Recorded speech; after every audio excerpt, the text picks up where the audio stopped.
晓得，我那会儿太困了，雾又大，又没得路灯，我就那么一晃神，就听到砰的一声，他就。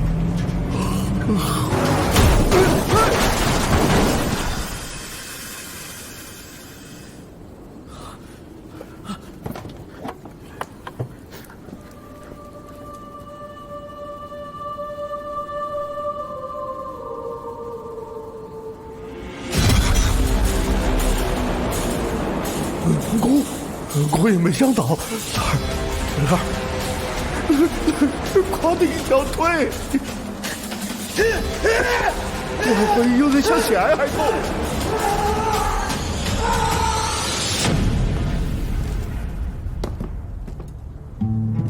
孙队，我这边是女性着装的右下肢，根据骨骺闭合情况和皮肤状态初步观察，死者很有可能为女性，年龄估计在20到35岁之间。压成这样，其他部分呢？还在找，尸体损毁的比较严重，那边也散落了一些。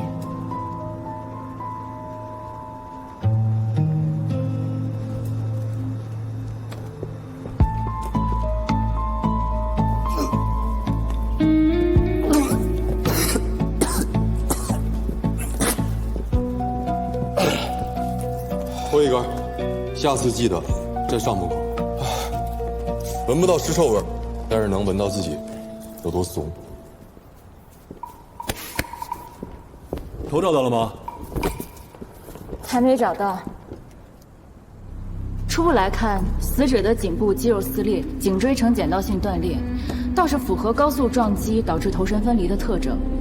肩部也有撞击伤，分散的组织都有擦伤和拖行的痕迹。从四肢的僵硬程度来看，死亡时间还在12小时之内。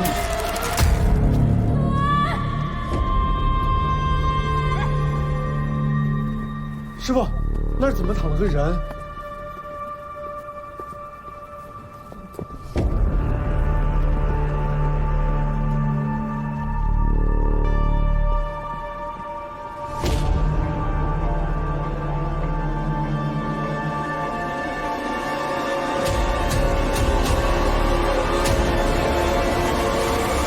哎，我去！赵局说你今天回来，我以为你会回去报道，没想到直接来现场了。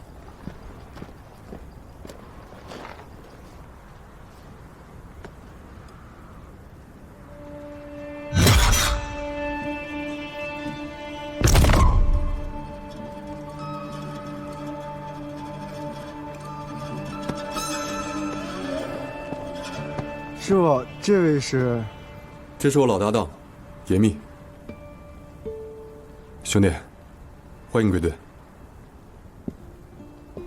老严，给你介绍一下，这是我新收的徒弟，叫贾鹏，特认真。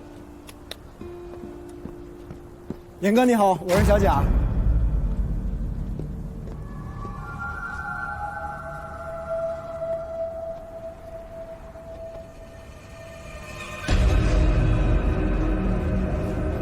哥，你干嘛呢？孙队，看来我们俩的判断应该是一样的。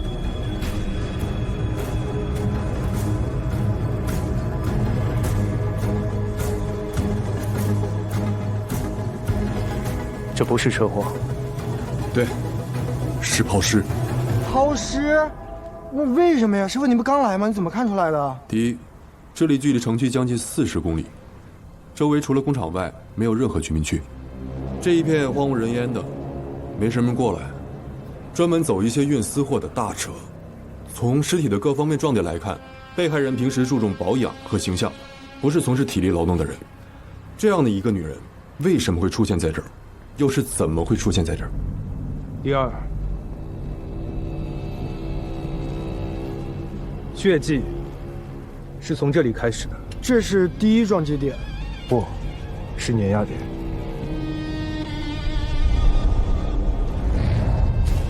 如果是撞击的话，尸体会先飞出去，同时周围会留下喷射状溅落血，再落回地上，再翻滚。但是，留下的血迹状态应该有很多种，而不是这样单一。但如果是熟悉这条路的人，故意趁大雾抛尸，想借用交通意外来掩盖真相，就只会留下碾压的痕迹，就像现在这样，面积虽然大，却几乎没有喷溅痕迹的血迹。我吕下，如果是抛尸的话，凶手应该把尸体放在一个偏僻的地方埋了，而不是扔在这个大马路上，还把咱们招来。不是，这为啥呀？这也是我在琢磨的，是挑衅，还是报复？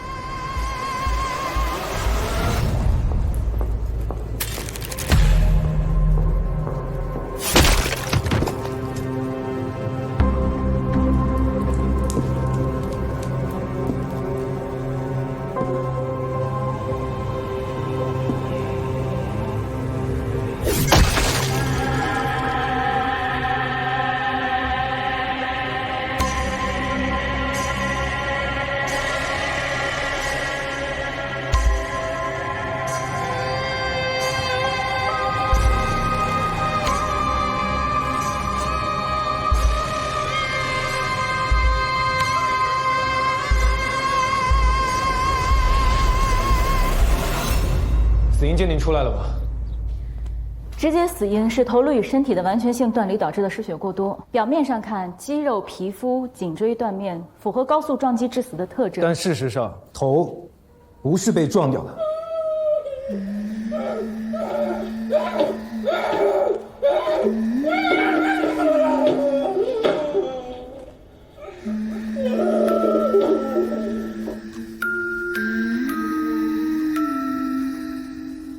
车祸导致的头身分离，皮肤创缘是呈放射状撕裂，颈椎断面是多项骨裂加粉碎性爆裂，但这具尸体的皮肤创缘是波浪状撕裂，单向骨裂，还有局部压缩痕，而且我们在伤口处还检查出了微量金属。你的意思是，他的头是被器械生生给前段的。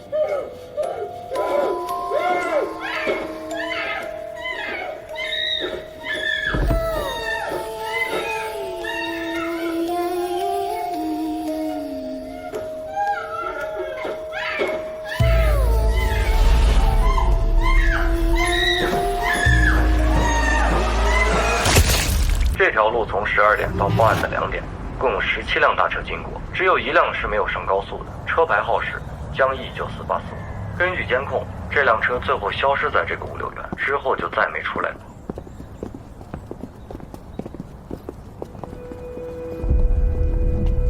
分头照。好。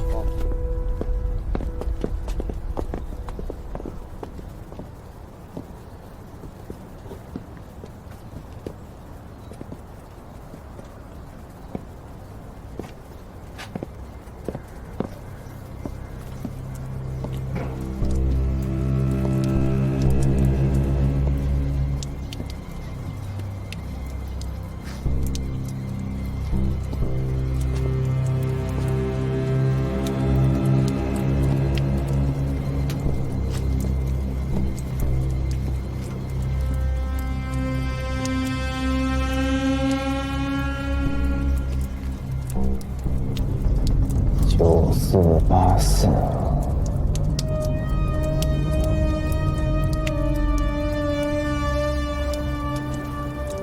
西北9，红色大货车。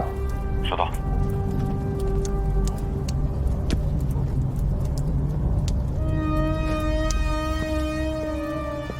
还没卸货，车刚洗完，人应该还没走远。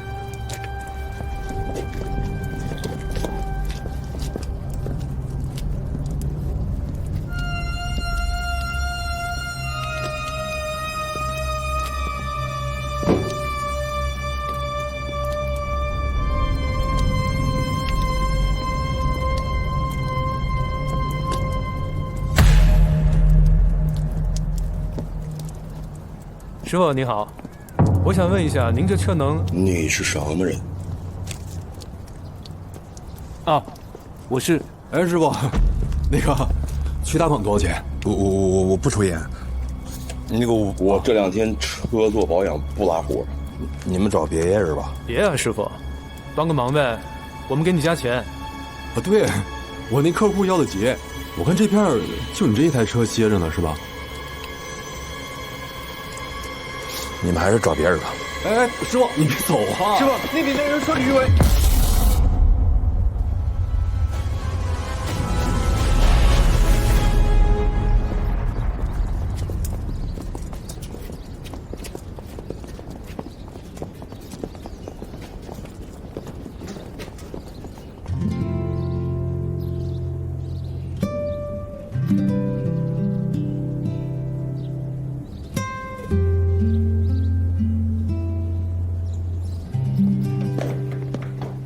先带过去啊！好，走。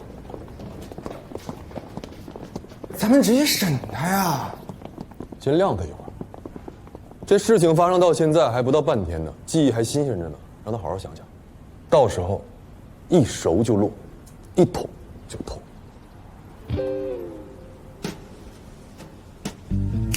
明白。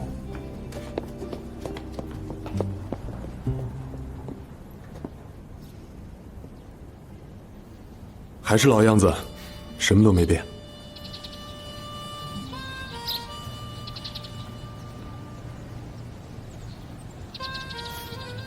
走吧，老严。你要是再不回来，我可真就守不住你那块风水宝地了。你可不知道，每天你这工位啊，被人争的是头破血流的，我是争死拼命才给你留下来的。每天擦的比我自己的脸都勤。严密同志，归队。别现在过去了，暂时换个环境。要赶我走？我们俩永远都是搭档，我等你回来，继续一起战斗。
相片给我。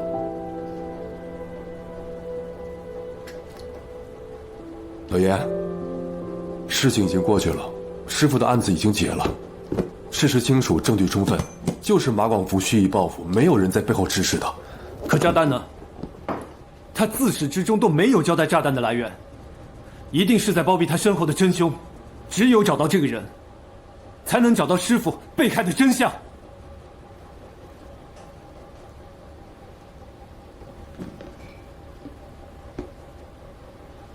现在纪念师傅最好的方式，就是我们俩站好这盘岗。你每个月给关南寄的生活费，他每次一收到，就都原封不动地送回到收发室。5年，整整60封。老严，我相信关南不是真心恨你，他只是还需要一点时间。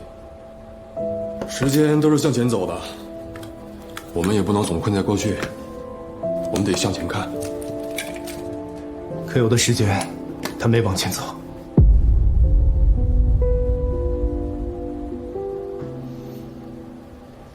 师傅，师傅，秦记那边正在查吕伟的货车，打电话来说轮胎和底盘都发现了人体组织跟血迹。走，该熟了，摘他去，摘他去。老严，快点！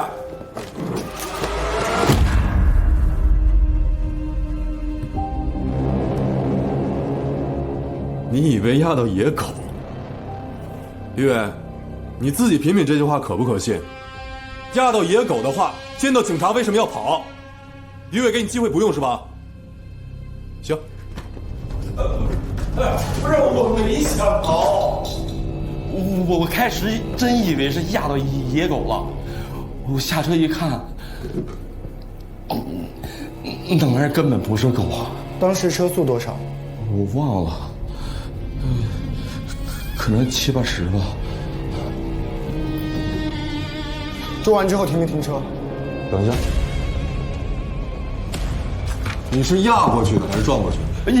压过去的，不是撞的，那个撞有嘣的声，真没有嘣的声，车就是颠了一下，是压的。你当时下了车之后看到尸体什么样？有没有头？我哪敢去仔细看呀，太吓人了，太吓人了。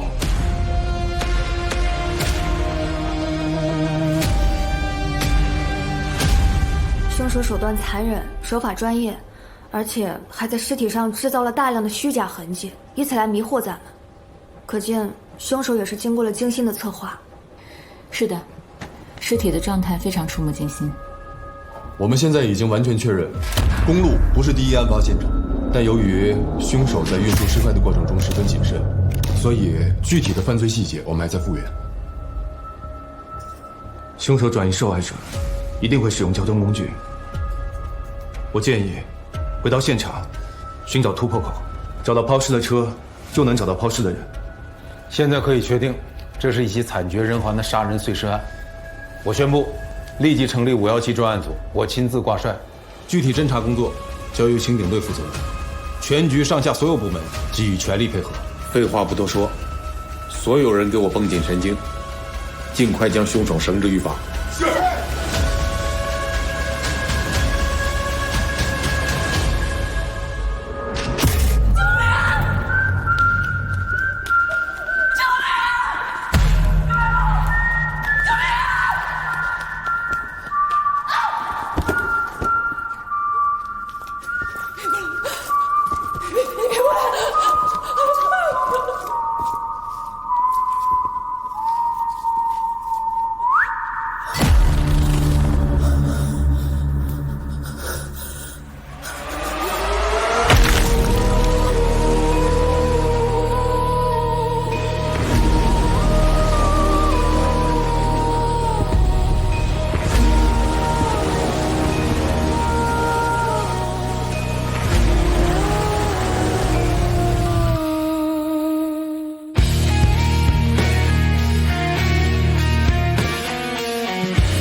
完整的说说你的怀疑。他费这么大劲，制造出头身完全性离断的痕迹，几乎制造了一起离奇车祸的效果，为什么不把头留下？但其实就连吕伟自己都不清楚，他到底压的是活人还是尸体。如果有头的话，吕伟一招供，警方就会认为事实清楚，证据充分，以车祸结案。就跟当年一样。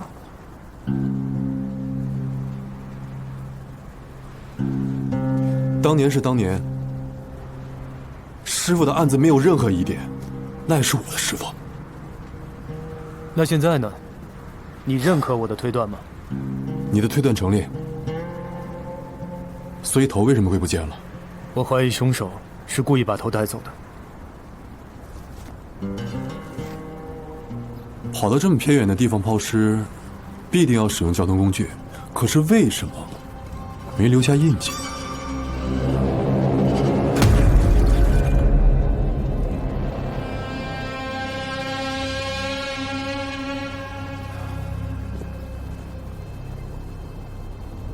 孙队，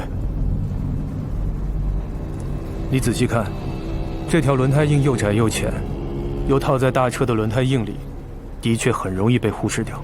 也就是说，在抛尸之后，凶手故意模仿大车的行迹走，等到大车们开始频繁活动之后，就可以轻松覆盖掉他留下的车轮液。因为高速上有监控，所以他不敢走高速，只能沿着土路返回市区。所以，我们可以扩大范围查环城路监控。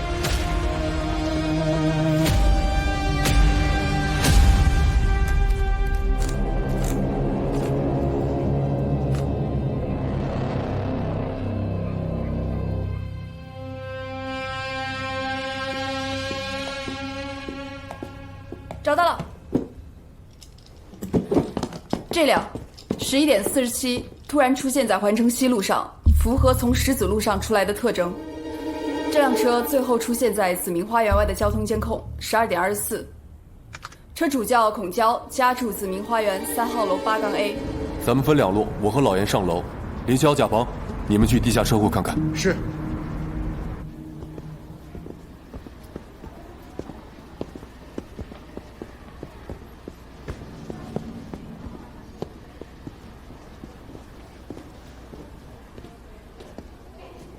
8-A。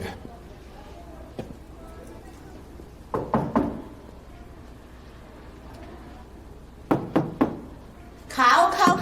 那个屋头哎，上次安了定时炸弹吗？3天2头的都来一帮人乒乒乓乓的。我说你们再能够闹的话，我当然要报警了哦。大姐您好，我们就是警察。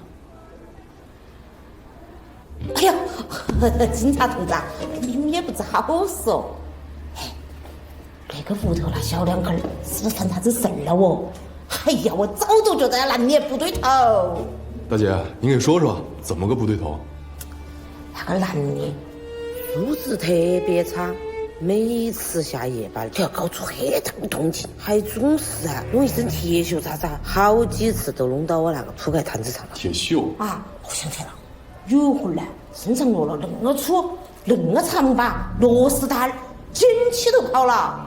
他身上的铁锈是红褐色还是青灰色？那个红的嘛，灰的，反正都是那个血浆那种颜色。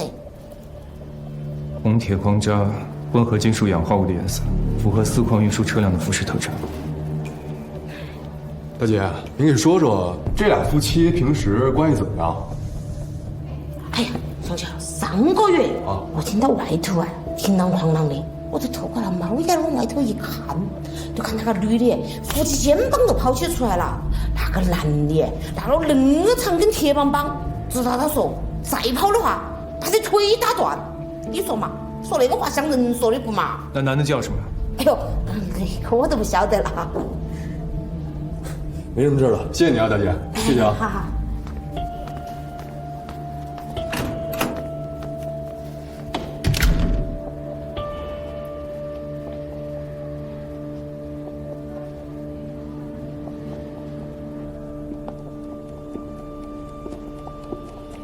经理你好，麻烦开一下8-A 的房门，这是搜查证。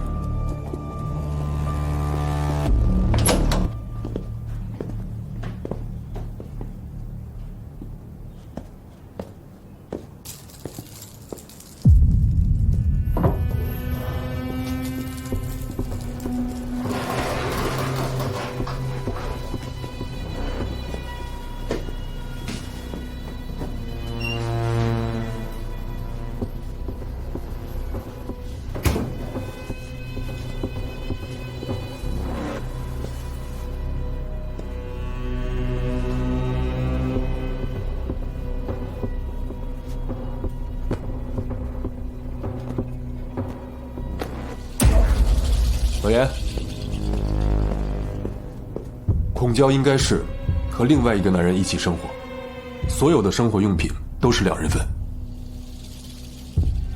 内衣、钱、身份证都在，基本的生活必需品都没少。但是监控拍到的就是孔娇的车，理论上来说，他是有嫌疑的。看他家有序的样子，不像是犯案后畏罪潜逃。孔娇应该不是凶手。那凶手有没有可能是家暴他的男人，杀了人之后借用他的车转移受害者？凶手手法残忍，谋划精心，实施计划非常冷静。孔娇很可能已经被凶手带走了。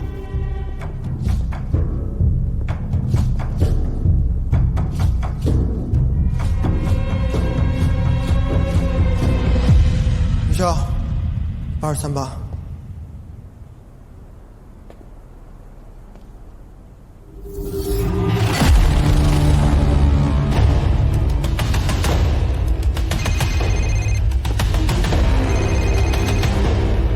喂，孙队，地下车库找到了孔娇的车，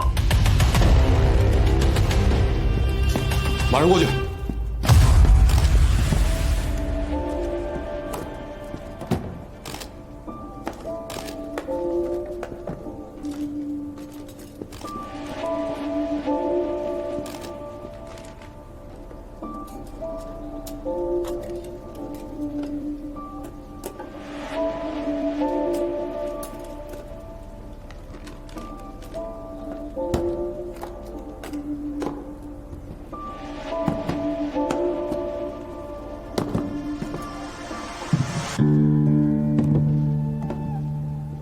凌霄，收起来。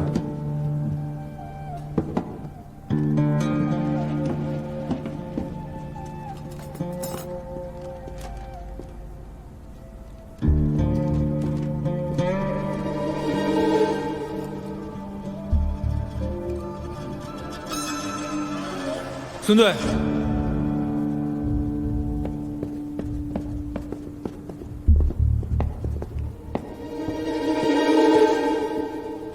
这是什么？会不会是凶手留下的？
孙队，周围勘察过了，现场除了疑似死者留下的血迹外，没有别的痕迹。行，你们固定好外围，剩下的交给法医。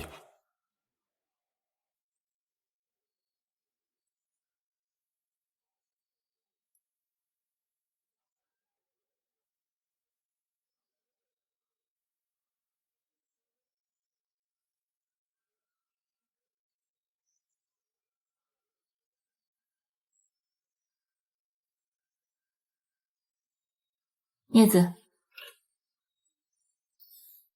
地下车库死者躯干的 DNA 和孔娇家采集的样本一致，但与躯干缝合的头颅则与宫洛案死者的 DNA 相吻合，基本可以由此确认，地下车库死者的躯干属于孔娇，头颅属于宫洛案死者。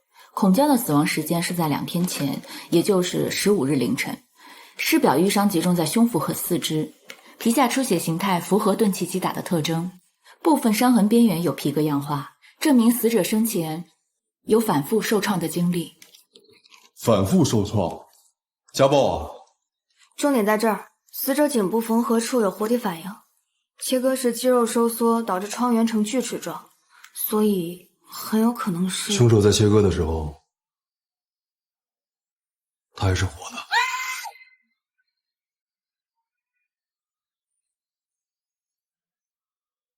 电流斑的同元素数据呢？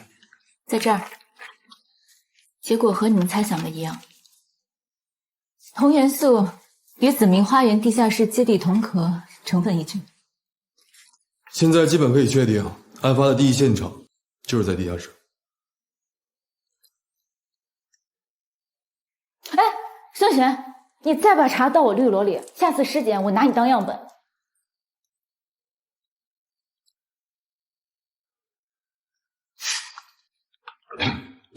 聊案子，聊案子。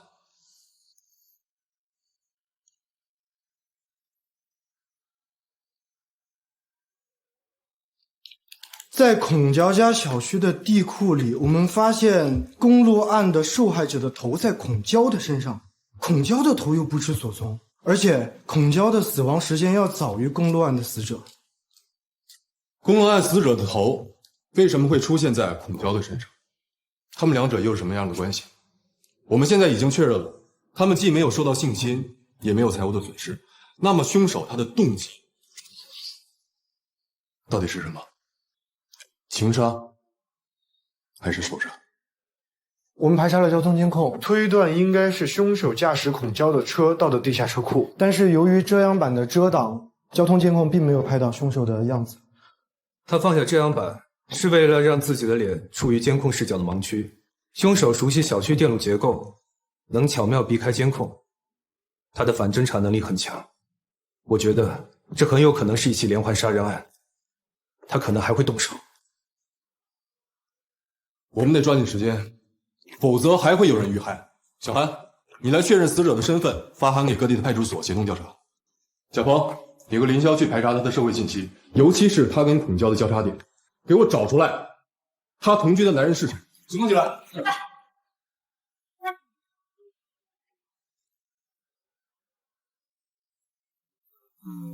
如果是这样的话，孔娇的头很有可能会在第3个受害者身上出现。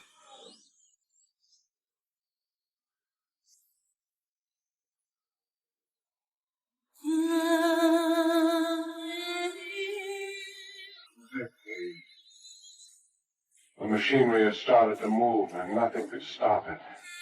The machinery had started to move and nothing could stop it. I knew he wouldn't lie, but all I wanted...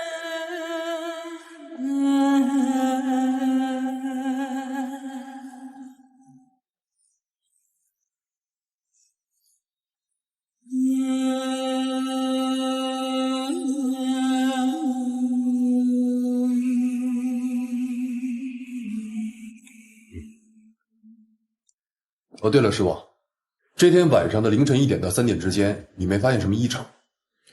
一般晚上没得啥事情的话，基本上都睡了。毕竟我都那么大岁数了。哦，对了，最近那个电梯好像跟抽了风一样的，动不动都自己乱跑，一会儿从负楼往上面跑，一会儿又从30层楼往下面窜，好像闹鬼一样不管也喊人看了2次，好像也没说出啥子名堂好像。但是前天开始又恢复正常了。停，就是这个人，原速回访。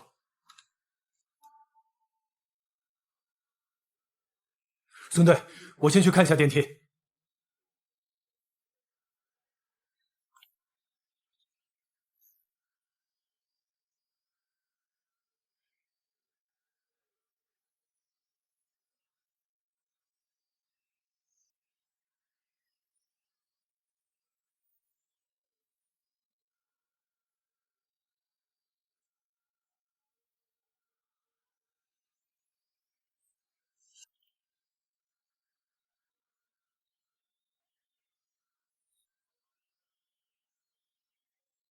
你探头到电梯外，应该是有人在跟踪你，而且打扮怪异，让你受到了惊吓。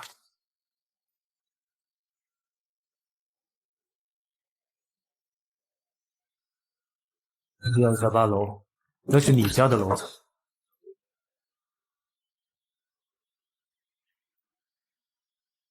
可是电梯到了8楼，却没有停。你按下所有楼层，在危机时刻做的决定是对的。但是没想到，这不仅仅是简单的电梯程序故障，而是凶手提前篡改了写，让电梯只能升到顶层。那你知道他为什么选择低楼吗？人少、夜静、方便杀人、藏尸。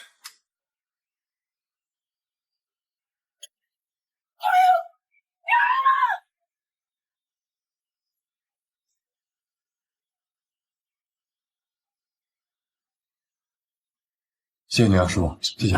没有。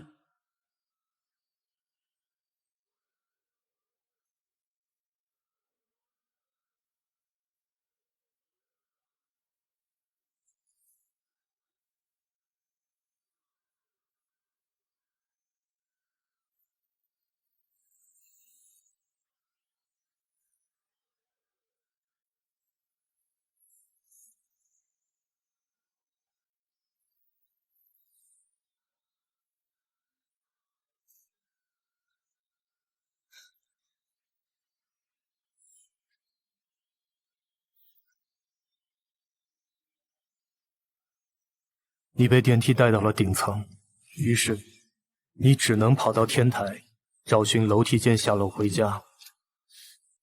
但是凶手对你穷追不舍。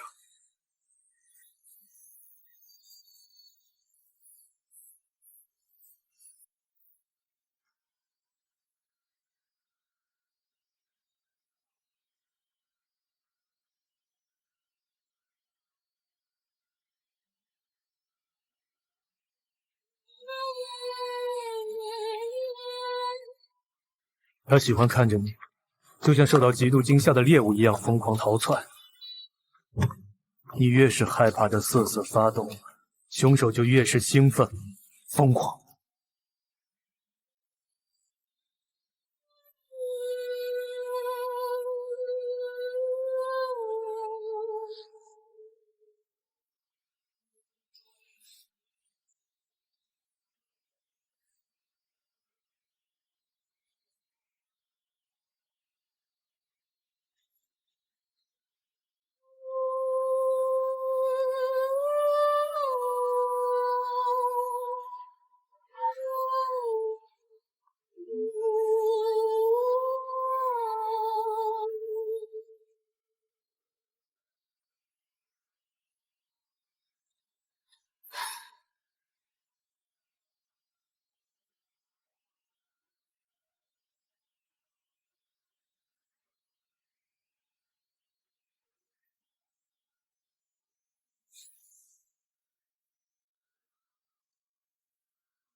老严，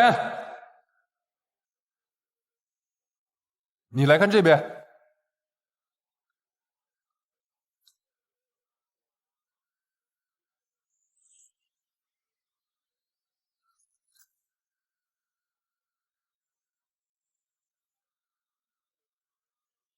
这里怎么会有矿渣？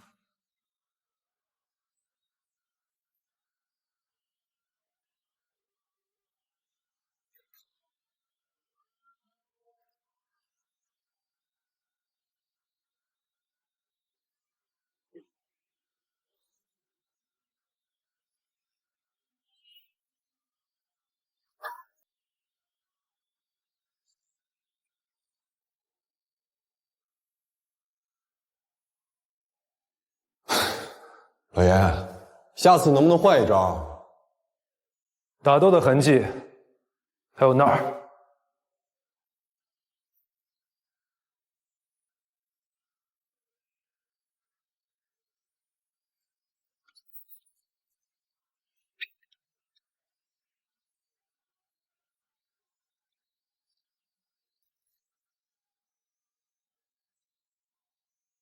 给小朋友。叶叔叔，没事。小丑叔叔，我也要，我也要啊！哎呦，不好意思，小朋友，没看到你。不是你有病吧？啊，你那两个眼睛是用来出气儿的吧？对不起，哥，我真没看到。没关系。宝贝儿，起来。不好意思，不好意思有什么用啊？说对不起有什么用？说再多，不还是把孩子给撞疼了吗？实在不好意思，对不起，对不起，对不起，小朋友。爸爸，我没事。你看看你那人不人鬼不鬼的样子，就是一垃圾，天天跑出来吓孩子，别在这摆摊了，不正业的东西，看见你就恶心。你看他长得好吓人，哎，管离远点。我这样有错吗？我也不想这样。滚南，他们都看不起你，都不懂你，我会一直陪着你，你要听我的。所以孔娇的行动路线是，他发现被人跟踪，坐上了电梯，然后他在顶楼发现有人，所以跑到了楼梯间，在这里经过打斗，然后跌落到了这里。他再次跑到了地下室，被凶手抓到之后拖到了设备间。而凶手为什么要如此大费周章？他想要被害人感受到恐惧，完全击溃对方的心理防线，慢慢享受虐待和杀人的过程。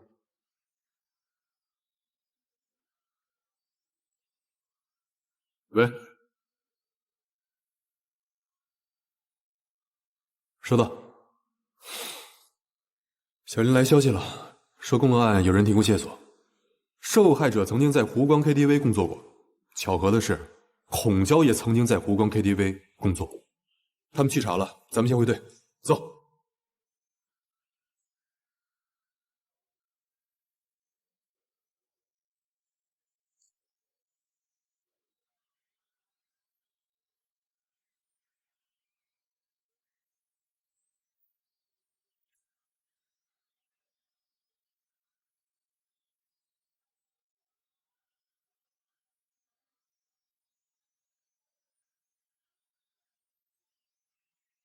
再过来，我跳下去！再过来，我跳下去！不，你先下来，我们好好聊聊。没什么好聊的。姓严的，当初要不是你把我抓进大牢，我老婆不会没人管，她的病不会没钱治，是你们杀死了我老婆。当年抓你是因为你肇事逃逸，致人死亡，犯了罪就得付出代价。你明明有机会重新开始，为什么要炸死无辜的人？那是他们该死，他们上了你的车。明明该死的是你，而不是他们。你们一个个高高在上，满口仁义道德，你们根本就不懂我们普通人是怎么生活的。我就想拉个活赚钱养家，我有错吗？我告诉你，是你们害得我家破人亡，该死的应该是你们。我做鬼也不会放过你们。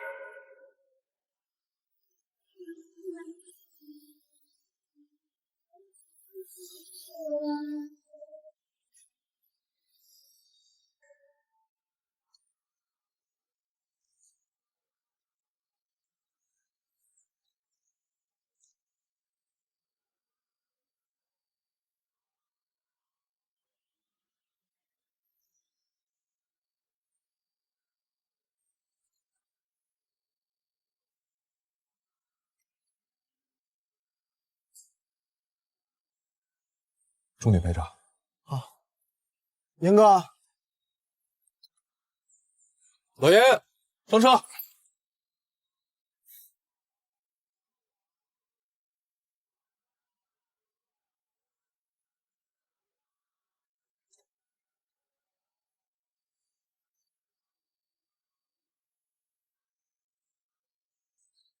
乔思思5年前曾在湖光 KTV 陪酒，湖光倒闭之后，他一直无业。8个月前，他银行账户的每个月中都会收到一笔钱，钱从哪来的？是从境外的一个账户汇来的，最后的一个打款日是在案发前5天。境外？以乔思思的生活圈怎么会接触境外？查了吗？已经发函给兄弟单位协查了，但是涉及境外比较繁琐，所以短时间内未必能有结果。孔娇呢？背调什么结果？他跟乔思思一样，5年前呢都是湖光 KTV 里的陪酒。他不干了之后，在利民路上租了一家店面，开了一家内衣店，已经很长时间没有开门了。我们找房东了解过情况，说他打算不干了，要去外地发展。和他同居那个男人查到了？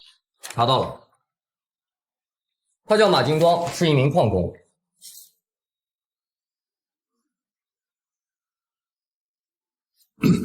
继续说。5年前呢，在 KTV 门口，为了孔娇，他跟别人打架斗殴，被行政拘留过。他们俩就是那会儿认识。还有，案发前几个小时，他去过孔娇的小区，而且孔娇手机里的最后一通电话就是和马金光打的。几点打的？晚上10点。孙队，我们查到乔思思遇害前一晚去过武安路一家叫夜嗨的酒吧，但当时正是人流量的高峰期，服务员具体记不清发生了什么，就记得他身边有个男的非常奇怪。这个男的很谨慎，我们排查了监控，画面里面的他不是背影就是低着头，根本就看不清楚脸。怎么离开的？坐出租车离开的，车牌号是8350，已经给交管部门发去了，很快就能有消息。行，这条线继续盯着啊，我去请下马金光。小金光，我也去。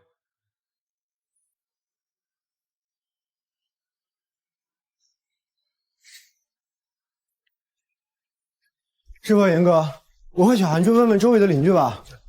走。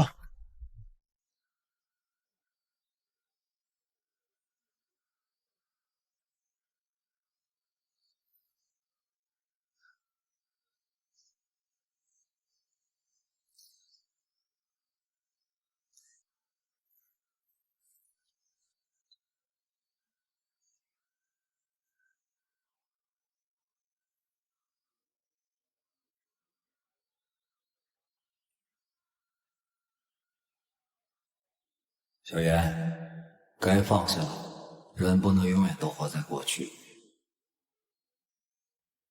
楼道里的矿渣还有通话记录，的确让马金光现在很有嫌疑，但我们现在没有明确的证据。一会儿你千万别冲动，我们按规矩来。好。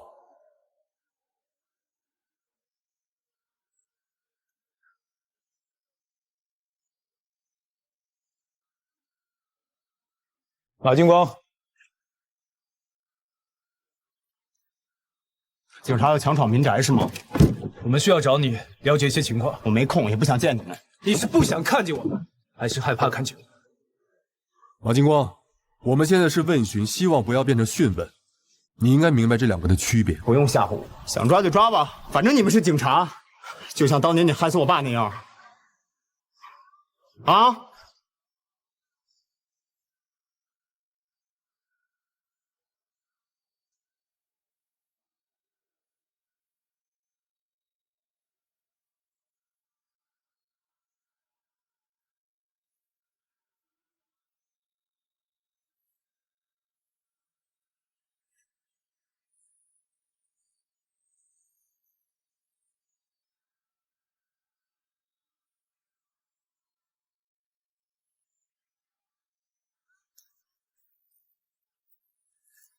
抓！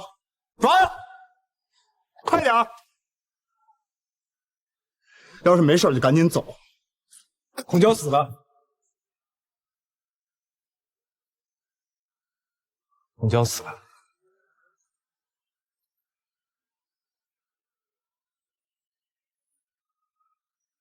1个星期前，娇娇给我打过电话，说她要去广南。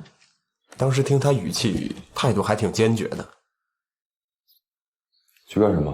不知道，他就说可以赚大钱。自己吗？还是跟别人一起？我问他了，他不说。15号凌晨，你在哪儿？15号凌晨，我应该一直在矿里。紫明花园的电梯监控拍摄到你14号晚上7点出现在了孔娇家，但是没有拍摄到你出去的画面。现在所有的证据都指向你，你觉得你逃得了吗？我没有杀娇娇。我走的时候电梯坏了，我走的楼梯。最近那个电梯好像跟抽了风一样的，动不动都自己乱跑，一会儿从负楼往上面跑，一会儿又从30层楼往下面窜。几点离开的？8点。8点我给他打电话，他就一直没接。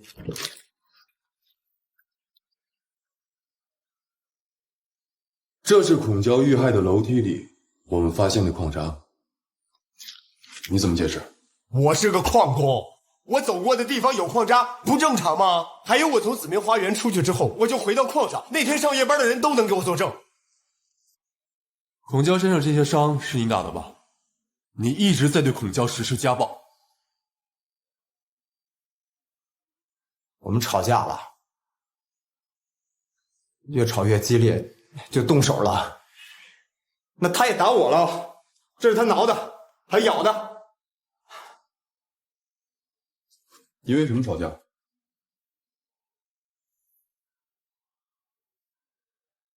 他之前不是在 KTV 工作过吗？我们俩好了之后就答应不再去。也赶巧他之前工作那 KTV 倒闭了，这事儿就这么过去了。可前段时间他那个老板又找他了，说有个客户点名要见他。你说哪个男人受得了这个？换作是你，你受得了吗 ？KTV 叫什么？现在是个酒吧了，叫夜嗨。经理叫什么？不知道。姓张。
彪哥，晚上干啥去啊？都的，对，来吧，来吧。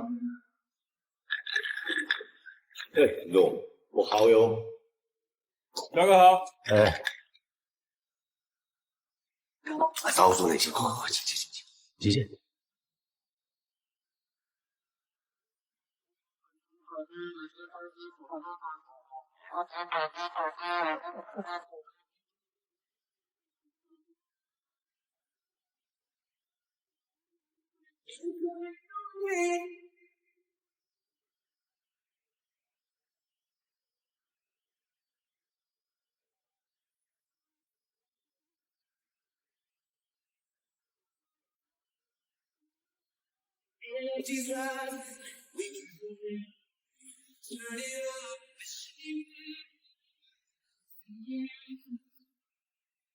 晚上好，先生，你们有没有订位置？没有的话，我给你们安排。我来这儿还用定位置啊？啊！我找你们张经理，人呢？你们认识嗦？老师，你在搞笑吗？我们大哥来给你们张经理做生意，你要啥子？他人呢？说大点嗦！我还认识。你们张经理在你们这儿是个经理，在我那儿就是个小崽子，知道吗？啊，快点儿，快点儿，快点儿！大生爷人招出来！不好意思，你们稍等一下，我去通知他。哎呀，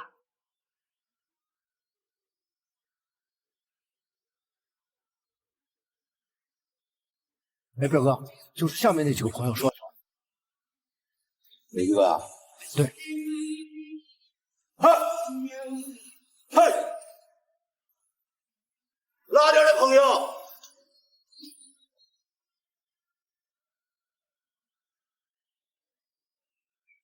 交个朋友。哦，哎呦，不好意思，来，上，请，楼上请。烟少钱，烟少钱。不收。来，张彪是吧？哎，有些事儿跟你了解一下情况，请配合一下。哎呀，沈队，你说话太客气了噻，警民合作是应该的噻，我肯定知无不言，言无不尽，你说嘛？那行，帮我们认个人啊。哦，对的，认识吗？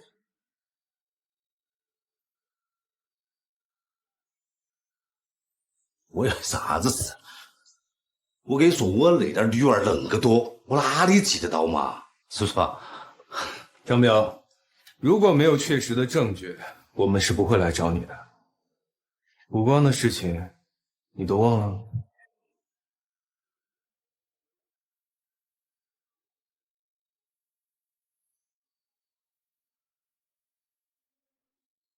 在干嘛？怎么样？现在能认出来了吧？认了，我看看啊，哎，那个思思妹儿、娇娇，那两个妹儿我全部都认了。早先在我那点上过班儿，但是早就没在了。关于他俩的事情，无论发生过什么，都给我讲一遍。走。哎，谢了，张经理。哎呀，客气啥子嘛？哎，几位警官，还是耍哈儿再走嘛？兄弟请客，肯定安排到位，要得不？得了，你张经理的安排我们可不敢接受。最近留心点儿，有什么消息随时通知我们。好，一定。哦，对了，恁个，如果有娇娇他们的消息的话，还是跟我说一声，毕竟跟了我恁个多年，那两个妹儿还是多造孽的，干我们那行，命苦。哎，老板，你要的东西到了。哦，你先送上去。哎，好嘞。那我就不送了哈。晓得，好，回头来哈。哎，孙队，拉乔斯那辆出租车约过来了。走，我问你。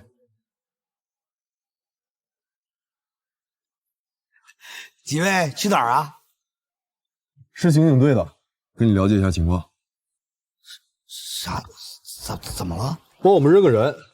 这女孩见过吗？我有印象，坐过我的车，穿的还挺暴露的，一看就不是正经人。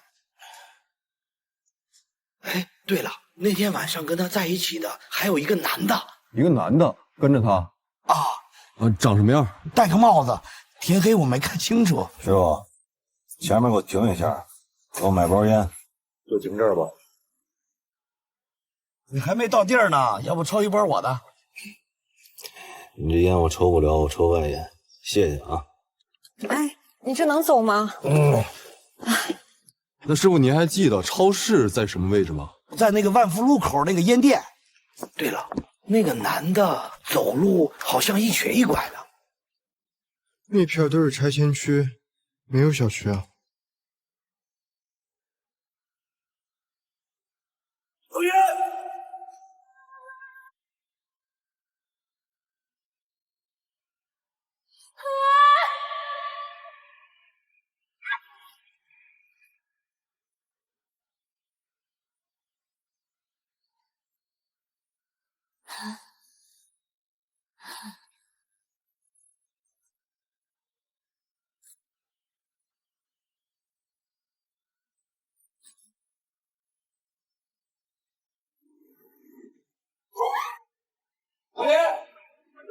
王林，没事吧？江哥，江哥来了。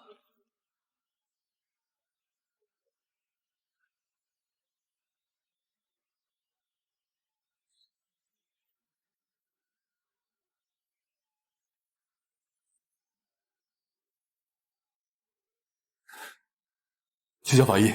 好，通知大家保护现场。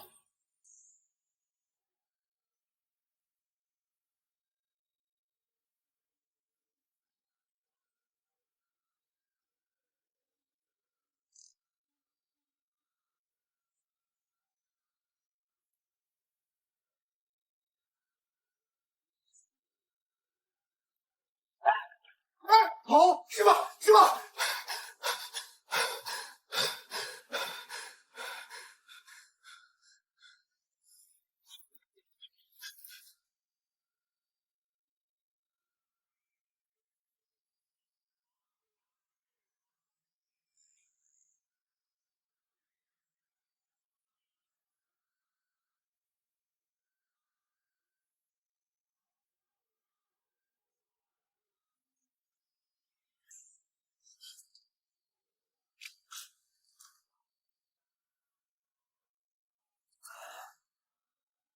娇娇，什么时候回来？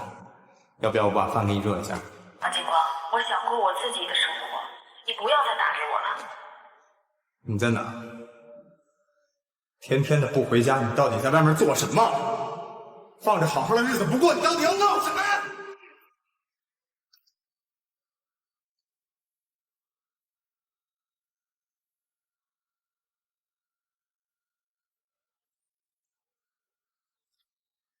老袁，你都受伤了，不是说让你在家休息吗？老袁，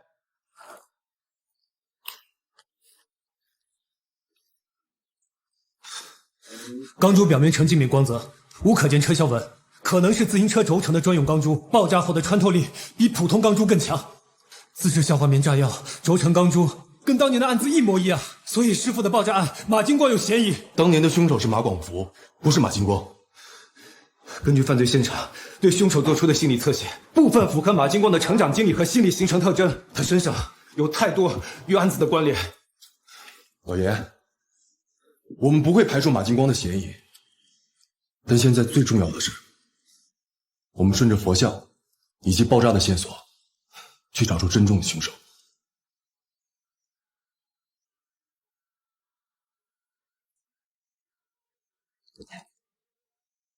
师傅，师傅啊，说，快使了。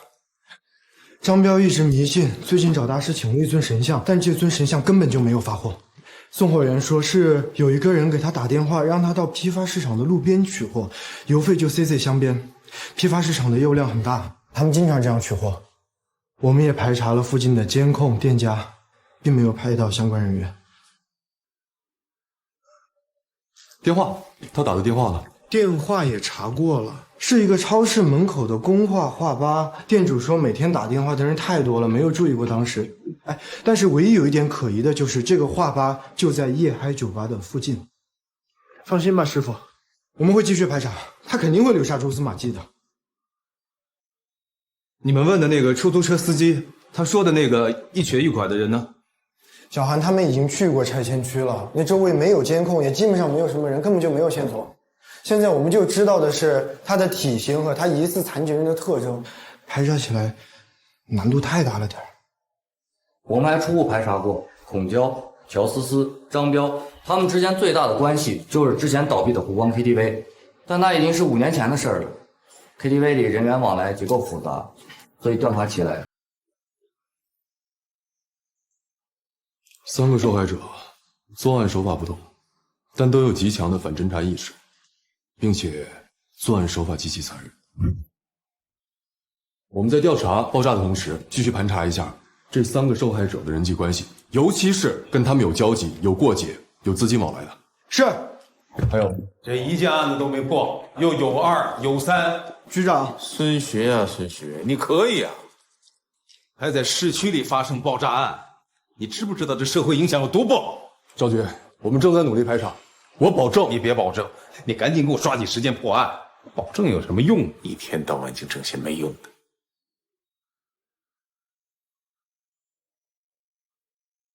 你回来还适应吗？你好。你有什么需要就直接跟我说，局里全力支持啊，可以直接给我打电话。我对你还有个要求啊，一定要保证大家的休息。这破案子那不是打螺丝扛大包，靠的是脑子，不是体力。食堂给你们准备了营养餐，开完会赶紧去吃啊。哎，谢谢局长。继续。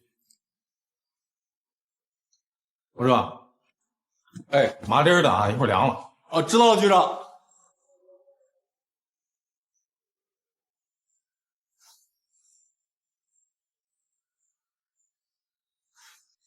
师傅，张彪老婆联系上了，说是昨天晚上去做美容没电了，回家充上电也忘开机了，现在可以叫他过来做询问。哎，不用，我们不能那么不近人情。发生这么大的事情，就别让他过来了。马金光，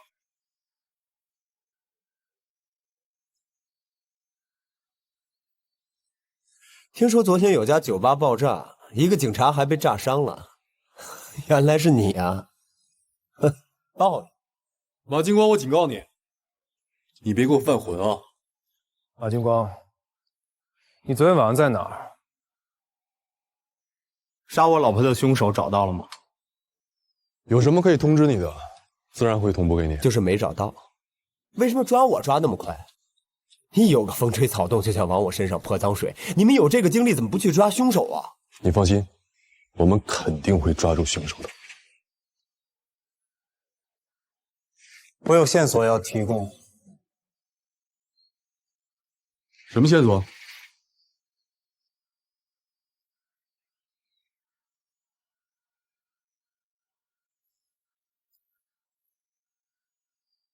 娇娇最近认识了个人，叫小燕。那个女的不知用了什么邪招，把娇娇忽悠得五迷三道的。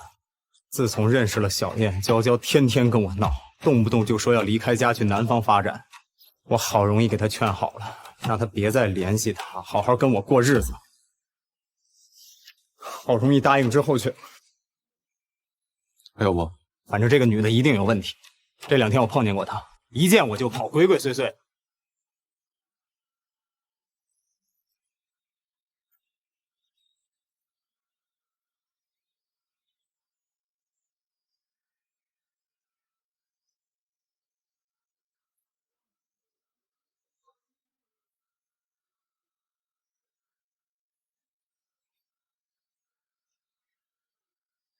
你好，警察，我们来了解一下张彪生前的情况。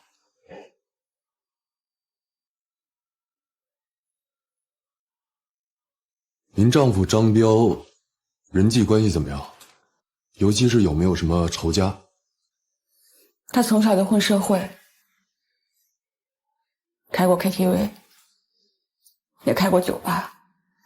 干这行的嘛，难免朋友多，仇人也多。但要说谁有个大过命的仇，我真的想不到。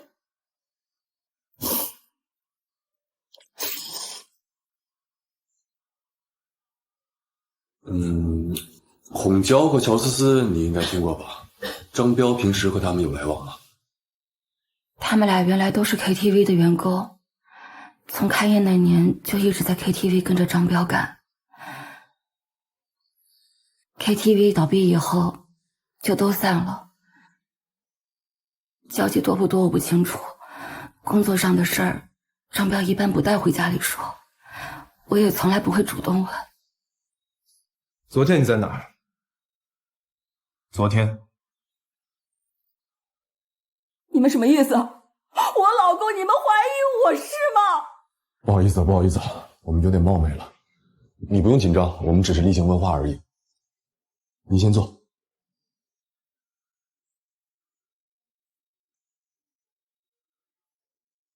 昨天我在美容院，我上午10点半去的，做的全身美容，晚上8点半才走。我有固定的美容师，那个美容师叫刘一美，你们可以去问她。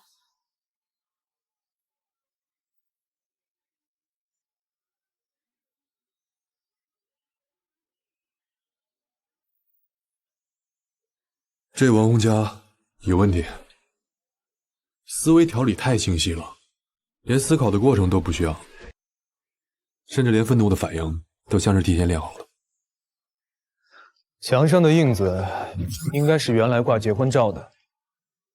屋内跟张彪有关的东西都收拾得一干二净。我和常年，常年化妆的人注重仪表，即便家中办白事，略施粉黛也无可厚非。但她的妆容却过于浓艳了，甚至依然穿金戴银，涂着色彩艳丽的美甲，完全不像是一个夫妻感情深厚的女人突然丧夫之后的状态。最重要的是，她身上的衣服折线明显，版型挺阔，显然是崭新且没碰过水的。张彪是昨天半夜突然死亡，现在是大清早，那些店铺还没开门，他去哪买？还是说他早就准备好了？两种可能，要么他在盼着张彪死，要么他知道张彪会死，提前做好了准备。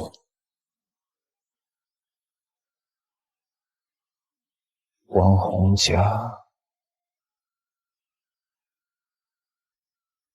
王洪家。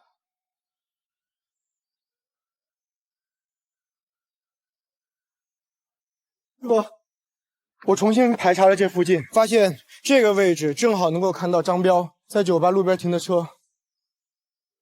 凶手应该就是在这里盯梢，确定张彪在店里，才安排了送货。这个摄像头排查了吗？排查了。您猜怎么着？我猜你小子给我学到东西了。过来。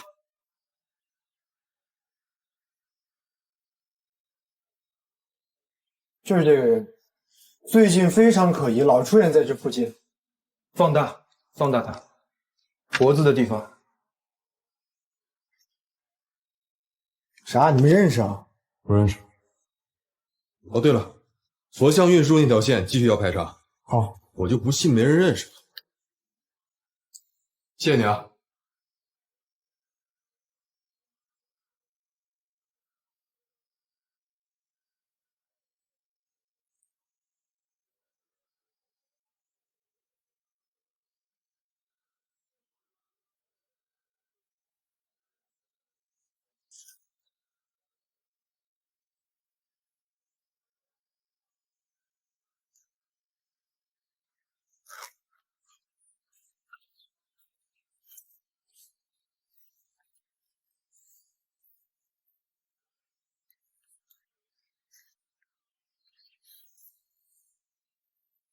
困难。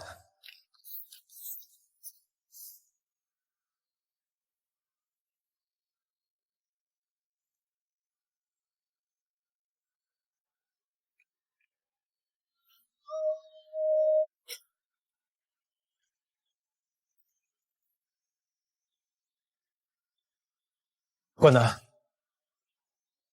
别跟着我。冠南。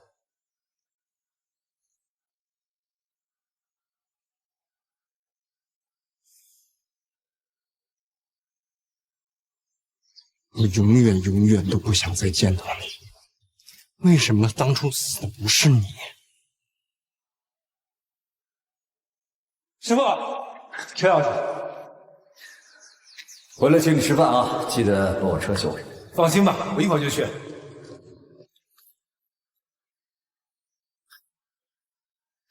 哥，我爸同意了。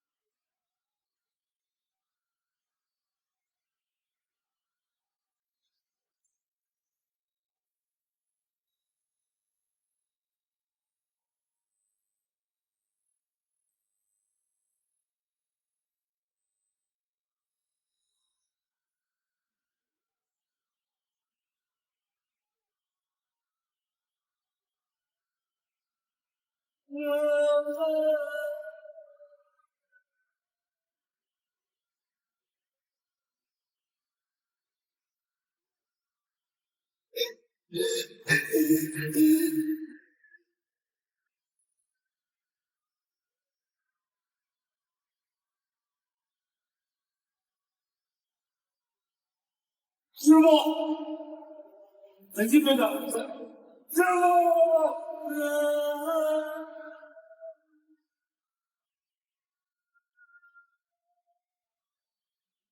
我浑浑噩噩活了10几年，好不容易日子有了盼头，一瞬间全没了。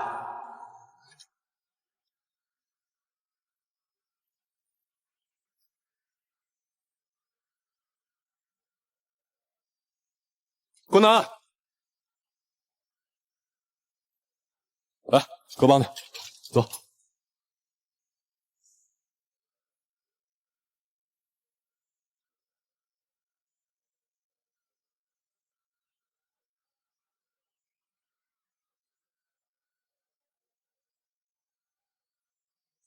当年的事儿，受打击最大的也是他。他不是真的恨你，他只是无法宣泄自己的痛苦和愤怒。给他点时间吧。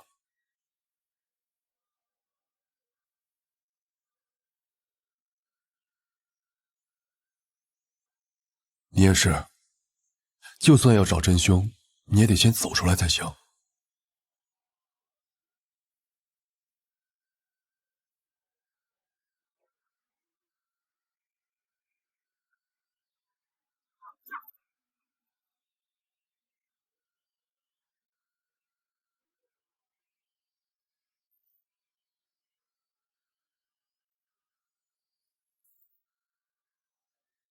孙队，严哥，孙队，我们把吴小燕带回来了。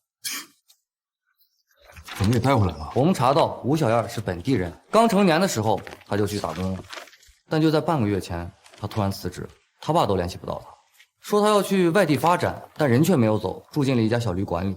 当我们去旅馆里找到她的时候，发现了这个，所以我们觉得还是把她带回来问问比较稳妥。孔郊的村庄。对，马金光的不在场证明查了吗？他说他14号晚上案发时在矿洞上班，还在核实中。哎，老爷，你干嘛去？去矿洞。孙队，吴小燕还在里面。哦。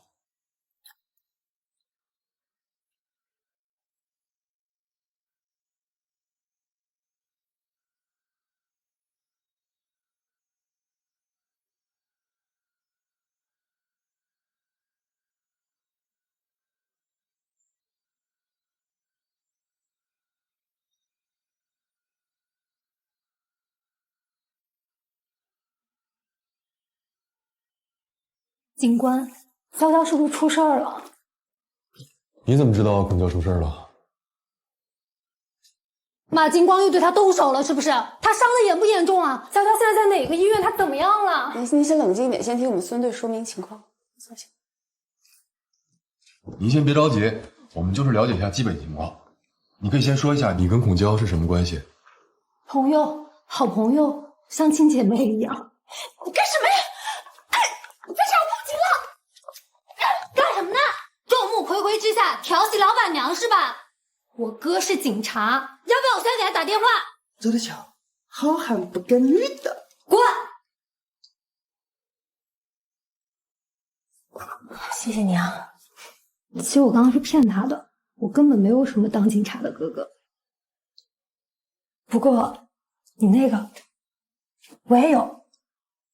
我们都向往自由的生活，家庭带给我们的只有暴力和伤害。马金光打着爱的旗号控制家暴娇娇。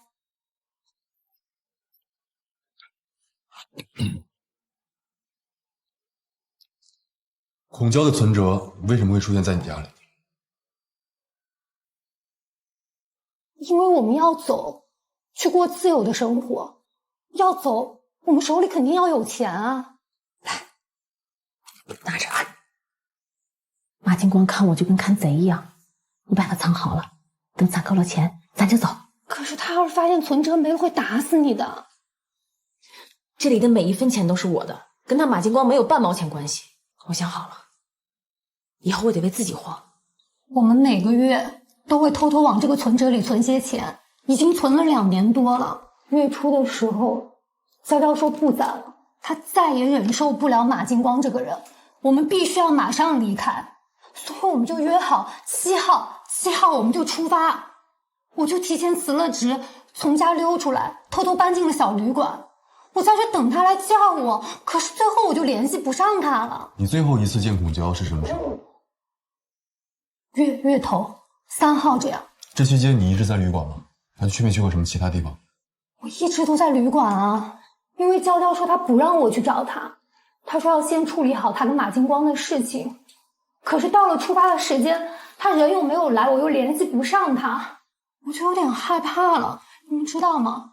之前马金光偷偷看他的手机，有一次他跟踪娇娇的时候撞见我们了，他还说什么如果我再误导娇娇，他就要把我的头给剁下来。警官，你能不能先告诉我娇娇到底怎么样了？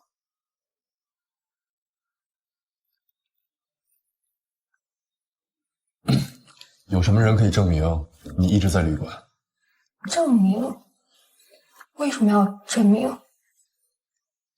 回头确认一下。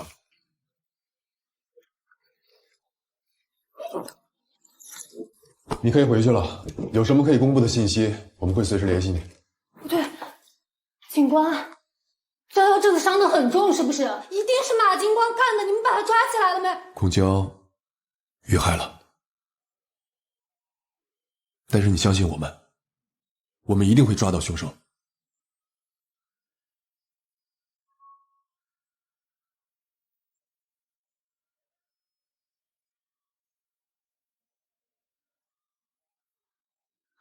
哎，你干啥子呀？吃饭呢？哎，大哥，咱这矿上还缺人不？缺不缺人，我咋会晓得？要去问老板。啊，哎，你咋个找到这儿啊？马金光介绍的。马金光？嗯，谁是马金光？哦，是马钢蛋吧？嗯。大哥，咱这矿上累不累啊？几个小时休息一回啊？12个小时一班，3个小时陈海林，休息15分钟，不累啊？那是假的。哎，不过老板开的工钱还是可以的。你要来啊，我去给老板说。这打铃准不准啊？我以前矿上的老板黑心的很，说好2个小时响铃一回，但实际上那个铃3个小时都不一定会响。每一次响铃还不过抽根烟就休息结束了。我们这儿不会，那个铃啊是马钢蛋他在管，他老婆灵活，弄个啥子电子铃。电子铃？电子铃也可以作假？14号晚上。我跟马金光喝酒的时候，他还吹牛说那个铃，他想让它长就长，想让它短就短。会儿是马钢蛋啊，难怪14号他走的时候，脑子就觉得有点不对头哦。是吗？是不是他想偷偷出去喝酒，骗你们多干活？有可能。干啥子嘞？他来找工的，我正要去跟老板说。啊，对，找工的。细皮嫩肉的，哪像是干苦力的？到底干啥子的？想不想啥子？跟老子！你在日他是来查矿的哦，找老子饭碗。看他！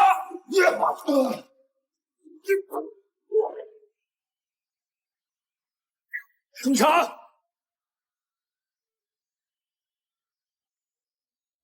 老爷，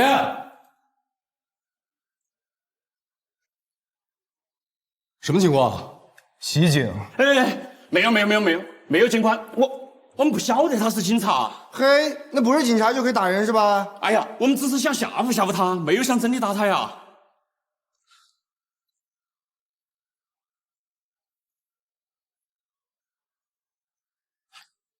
一个个的挺厉害啊，敢袭警是吧？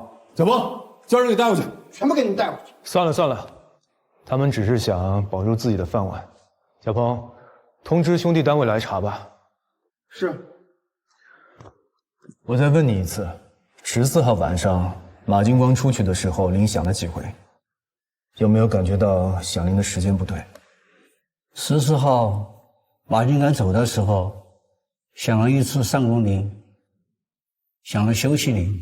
他一回来啊，又响了一次上工铃。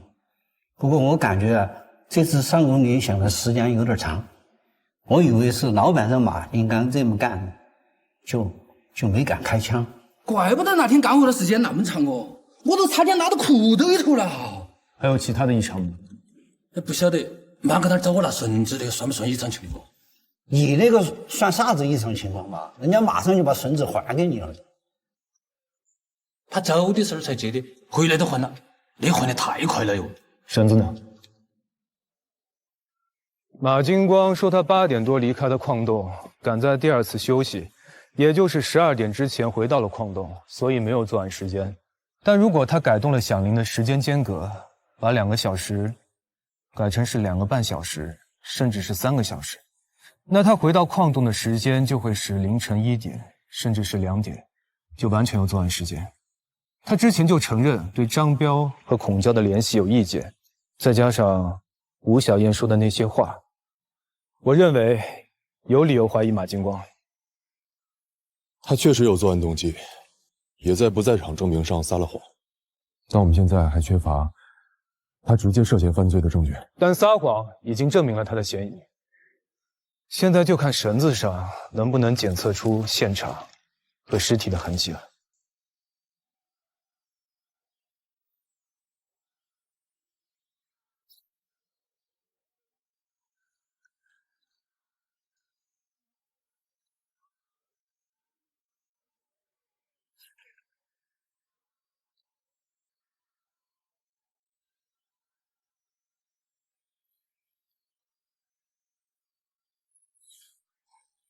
喂，人呢？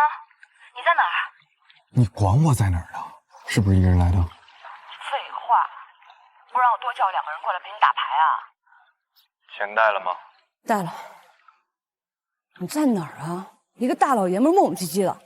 你别忘了，我帮你干了什么事儿？你想怎样？少废话，再往前看。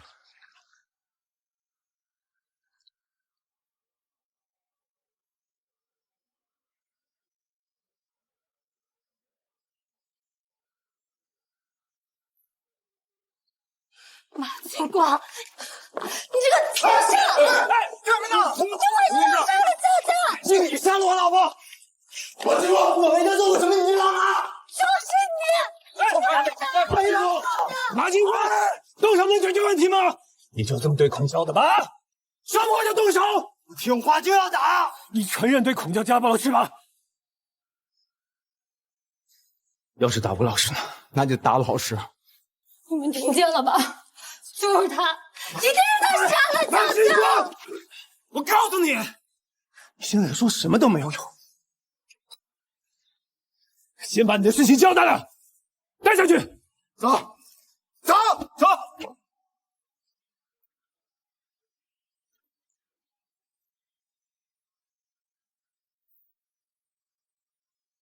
姓严的，别往我头上扣屎盆子。我什么都没做，你们不就是想搞死我，结案立功吗？马金光，你要这么说的话，咱们就真没什么可聊了。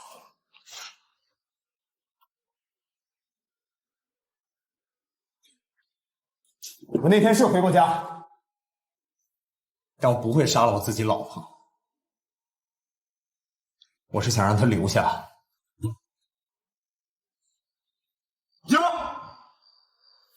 那天晚上我8点多到了娇娇家，但是不管我怎么敲门，她都不开。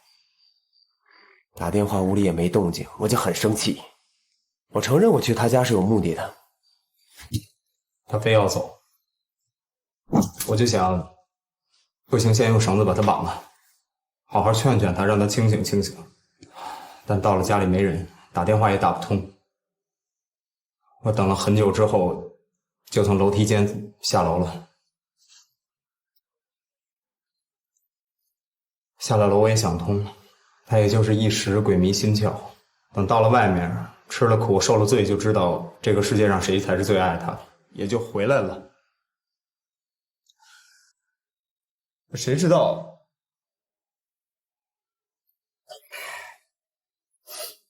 你带着绳子回家，什么都没干就走了，什么都没干，你撒什么谎？你计划了那么久，连矿洞的电子铃都调好了，你现在告诉我，你突然想开就走了？马金光，我警告你，现在是你最后的机会。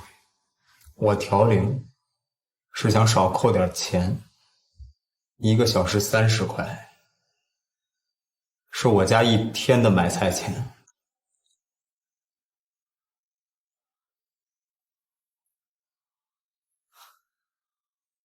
我说什么你们也不信。马金光，你知道我们刚刚在你身上检测出了什么吗？只要你曾经接触过爆炸物，仪器都可以检测出来。以现在的科技，灵敏度可以达到纳克级。刚刚结果出来了，阳性。跟我们说实话，你到底是使用、运输还是制作炸药？我是个矿工，要开矿就得有爆破。你拿你那个纸片片去查，矿洞里哪儿没有你说的这个爆炸物残留？你们就是想搞死我！马金刚，我跟你说，我们绝对会秉公执法，但前提是需要你说实话，我们才会相信你。你们不会相信，你们什么都不信。你们只觉得罪犯的儿子也一定会犯罪，你们最想听的就是马广福是个炸死过警察的杀人犯，马金光是个杀了自己老婆的杀人犯。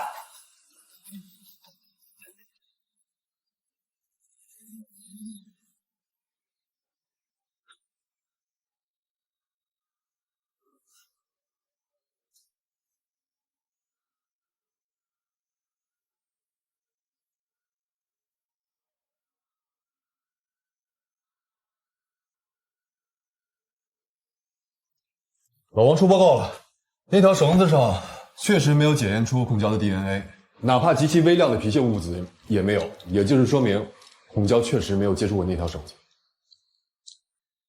刚才看他的反应，我也确实有些怀疑，但他为什么要隐瞒这段经历？他到底去哪儿了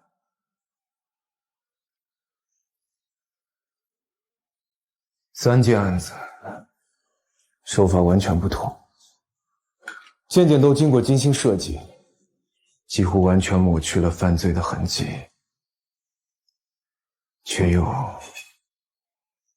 充满着对警方的挑衅。受害者之间有微弱的联系，似乎隐藏着什么秘密。究竟是什么样的人，在做怎么样的事？他为什么而做？马金光暂时还不能放，他肯定有问题。喂，文胜男找到了。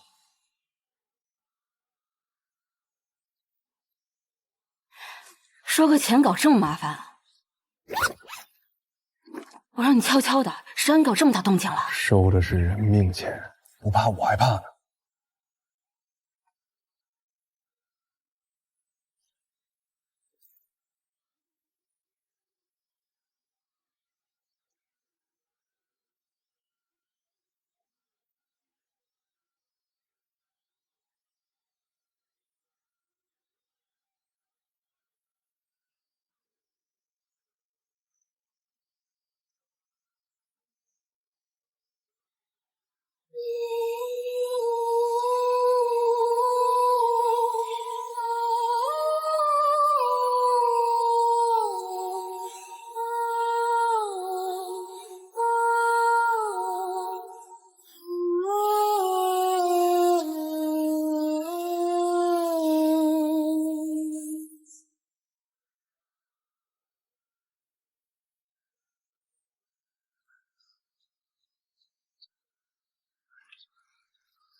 缺钱，缺钱你跟我说呀。你们哪一个有事儿的时候不是我评的？你们哪一个不是我辛辛苦苦培养出来的？背着公司接私活，背叛！大哥，大哥，我知道错了，饶过我这一次吧。嘴上说知道，心里怕是不知道吧？你他娘现在就不告诉我，你干了什么活，挣了这么多钱？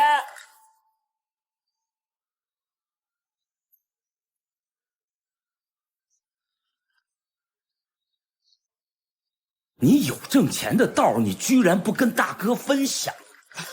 大哥，我这条命都是你的，但这件事儿，为了你好，我真没法告诉你啊。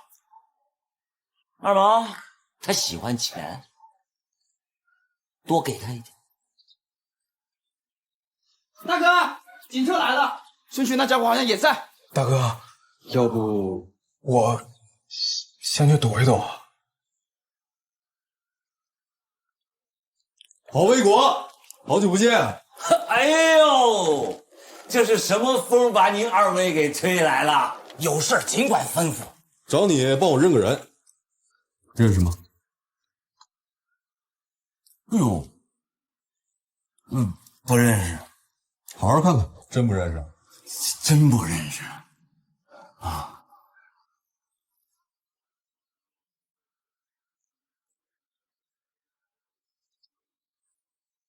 哎，兄弟，来，请你帮个忙。怎么了，孙队？郝卫国，你再仔细看看，眼熟吗？这是什么时候画了个这个？你行，少跟我扯啊！自己小弟不认识吗？这我还能骗您呢？再好好看看。哎呀，孙队，这要真是我的人，我肯定一眼就……郝卫国，我提醒你啊，这个人现在涉嫌重大刑事案件，如果你窝藏或者是包庇的话，后果你是清楚的啊。好。哟，郝老板不愧家大业大，钱多了扔地上，生意不错啊。玩儿呗。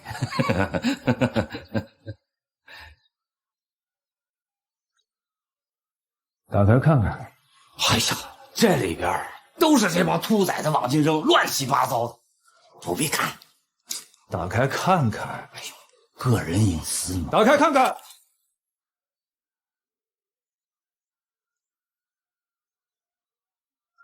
行，甭麻烦，我们自己来啊。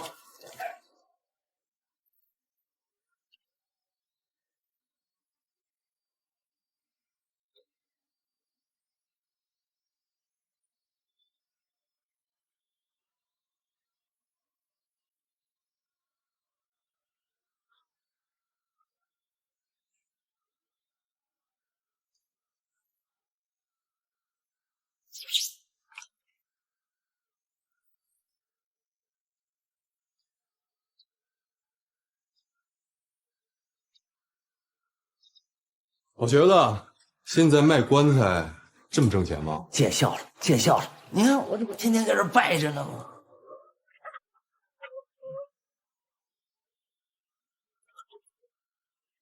站住！站住！站住！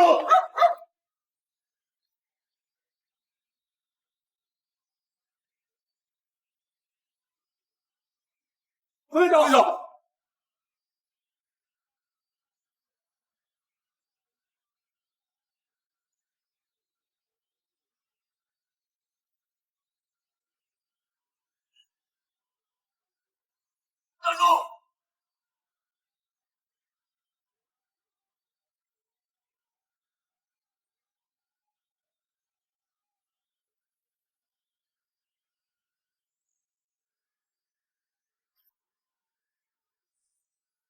小兔崽子还跑！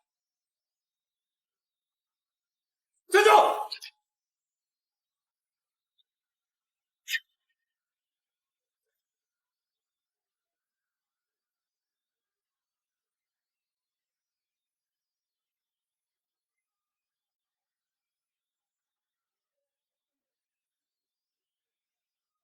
玉宝，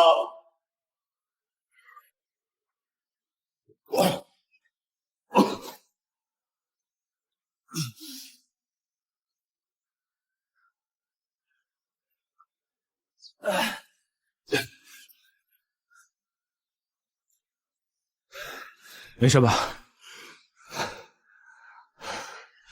他跑不了，去找好瘸子。我真不知道他犯啥事儿了。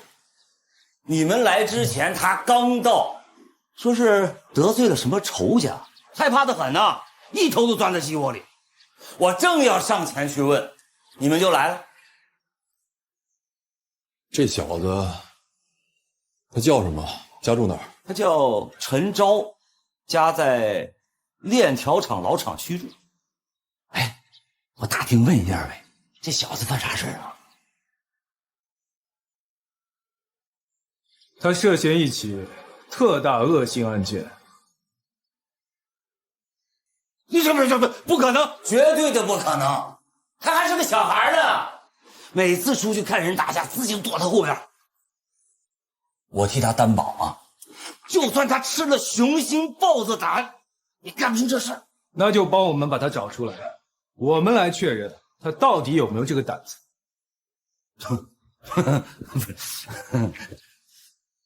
王卫国，你肯定能找到他。我等你信儿，等你信儿啊！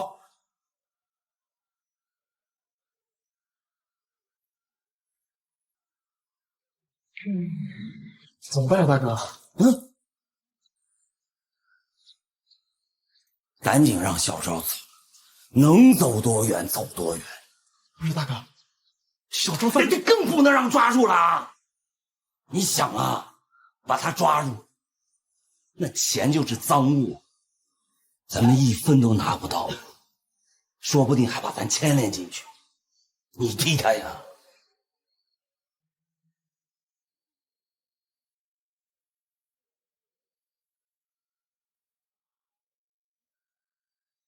陈昭，哎呀，我们这查的哪儿断的哪，真是太废了。你们说这陈昭是从郝卫国那儿跑的，又是他小弟，这事儿多少得跟郝卫国有点关系吧？所以说，郝瘸子这条线不能断，继续跟。师傅，怎么样？从陈昭家里搜出来的，他盯张彪很久了。这小子盯梢盯得那么不专心，还拍美女。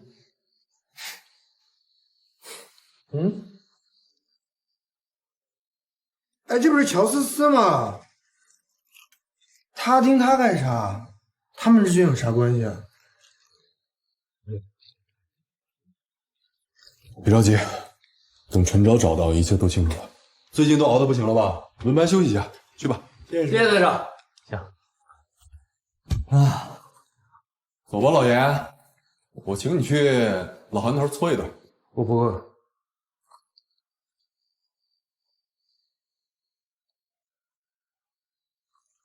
老韩头给我发信息了，关南在哪儿？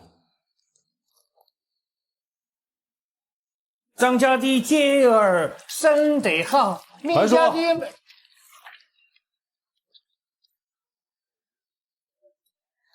老口味啊！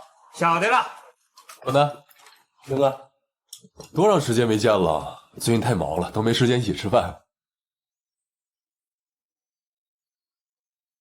关南，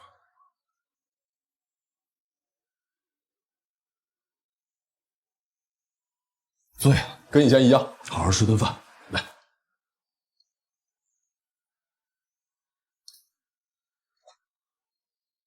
来，敬两位大神探终于破获包厢案。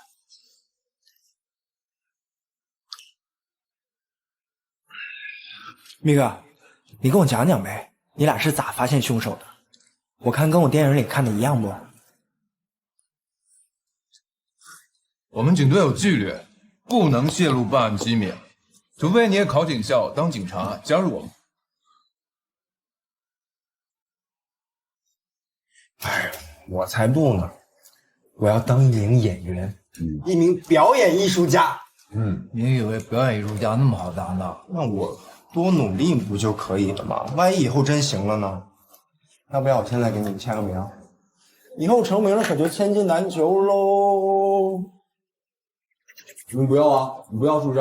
不让我要。来，你给我签一个。还得是我寻哥。你在这儿。又签，这已经是你给他签的第27个名字了。你不懂。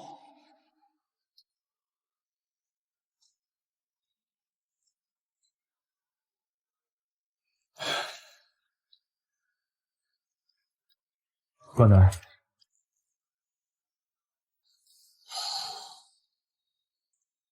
你说我们哥仨都多久没聚一起吃饭了？坐下。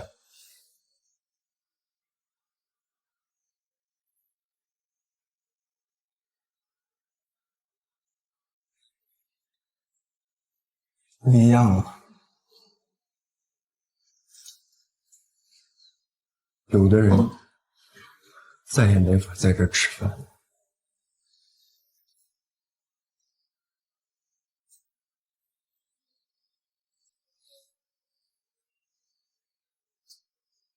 关南，关南，5年了，本来以为可以坐在一起吃个饭，我只是想告诉你，师傅的案子我从来没有放下过，我一定会查清楚所有的疑点。别说。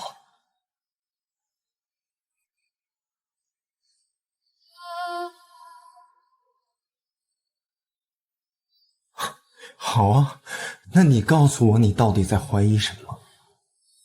怀疑马广福安装炸弹是受人指使？怀疑我爸才是他们的目标？等你查清楚，时间就可以回到5年前，我爸就能活过来吗？我身上这些烂皮坏肉就能好吗？我恨你，明明当初他想要报复的人是你，但你却非要献殷勤的把车借给了我爸。我也知道那不是你的错，但你却可以活生生的站在这里，还一遍一遍的说要查清所有的疑点。5年了，有结果吗？你天天矫情着说要找出真相，可你心里其实比任何人都清楚，你那所谓的疑点和真相，根本就是你转移愧疚的遮羞布。凶手畏罪自杀，这个答案太简单了，是吧？简单到装不下你的愧疚和痛苦，所以你就没完没了想要证明另有真凶。其实你不过就是想要找个替罪羊，好让你自己心里好过点儿，好让你能逃避自己的罪责。你每翻一次旧账，都像是在我的烂肉上再添一道伤疤。你查的哪是什么案子？你分明是在用我的痛苦喂养你那点可怜的自责。怜蜜，求你别再做出一副全世界都不理解你，就你一人背负着真相的样子了，真的很可笑。如果谁都没有错，那错的是谁？我吗？是我害了你跟师傅，我说什么都没有用。但是我相信，师傅希望我把真相查出来。随便你。韩叔，结账，我吃完了。韩叔，记我账上去。要的。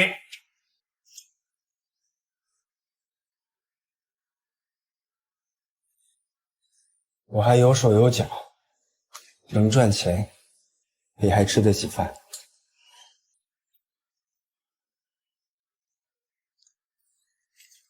请他们。不是你，关南，山队，来，小年，来，小年，你的威马威腊啊，山队的变态的马，赶紧坐着吃。哎，好嘞，谢谢韩叔，你先忙。哎，好。坐。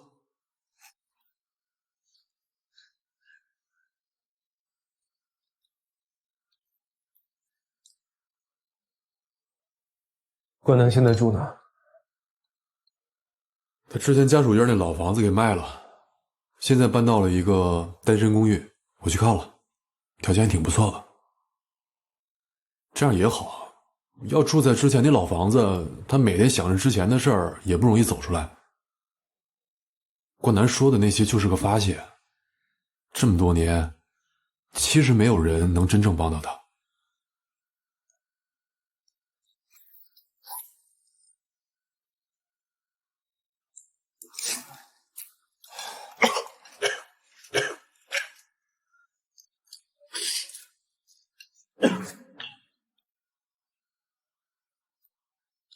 真是跟你们俩操碎了心了吧？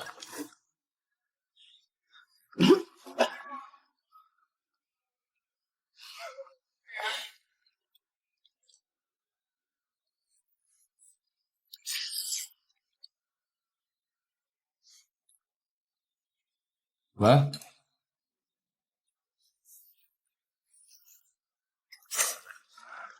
好的，知道了。走，回队里。马金光有交代。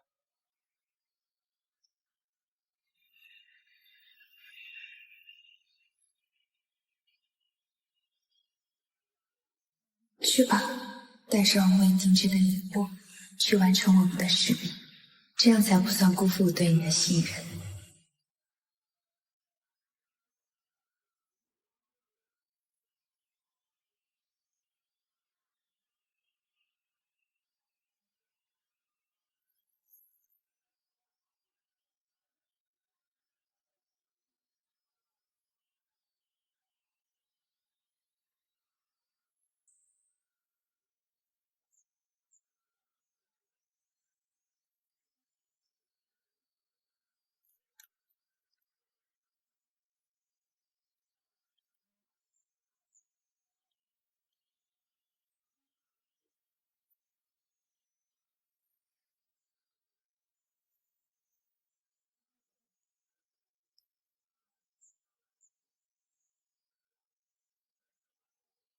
大哥说了，你这事闹得太大了，他保不了你，你得自己想办法出去躲躲，越远越好。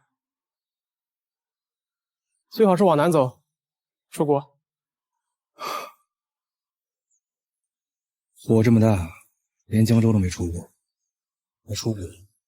咋出？有钱哪儿都能去，但你那些钱都是赃款，用不得。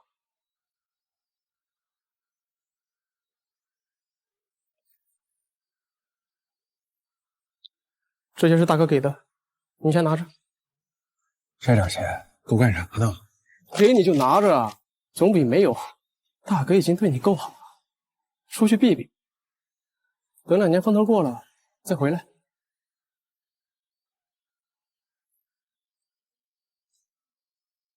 想通了，跟好好聊了。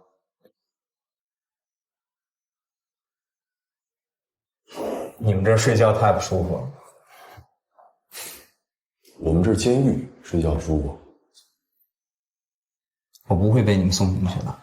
那天晚上我从家里出来就去了解放路老市场那边。大晚上去那干什么？卖点矿石。娇娇要走了，我想多赚点钱，证明我能给她好生活。结果人家老板还看不上。就这么点事儿，你一直瞒着，不跟我们说？这种事儿怎么说？万一让我老板知道了，我怎么回矿上干活？你们可以去查，那个老板姓柴，在市场很有名。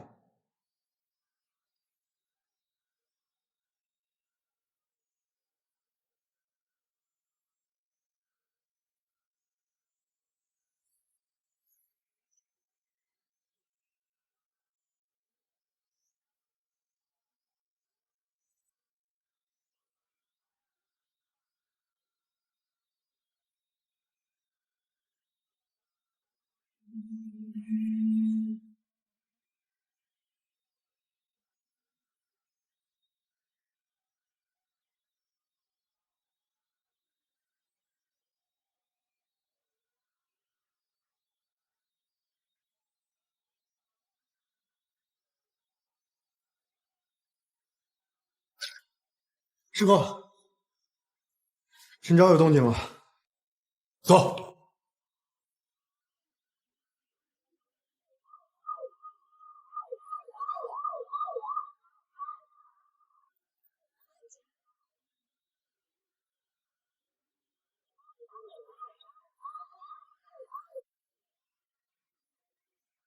陈昭初中没毕业就出来混社会了，跟一群差不多大的拜了把兄弟。后来虽然加入了好魏国的团伙，但最亲的还是这群兄弟。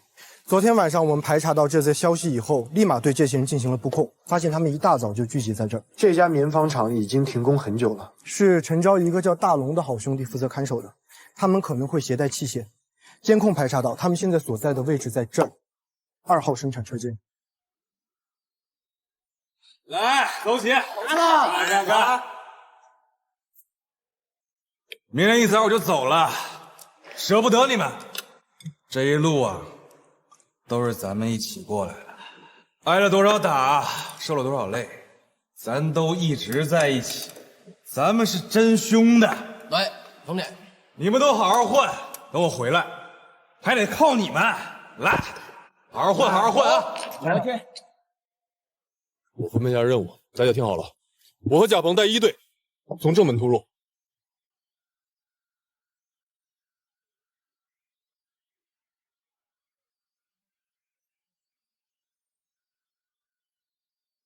2队、3队左右包抄。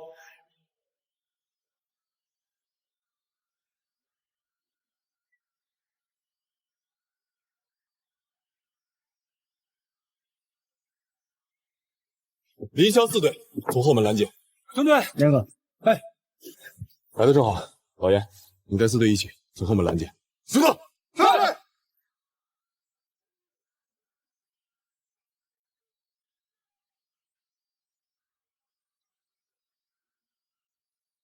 赵哥，从家复读的也是份心意。你呢，在外头不要饿到，一定记得多长个心眼哈。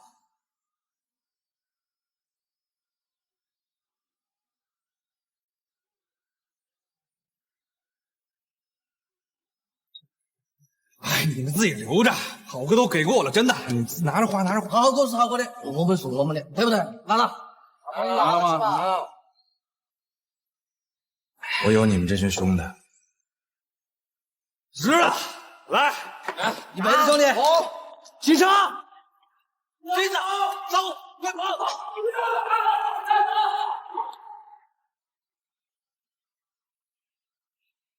站住！别动！站住！别动！别动！别动！别动！别动！再给我开枪！别动！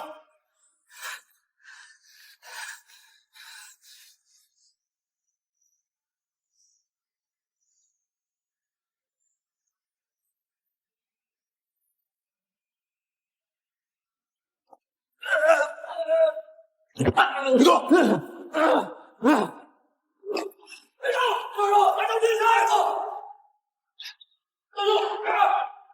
站住！站住！是。站住！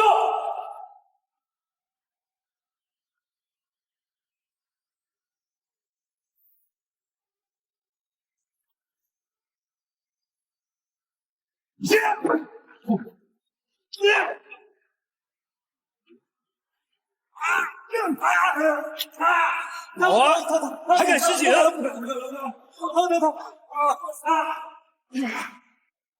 带走！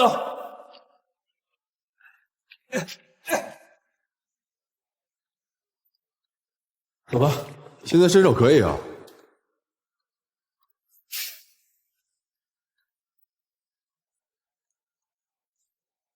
是。上去。你胳膊没事吧？来，没事。压上去。小心点。你早晨是去查马金光的不在场证明了？去查了路边的监控，他确实去了解放路老市场，有不在场的证明。这回他倒是说真话了。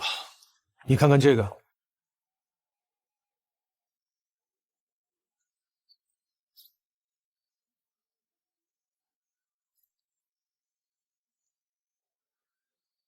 现在可以证实，在孔郊的案子上，马金光确实没有作案时间，对吧？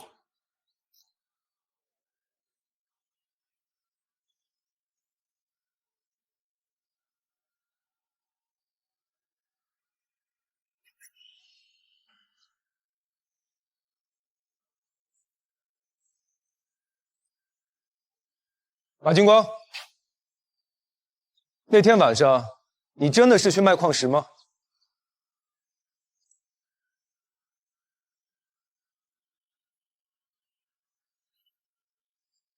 我都说了我没杀我老婆，我什么时候能接娇娇走，让她入土为安？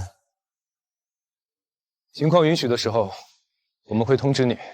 严密，一码归一码，我还是希望你们尽快能找到凶手，给我老婆一个交代。她活着的时候总说我没让她过上好日子，现在她死了，我不希望她在那边继续受苦。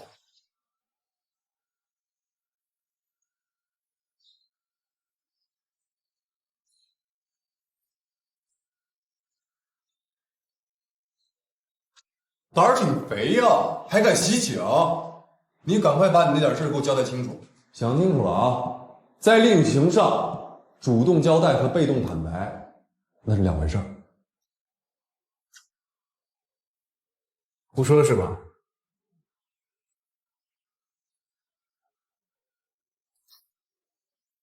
看看啊，看看怎么？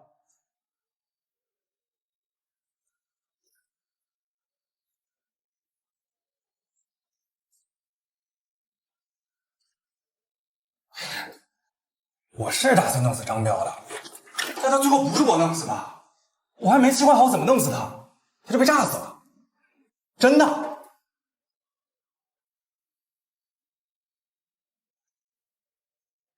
你为什么要弄死张彪？指使你的人是谁？你咋知道我背后有人的？你哪儿那么多废话呀？问你什么答什么。佳姐让我干的，给了我20万。你说的这个佳姐，就是张彪的妻子王红佳。是啊。钱什么时候给的？怎么给的？当然是张彪死了以后啊。虽然他不是我杀的，但我一琢磨，也没人知道不是我干的吧？我管他要钱，他就给了。他有没有跟你说过，他为什么要杀张彪？哎呀，警官，老公杀老婆，老婆杀老公，太常见了。我也没多问，给钱就行了。你确定他只找了你一个人杀张彪？应该是吧。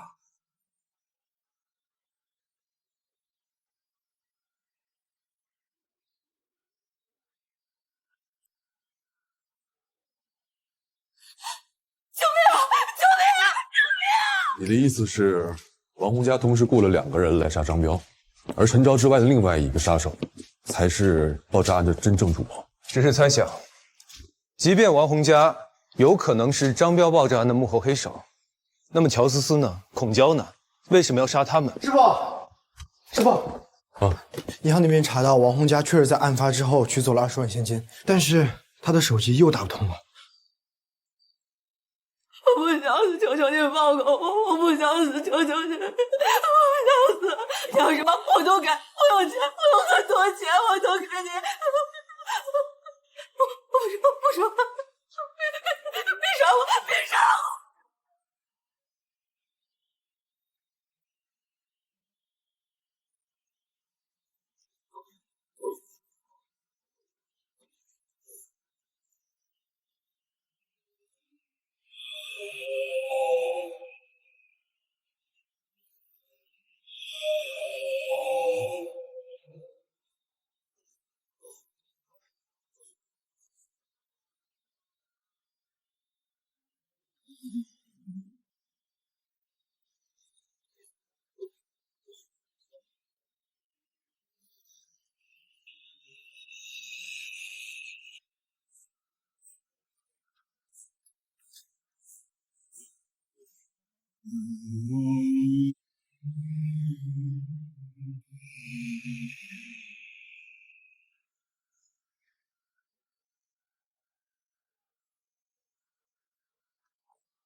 房屋没有异常，财物没有损失。如果不是这粒钢珠，我们很有可能以为王洪家是畏罪潜逃。师傅，这张彪屋里也太干净了吧！我怀疑他们俩早就分居了。我们进来的时候，门是虚掩着的。钢珠、血迹、钢珠，钢珠为什么会出现在这里？它跟之前的案子一定有联系。也许凶手是想告诉我们，王洪家在他的手上。他可能是想和我们比一比，看我们是否能够救出王洪家。苏队，苏队，那个，我这边有了点线索，我在王洪家的衣柜里找到了2个本子。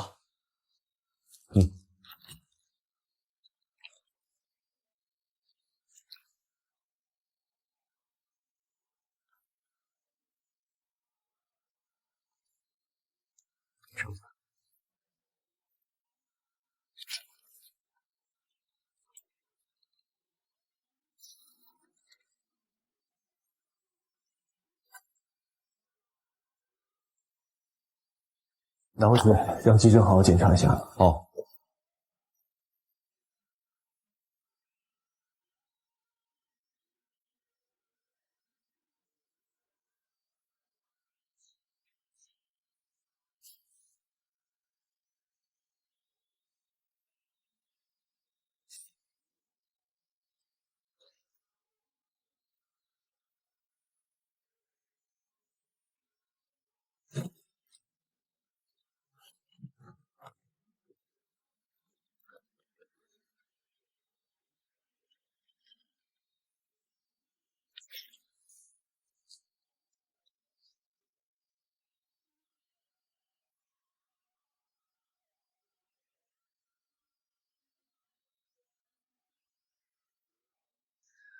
张彪家是第一案发现场，钢珠经检验与爆炸中的成分一致，上面的血迹也与王洪家的完全匹配。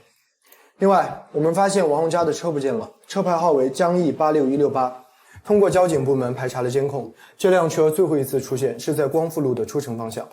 开车的这个人衣服、体型与乔思在案中监控所拍到的一致，但奇怪的是，从这张照片上来看，王洪家并没被控制。他只是好好的坐在副驾驶上。从他家到光复路，沿途会经过闹市区，甚至会经过咱们队的门口。他如果是被绑架的话，沿途应该会有求救的机会。我觉得未必。你们仔细看他衣服的形态，紧紧贴在身上，应该是被透明胶之类的束缚住了。他担心如果用绳子的话，可能会被人发现。凶手倒是挺狡猾的。我们在王洪家的卧室里发现2个本子，其中一个是湖光 KTV 2004年到2005年期间的账本，另外一本乍看是空白的，但刑记那边发现是用隐形笔写的，而且是用最普通的一种隐形笔，紫外线的光一照就能照出来。本子在紫外光照射下有各种名字、时间。等等啊，这个芊芊、云云、妮妮、妞妞，这是什么意思啊？ KTV 的陪酒女喜欢用花名，结合这个时间，这应该是他们的出台记录。师傅还是你有经验。也就是说，王洪家以前是湖光 KTV 的主管，他远比看起来的复杂。从光华路出发，如果不上高速的话，那么就只能到金华山。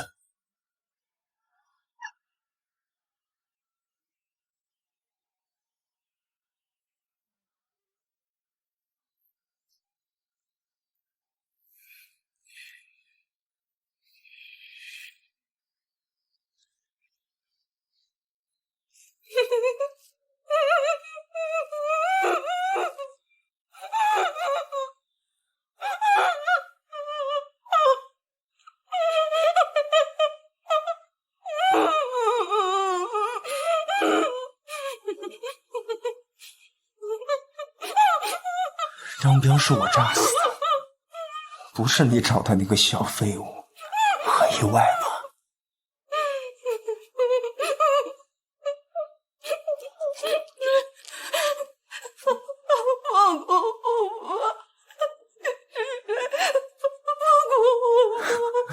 我是谁不重要，重要的是你是谁，你都做过什么。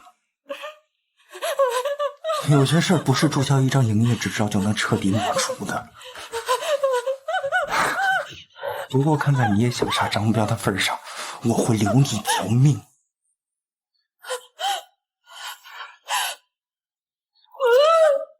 但是做错了事不受到惩罚怎么能行啊？你说是吧？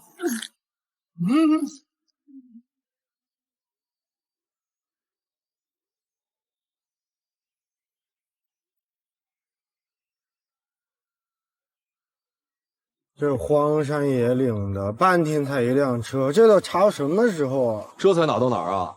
当年我师傅带我蹲点的时候，一蹲就是几天。孙队，这儿有发现。收到。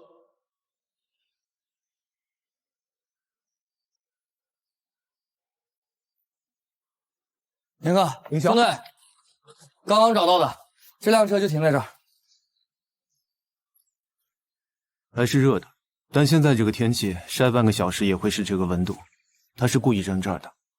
从监控看到他到现在足足有4个小时，也就是说，他先去了其他地方，又回到了这儿。他应该是把王洪家转移到了其他地方，再回到这里骑车，目的就是干扰我们的视线，给自己争取时间。这4个小时可给他忙坏了，整得这花里胡哨。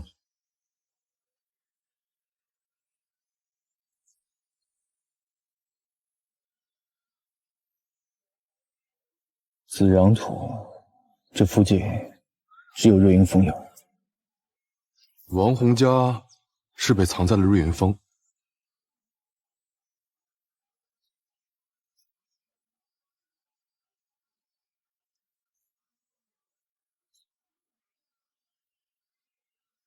草的锻炼处是湿的，刚被压断不久。他应该在这里换了另一辆车离开。看草被压倒的方向，也是前往瑞云峰的方向。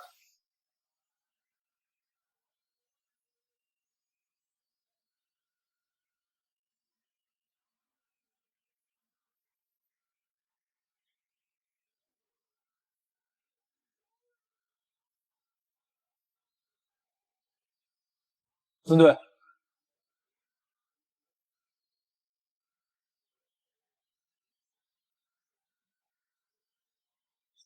应该就在前面。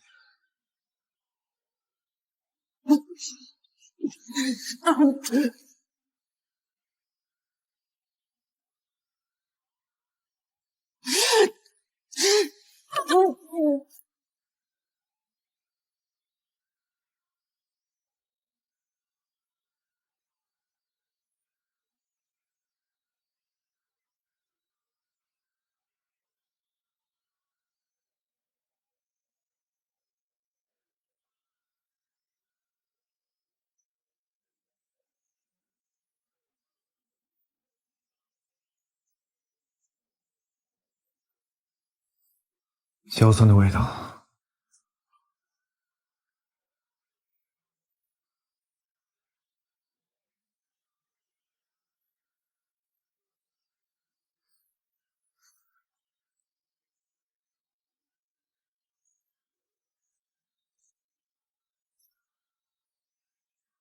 凶手应该就是在这里制造炸药的，清理过，但清理的不是很干净。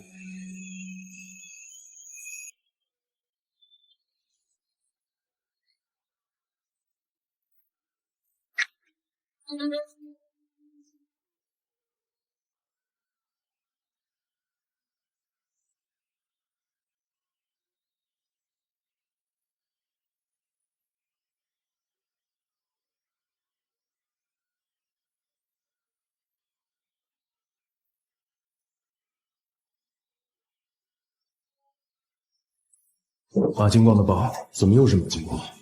难道马金光是凶手？缺乏证据来串联，但马金光肯定是案件中的一环。凶手为什么要把王洪家带到这里？多此一举的中转，这太像个幌子了。我去查清楚，各自行动。注意安全！李笑，你跟上他。是。别让他冲动啊！好。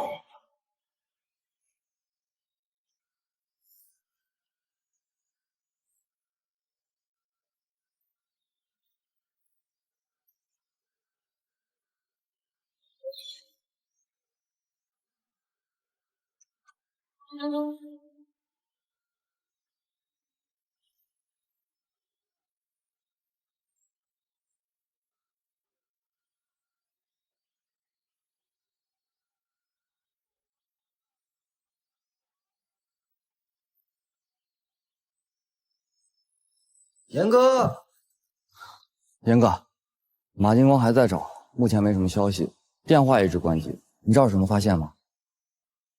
从孔娇家到这儿15分钟，从矿洞到这儿1个半小时。从矿洞过来的路，摄像头很少，极有可能拍不到马金光。但是从孔娇家过来，一定会经过这个江边的步道。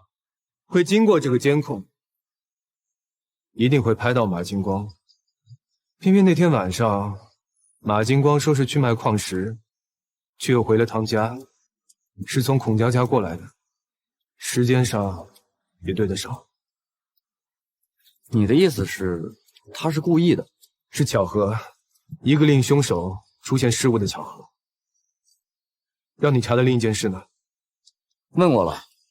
开矿用的炸药是从黑市买的，介绍这个黑市的人就是马金光，但是这个矿主和卖家他们都是网络上联系，从不见面交易，所以他也根本不知道这个卖炸药的到底是谁。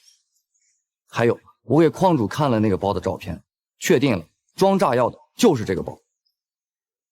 介绍人、卖家、制造者应该都是马金光。他在小木屋制造炸药，用那种包当包装袋。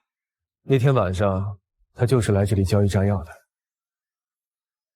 现在最能找到他的，一是通过那个网上的联络方式，另一个是他的摩托车。优先从出城方向排查。好，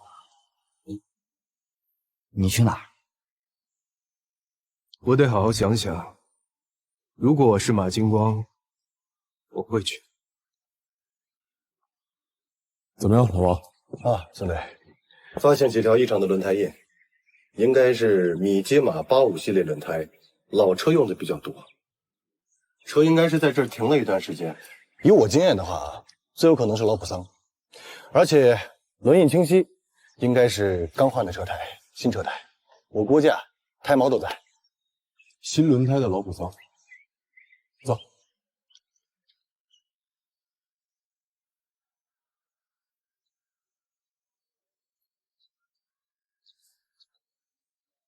老板，老板，哎呦，哎呀，有什么能帮您的？看看棺材，要一个什么样的棺材？装人的棺材，好棺材。您看，我这儿都是好棺材，可以私人定制。您喜欢什么花儿，咱就雕什么花儿，要最好的。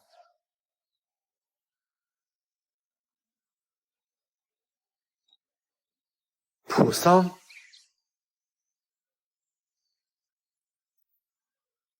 凶手居然连续弃掉了2辆车，可是没有车他怎么离开？难道还有同伙接应？新轮胎，这应该就是凶手那辆备用车。走，过去看看。啊，赶紧通知老王，车在这儿。是。怎么样？有发现吗？没有。再看得仔细一点啊！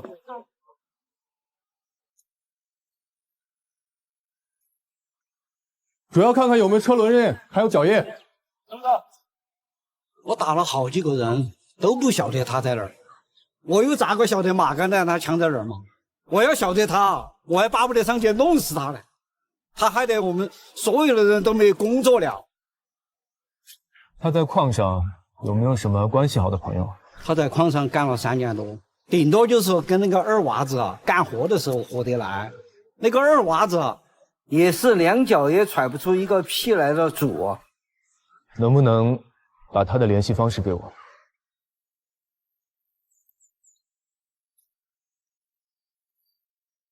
师傅，师傅，你有没有发现这个脚印特别深？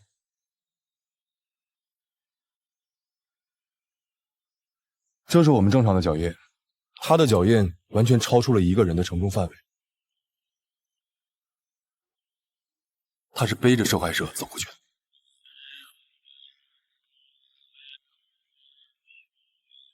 不是，这人身体素质挺好啊，背着人走那么远。马丁靴，脚印清晰，他应该没走远。走。有没有发现？朋友不应该出卖朋友，老马又不是坏人，我们不应该抓他。能不能抓我们来判定，是朋友才更应该救他，这是他最后的机会。他昨天来找过我，就问了一句话：矿是不是真封了？现在有没得人看到？我估计他是没钱，想着干一票大的，让我等他洗。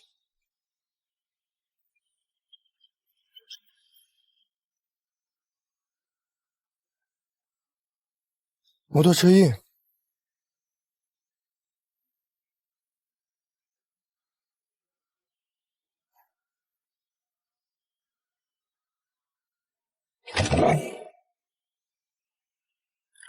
所以他是在这里换摩托车走的，应该是。走。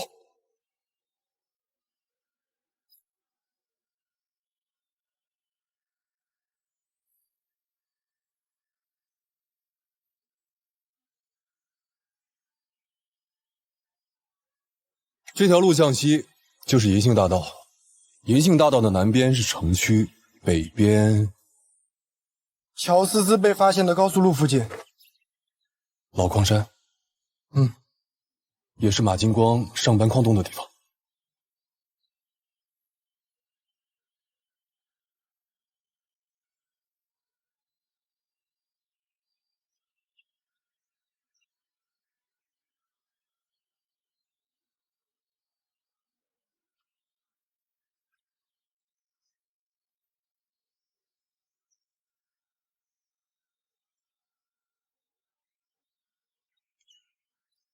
叫人去老矿山。是。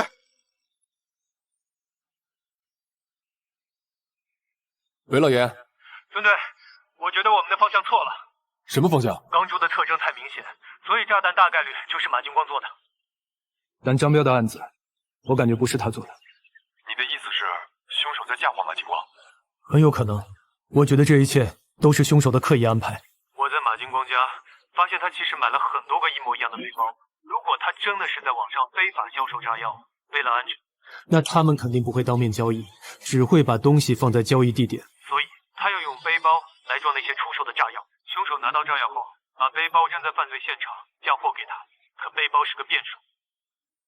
但凡马金光买的背包款式不一样，凶手的嫁祸都很难成功，除非凶手一直在跟踪观察马金光，甚至潜入过他家。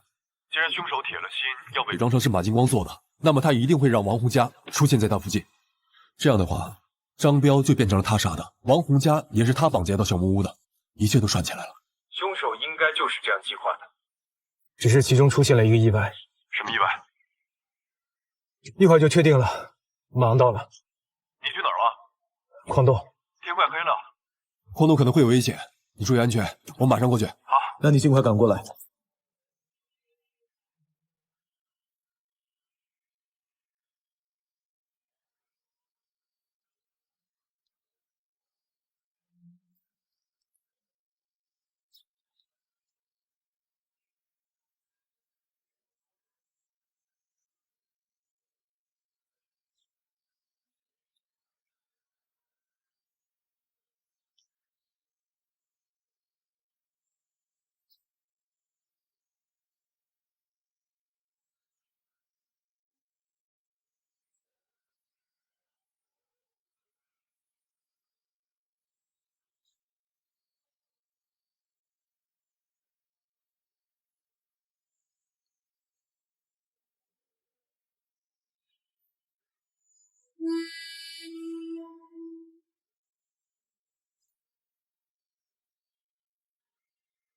师傅，3年多没有来看你了，我已经从刑警学院毕业了。沈阳的冬天特别的冷，冷得刺骨，夜也特别的长。有一回我问教授，刑警学院为什么要建在这么冷的地方？教授说，我们当刑警的就得这样，得学会在最冷、最黑的地方行走。但是心不能凉，眼不能盲，手不能麻，要永远坚信黎明终将到来，甚至要有自己去把黎明给拉出来的决心，绝不能让黑暗获得胜利。师傅，你也是这么觉得的吧？我相信你也是，一定是。放心吧，我也是。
韩警官，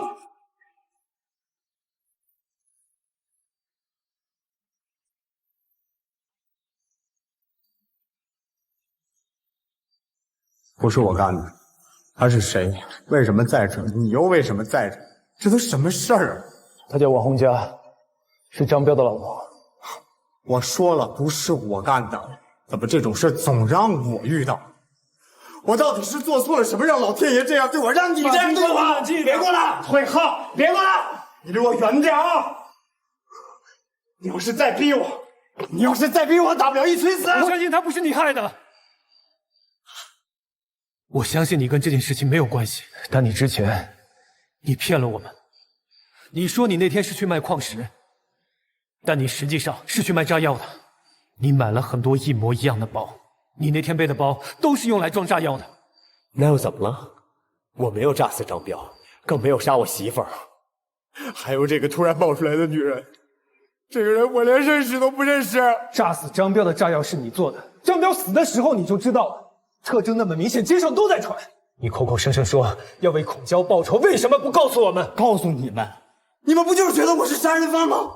那个人说他果苗让野猪糟践了，给我买点炸药是弄野猪，我哪知道他是去炸人？那当年呢？当年你也不知道吗？就是不知道。我妈说什么我做什么，我根本不知道她去干啥。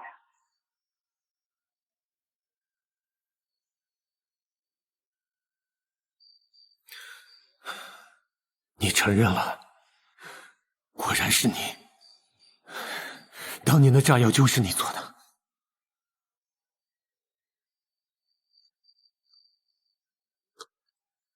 反正是洗不清。你被人利用了，你被人利用了。张彪不是你杀的，孔娇也不可能是你杀的，而王洪家更不是你绑到这儿来的。你被人利用了，就跟当年你被你爸利用了一样。我被谁利用了？那个买你炸药的人。那天晚上，他把你约到老市场交易，就是为了让你失去在孔娇案上的不在场证明。但他没有想到，你偏偏回了一趟家，经过了监控，反而拥有了不在场的证明。在绑架王洪家之后，他特意去了一趟小木屋栽赃你，钢珠、背包，他把所有能指向你的特征都放在那里让我们看到。他对你的习惯和行踪了如指掌，他知道你做炸药的地方，他知道你全部的秘密。那为什么是我？你有家庭犯罪史，你认识这个案子里的所有人，你有杀害张彪和孔娇的动机，更重要的是你还会做炸药。把你当做嫌疑人，他就可以完美脱身，所以他一直在误导我们，对你进行有罪推定。那你们现在能不能抓住他，还我一个清白？告诉我全部的经过，我有把握可以抓到他。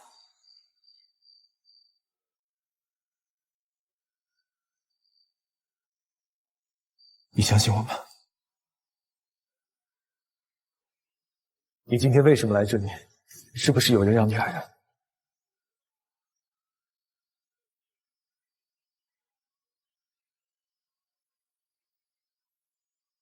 我想搞点钱给娇娇买口好棺材。她活着的时候太苦，可那东西太贵。正好网上有人说想要弄点矿石，我知道这个地儿早封了，而且没人看着，就过来了。你们是怎么联系的？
林密，林密，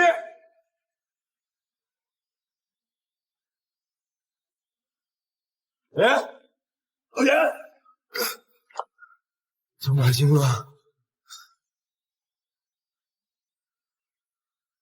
当年的案子我查清楚了，炸药是他做的，但那跟这个案子没有关系。老严不能睡啊！叫救护车！叫救护车！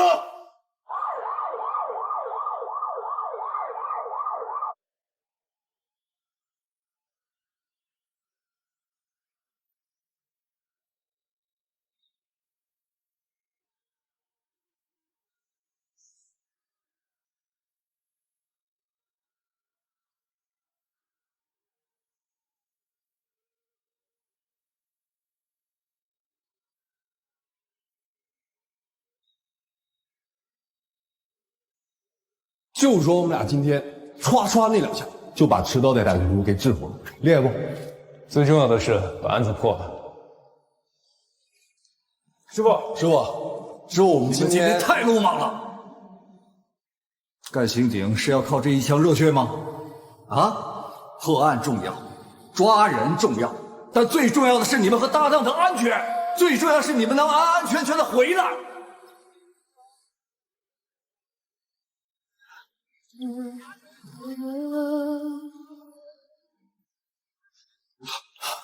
我不行了，拉不动了。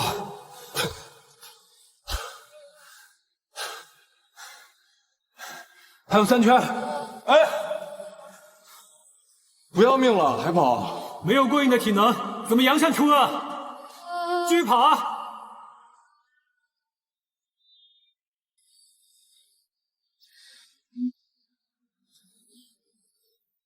师傅，应该怎么样了？抢救呢？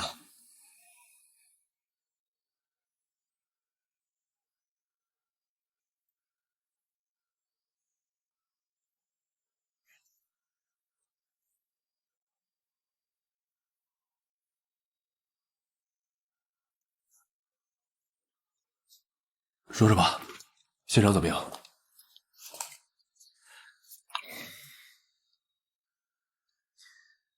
我们在矿洞里发现了马金光和王红佳。进入现场的时候，闻到一股甜椒糊味和酸臭味，跟张彪爆炸现场的味道一样。还有，矿洞附近那辆摩托车轮胎进行了提取对比，跟我们在玉米地里发现的完全一致。可惜车牌是假的，查不到车主。老王他们在小木屋里也采样到了马金光的 DNA， 还找到了炸死张彪那枚炸弹同源的爆炸物组织。我觉得凶手就是马金。医生，我兄弟怎么样了？我们为患者做了全身及脑部检查，万幸的是一切正常，只是有些擦伤和软组织挫伤，没伤到内脏和骨骼，昏迷只是一种应激反应，留观24小时就可以出院。谢谢你，辛苦了。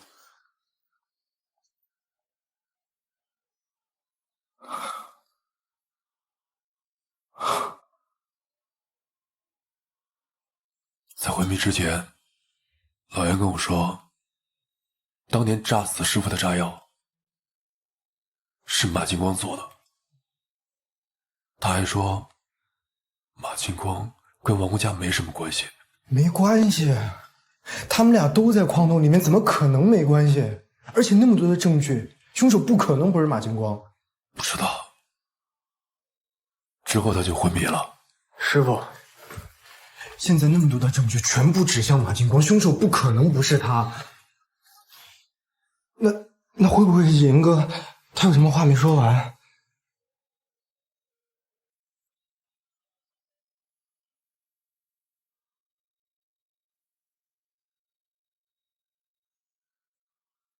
他到底是谁呢？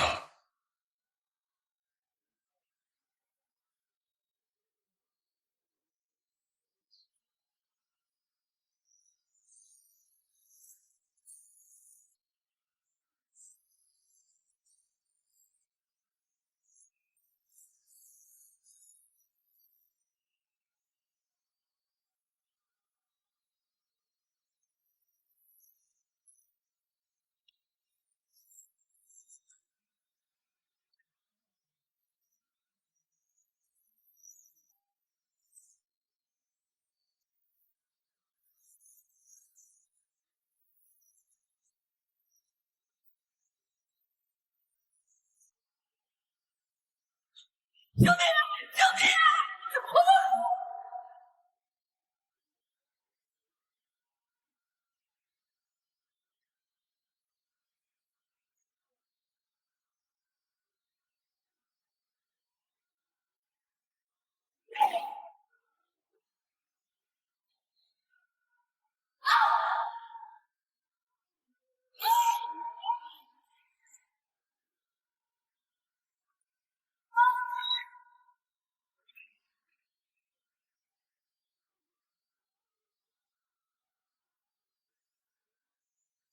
你说的已经照做了。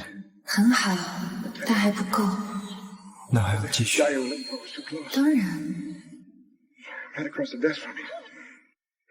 Closer than that, Lord.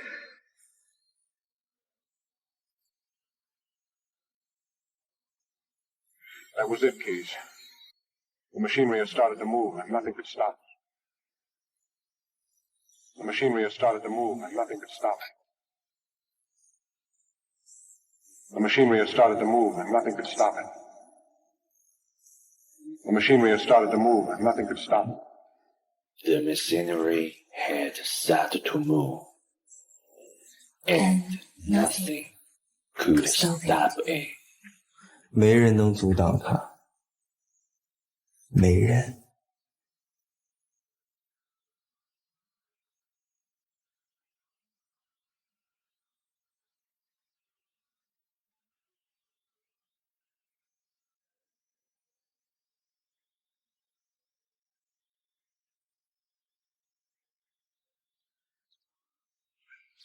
大哥，大哥，出事了！大哥，出大事了！这是好事儿啊！出事儿了，就有人死；有人死了，就要有人哭；有人哭了，就要来咱这儿花钱，这是给咱送财来了。都别愣着了，准备迎客。是。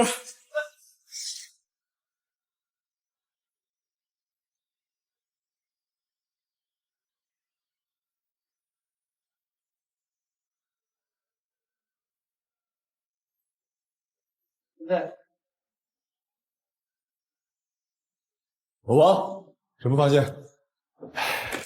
孙子你也看见了，这爆炸、坍塌、飞石、土尘，把痕迹破坏得非常严重。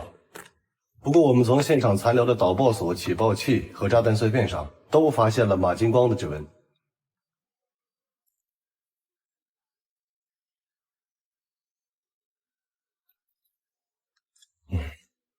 你看看。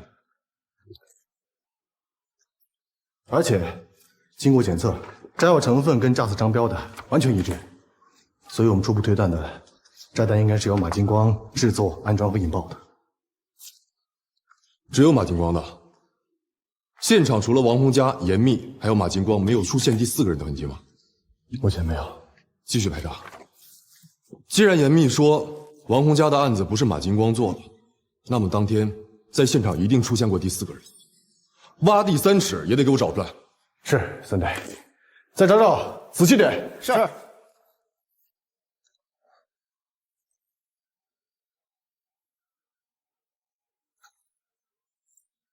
如果这些都不是马金光做的，那凶手为什么要执意嫁祸给他呢？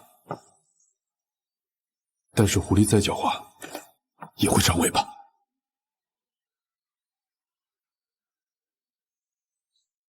在山上的小木屋中，我们查到了马金光的 DNA 和炸药遗留物。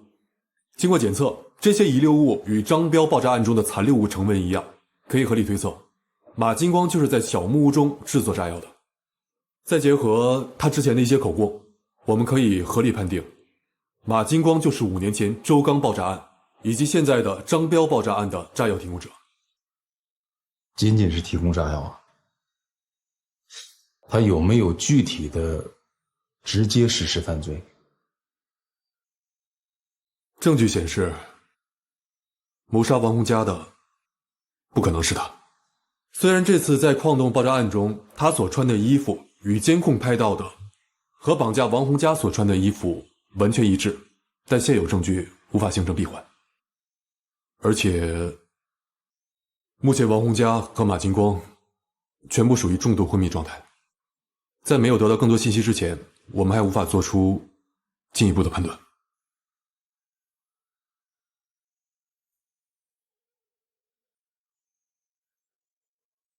这凶手查不出来，反而问题越查越多。啊，这严密还伤了。兄弟们，我也干过刑侦，你们现在所有走过的路我都走过。所以大家的苦、累、伤，我都能理解，我也都记在心里。可是咱们把话说回来，这警察，你破不了案子，你吃再多的苦，受再多的伤，你有什么用呢？我怎么就不信了呢？我就不相信有那么完美的犯罪，他只要干了，肯定会留下痕迹。为什么查不出来啊？就是工作不够细。所以我建议大家从头梳理所有的案件细节，一定要压实压细，别再有任何的遗漏。我拜托大家了。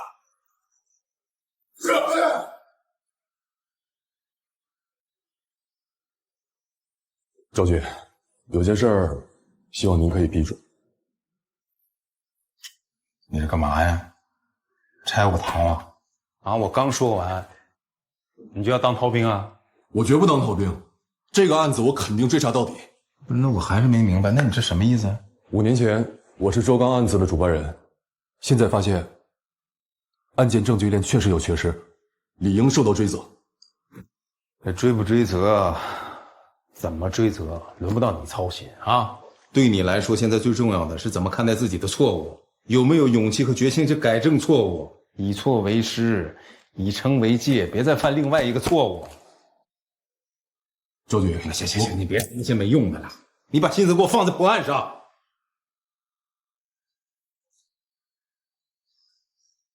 月底之前，如果抓不到凶手，我脱了这身警服。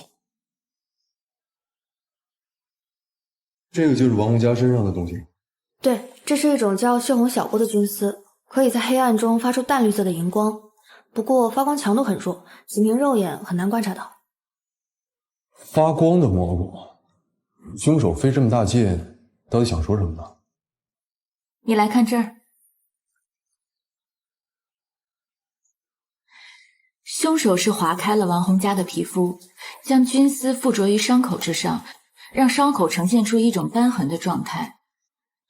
而这个血红小菇也被叫做流血的仙女头盔，它有一种特质，受伤后会从伤口处流出类似血液的暗红色汁液。疤痕，头部流血，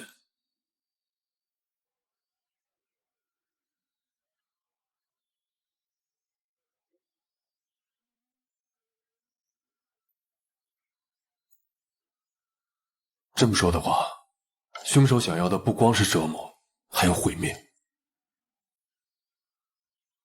宝宝，加点药吃了好吗？我难死了。你听话嘛，把药吃了。你这孩子怎么这样啊？不吃药病能好吗？我哪有那么多钱给你耗在这儿？我跟你说，你在这坐着，我去找阿姨拿药，听到没？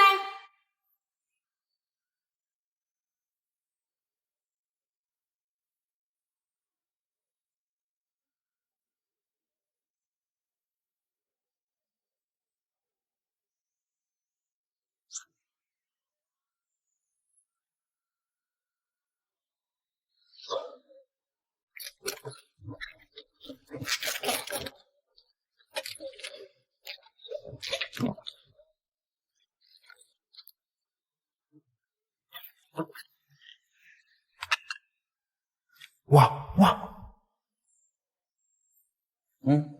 喜欢就拿着吧，送给你哦，乖乖吃药，早点康复才可以出去玩哦。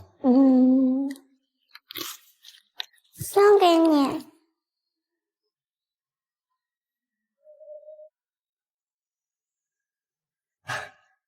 谢谢，谢谢哦。真甜。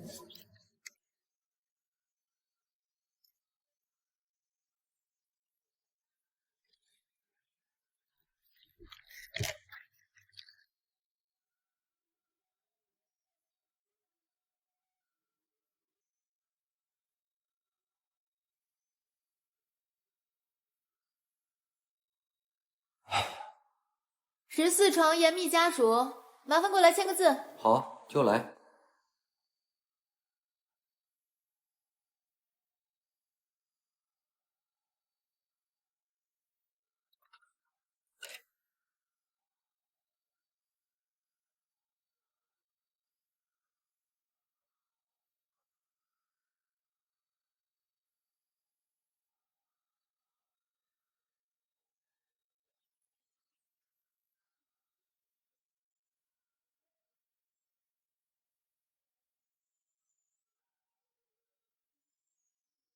严密，你还活着呢。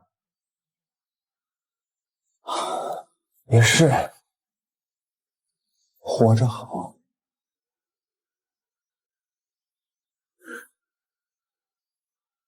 你可千万别这么快就死了，我可还没玩够呢。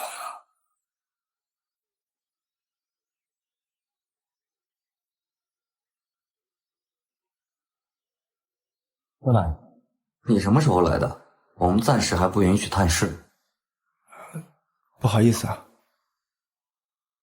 密哥，早日康复，坏人还等着你去抓他呢。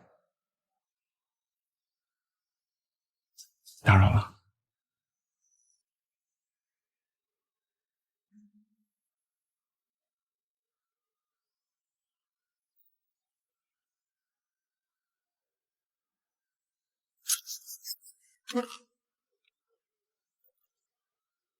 谢谢。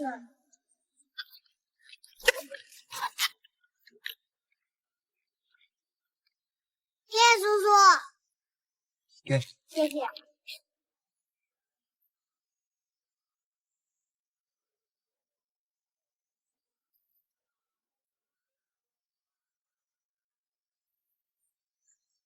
不是人呢？那不都说了没生命危险吗？怎么还推出去了呢？那隔壁床的，你们朋友要走，我拽都拽不住。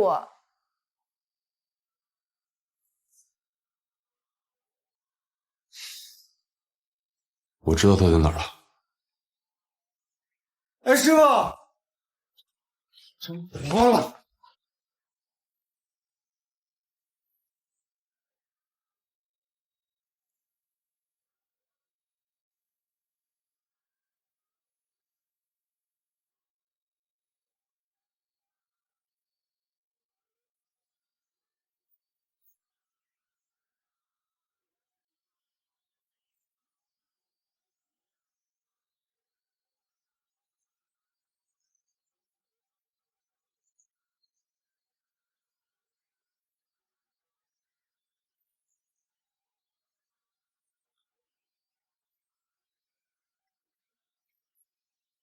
老严，你的伤好了吗？就瞎跑，啊！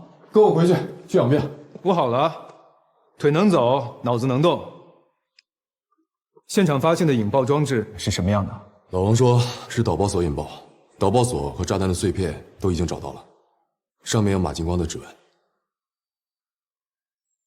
现场没有发现遥控装置，马金光没有按下导爆器，凶手当时就在现场，一定还有另一条导爆锁，只是爆炸之后被凶手抽走了，所以没有被发现。有这个可能，但目前现场还没有发现第4个人的痕迹。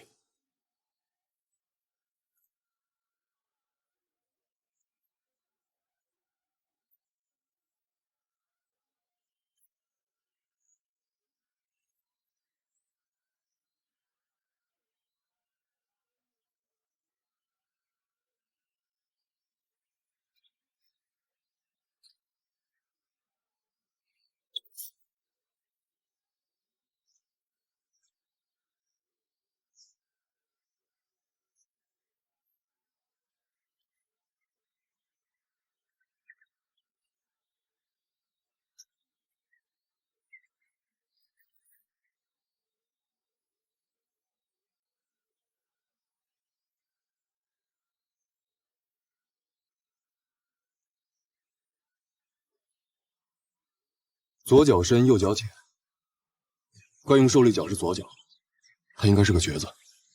这样的话，之前乔思思案中我们没找到的那个做出租的人，和他倒是很像。叫老王过来，带上设备，告诉他脚印有问题。好。他之前作案筹划的那么周密，几乎抹去了一切痕迹。为什么这一次一下子留下2个武器？这么明显的信息点？你的意思是说，这次又是假靶子？凶手就是想通过不断制造假靶子，来消耗我们的时间和精力，试图掌握这个游戏的节奏。他这么做，到底想干什么？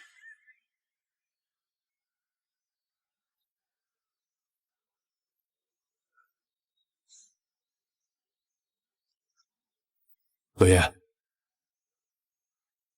，5年前师父的案子，我很重视，但在炸药来源上，我没有认真调查，是我的责任。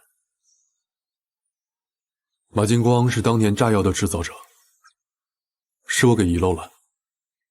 你的坚持是对的，也证明了马金光就是漏网之鱼。其实那天冠南骂的对，也是他把我骂醒了。凶手畏罪自首，这个答案太简单了，是吧？简单到装不下你的愧疚和痛苦，所以你就没完没了想要证明另有真凶。其实你不过就是想要找个替罪羊，好让你自己心里好过点儿，好让你能逃避自己的罪责。如果谁都没有错，那错的是谁？我吗？马金光在不知情的情况下提供炸弹，这其实算不上什么真相，充其量不过是一个答案。一个让我看清自己有多懦弱的答案。我抓着那些疑点不放，就是不敢面对师父手中的车钥匙，是我低出的事实。我恨的真凶，其实也是那个本该在车里却活下来的自己。你当初的结案没有错，是我不愿意接受这简单的残酷。现在真凶找到头了，活着担起这份愧疚，比起死更加需要勇气。以后该担的责任担起来，该做的事情做好，这才是给师父和师母，还有冠南最好的交代。小妍，你与自己达成的这份和解，才是最珍贵的成长。希望你和孙勋能带着师父未完成的那份荣耀。继续。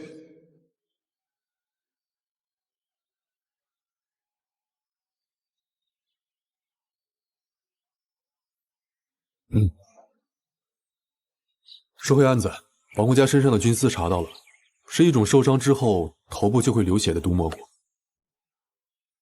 凶手专门找了这种蘑菇，而他作案时又热衷于击打被害人的头部，这很难不让人联想，他是在隐喻之前的案情。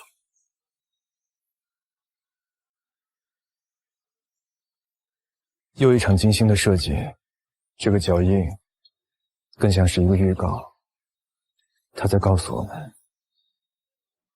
新一轮的游戏要开始了。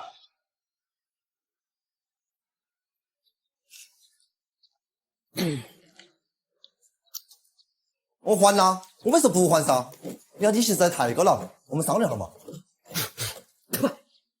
咋商量呀？你让二勇来跟我商量呀？你觉得二勇在这条街上吃得开，想让他来压我呀？不，只是想跟他商量会儿。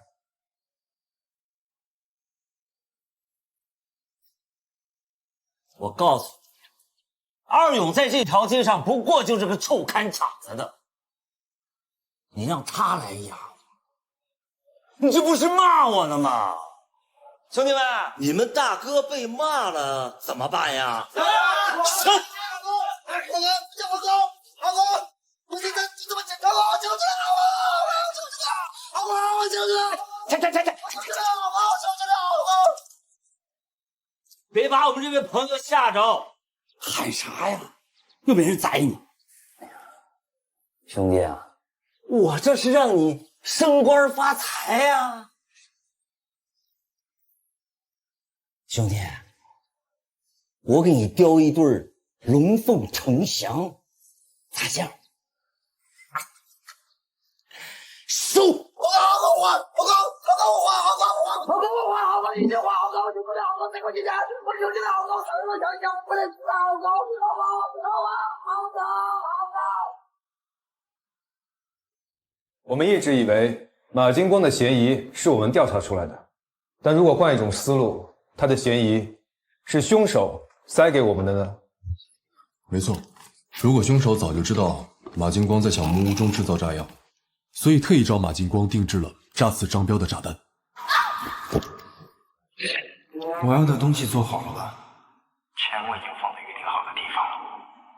而且在绑架了王洪家之后，他不惜大费周章的先把王洪家带到小木屋中施虐，再刻意的从小木屋转移王洪家，目的就是让小木屋中既有马金光制作炸弹的痕迹，又留有绑架施暴王洪家的痕迹。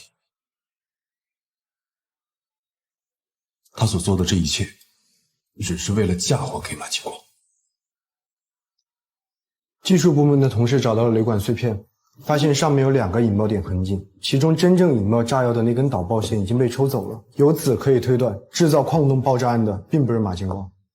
他们也分析了那个脚印，虽然一深一浅的跛足痕迹可以模仿，但是身高和体重是改变不了的。初步判断，脚印所有人的身高在1.76米到1.79米之间，体重在70千克左右。1.76米到1.79米。我还调查了跟马金光在网络上联系交易的那个账号，但是他使用了多个网络代理地址，我们完全查不到真实的 IP。其中他的一个网络地址是哪儿？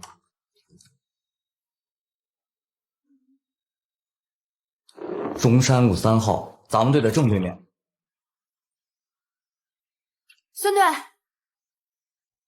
甄姐让我送过来检测报告。报告显示，脚印中的木屑是金丝楠木，还有根据王洪家的尸体调查分析，割伤他的应该是木工手刀，伤口中也检测出了金丝楠木的微量木屑。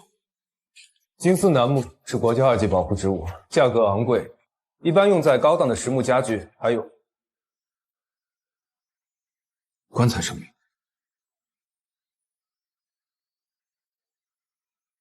我在还原马金光的行动轨迹时候，查到过他去过一家棺材铺。我一开始以为他是给孔教办理后事的，所以没有特别留意。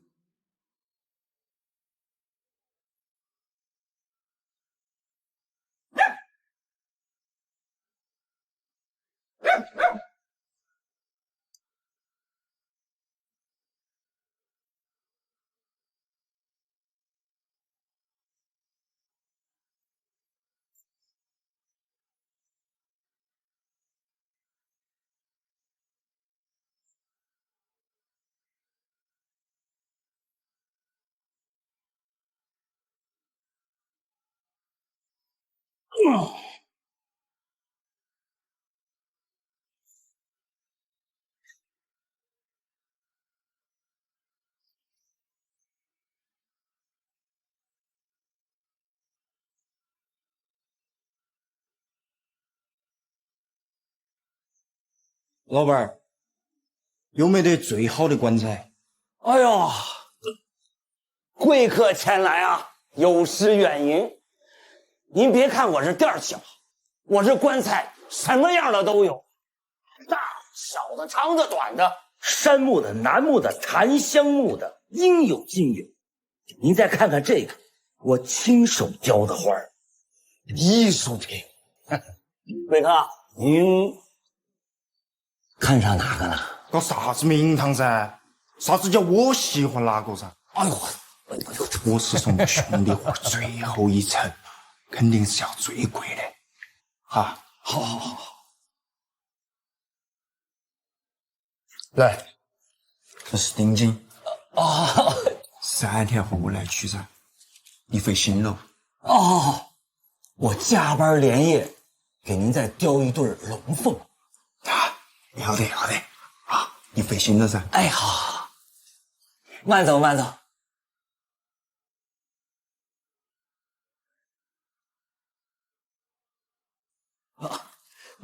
走，贵客慢走。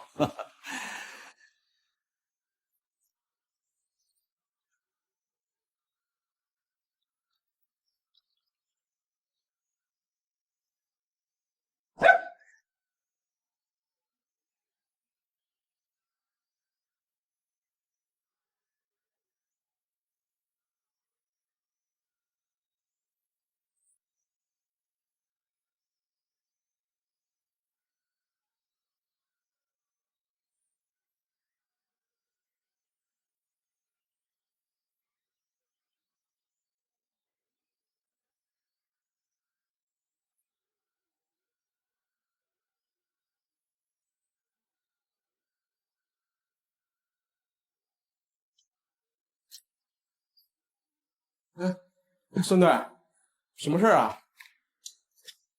跑回国了？大哥，刚才还在这儿呢，应该出去了吧？这么巧啊？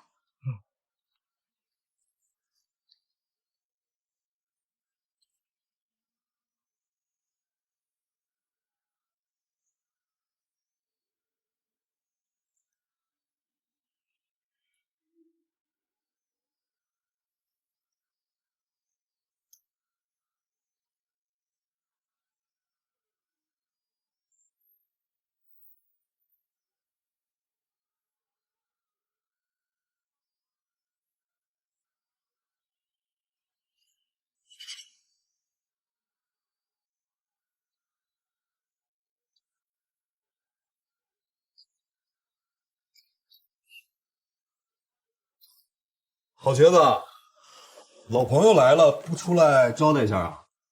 哎呀，才做梦去。哎呀，在这里边睡啊？睡得着吗？那睡得太着了，早晚的事儿。二毛，给孙队泡杯好茶。哎，别，这样，你跟我回队里，我请你喝茶。算了。哎呀。等等，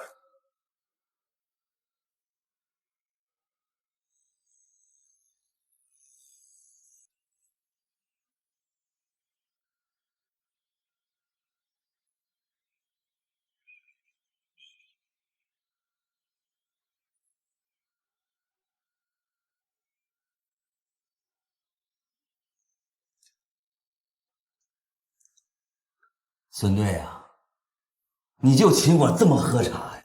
郝卫国，到，我叫郝卫国，来。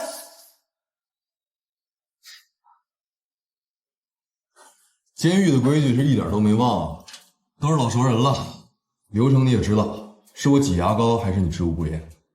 孙队呀，咱们都是好朋友，我当然是知无不言了，但是我言啥呀？我现在还蒙着呢，我都不知道我犯了什么事儿。行，还是挤牙膏，来，看看这个，这个是怎么回事？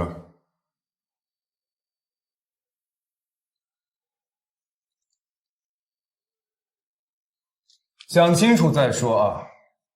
我们已经查了你的工具箱了，里面正好少了一把。这个刀，这是我的，但这上面的血我就不知道了。我是个木工，只雕木头不雕人。你怎么知道上面是血？是谁的血？您真是小瞧我们这些匠人啊！怎么说也干了这么多年了，是颜料还是血，小孩都能分辨出来。但是我发誓啊，这个刀它确实是我的，但这个血是谁的，我是真不知道。虽然我是个卖寿材的，但不代表我就百无禁忌呀。吃饭这家伙要是沾上了血，那可是大忌讳呀。所以你的意思是，这个刀上面的血是怎么来的？你不清楚？不知道。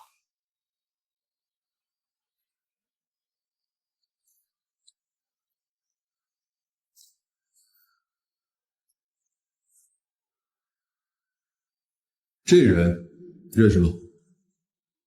见过，昨天来过我店里，订了一具寿材，金丝楠木的。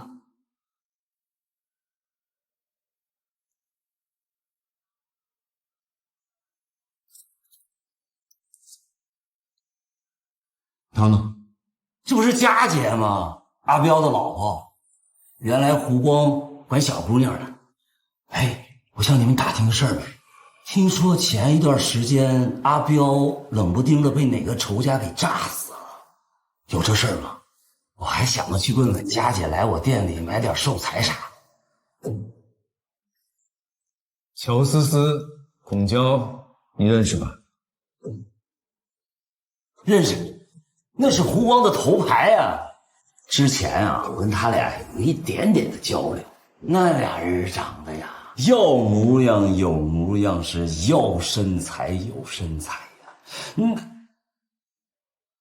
哎，不对呀，他俩不是死了吗？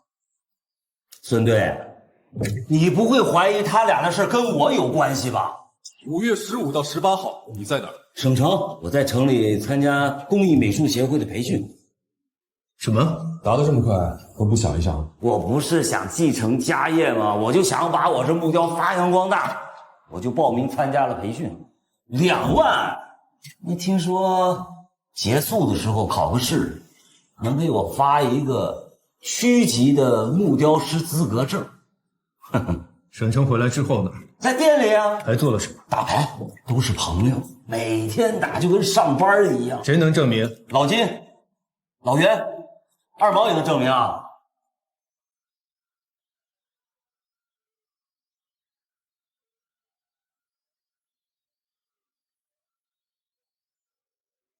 各位，案发现场的脚印跟郝卫国的对不上，最大的区别是，他的鞋穿的是定制款，他的左脚内有一个内增高，这样能平衡他的身高，也能减轻他跛脚的症状。但是我们在矿洞附近发现的脚印与郝卫国的足迹完全不同，基本可以判定脚印不是郝卫国的。也许是凶手没有想到这个事情，所以在模仿的时候出现了误差。那郝卫国就完全没有嫌疑了吗？去核实一下郝卫国的不在场证明，没什么问题的话，让他先走吧。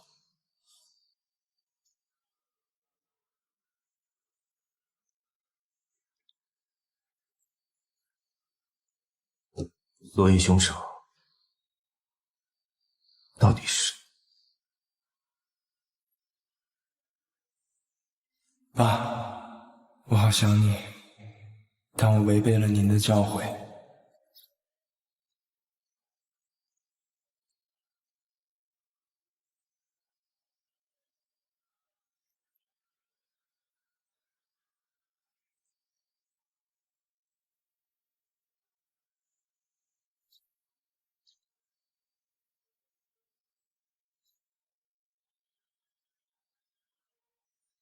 你的真相找到了？找到真相的不是我，而是你。该我担着的我担着，该我受着的我受着。师父师母，还有你，这份交代，我会用我这一辈子慢慢偿还。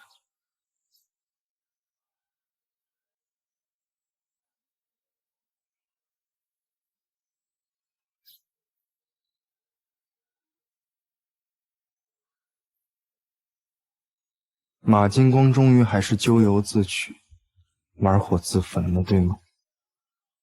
他的案子会由警方调查，绝不会让凶手逃脱法网。就像师父教我们的，每一个案子，只要坚持挖掘，真相都会浮出水面。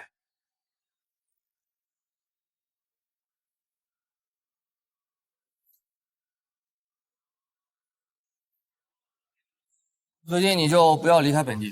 行，有什么事儿我们随时通知你。行。哎，下次要叫我再来喝好茶的时候，提前跟我说，我自己带。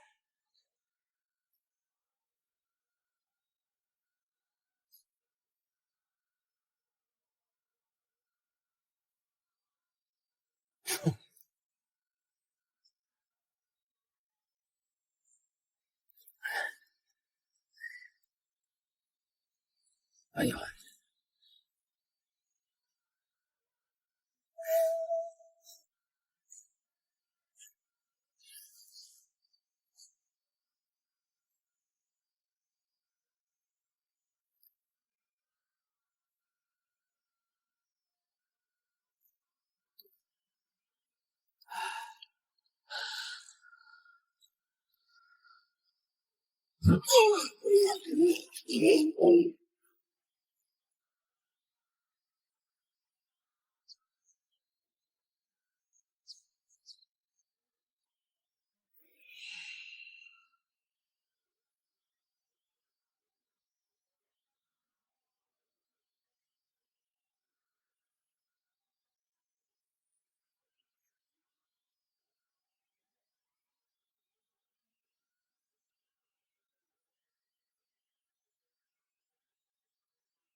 他为什么会死？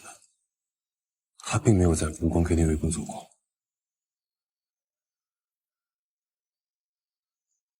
凶手不是简单的重复，他在改变，在升级。他选择距离警局这么近的地方作案，就是对我们的挑衅。李真，尸体什么情况？目前没有发现任何的伤痕，也没有出血点，恐怕得回去开尸检查了。先带回队里。好。孙队，老严，这里有发现。这些脚印从外形轮廓上看，的确是郝卫国留下的，而且这周围只有他的，甚至只有这么一组，从上面一路走到沟渠旁边的脚印。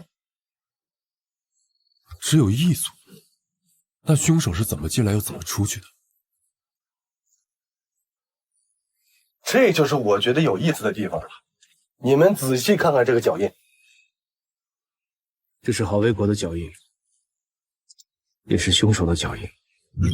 凶手只要穿着相同的鞋，踩着他的脚印进来，再退出去，表面上看起来就会像是只有一个人的脚印。你们看这个脚印，花纹出现了明显的模糊、叠加甚至变形。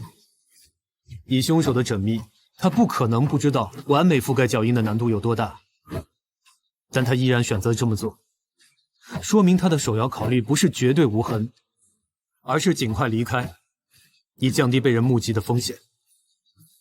毕竟这里不算偏僻，我猜对凶手来说，即便留下这些蛛丝马迹给我们，也总比长时间滞留现场，增加暴露风险，要划算且安全得多。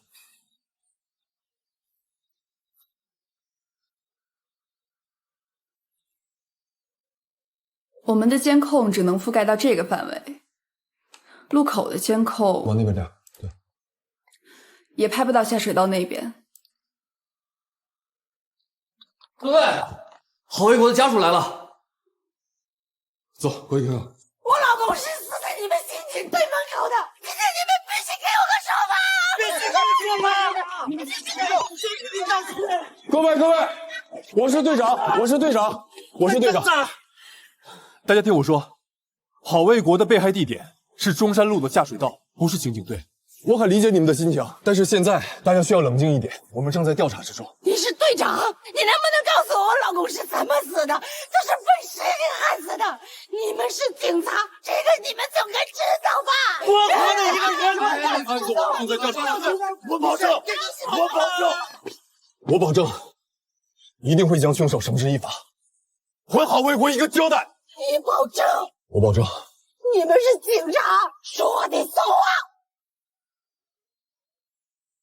死亡时间是昨天上午10点左右，应该是刚从局里出去不久。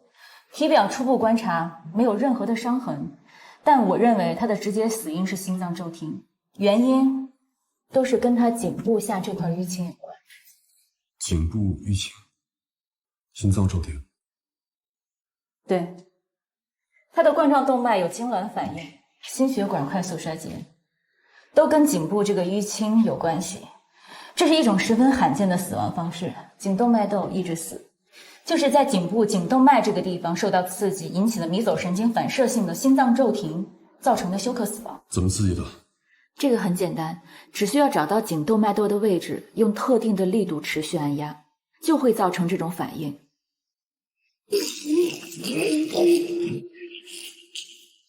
当然，这种情况存在个体差异，但郝卫国本身有心血管疾病，对这种刺激尤为敏感。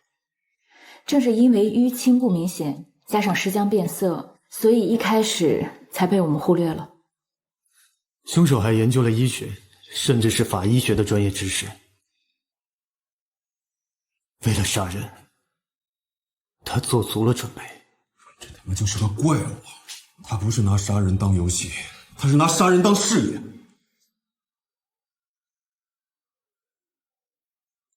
孙队，孙队，严哥，我在郝卫国的随身物品里找到了这个。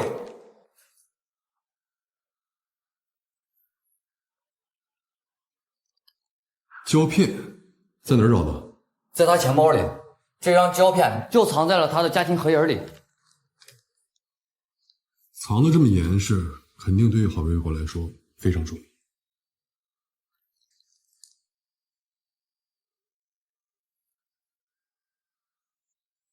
根据鉴定，这张胶片拍摄于5年前。这种胶片很特殊，仅适用于一种叫米诺克斯的超小型相机，在咱们江州极为少见，所以他们帮忙冲洗出来了。乔思思、孔娇、张彪、王洪家、黄卫国，还有这个侧过脸的男的是谁？吧台上的女孩也分不清脸，他们到底是在聚众取乐，还是在折磨这个女孩？所有受害人都在这相片里，终于连起来了。这2个人到底是谁？是凶手，还是凶手下一个目标？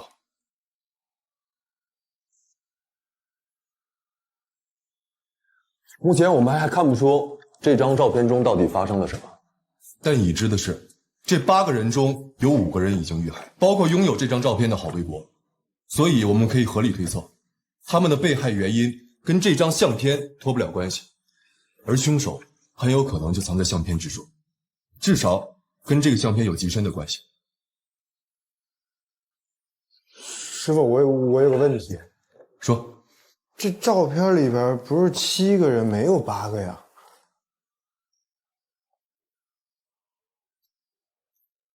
还有一个拍照的人，他用罕见而专业的设备，趁所有人不注意，偷拍下这张照片。凶手应该不知道郝卫国有这张相片。贾邦，你说说为什么？因为如果他知道的话，他肯定会把这张照片拿走。但是郝卫国的衣物并没有被翻找的痕迹，他的家也没有人去过。这是他犯的第一个错，现在我们终于有机会走在他之前。老严说的对，这3个人中，我们只要找到1个人，就先凶手一步。但如果我们找不到的话，以这个凶手的作案速度，很有可能还会有人遇害。接下来，我跟严密去查相片的所在地。贾邦，你去查这台特殊的相机，查查它哪里有卖给了谁。是。小韩、林霄，你们继续查郝瘸子。拍照的这个人很有可能就在他的人际关系网里。是。他把胶片藏在这么贴身又隐秘的地方，会不会是因为这张胶片很值钱？如果这张胶片很值钱，他会不会已经拿它换过钱？还要继续查郝瘸子的资金往来。行动！来！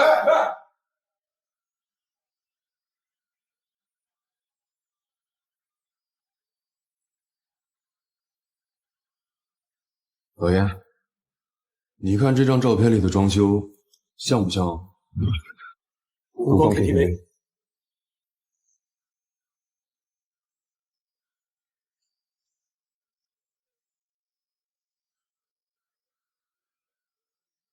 了解。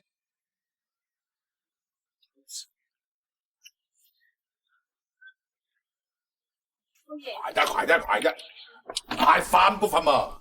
歇歇转月，出来聊2句。是的嘿，你们说，害我说那个派郎呢，恁个好一张风都没得，结果都跑去接力去了哈。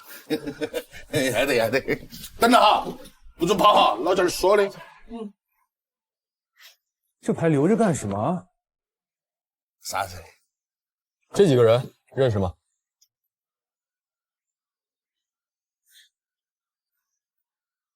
是吗？你们老板你不认识啊？哦，认得，红光的彪哥嘛，他婆娘那个是郝瘸子，我在红光当经理时大客户。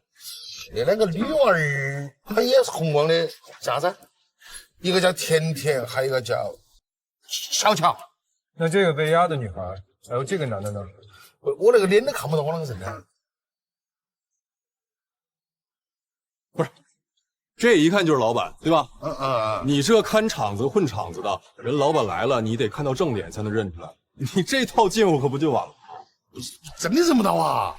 认不出是吧？那行，跟我们回局里打2天，你就认出来了。走走。等。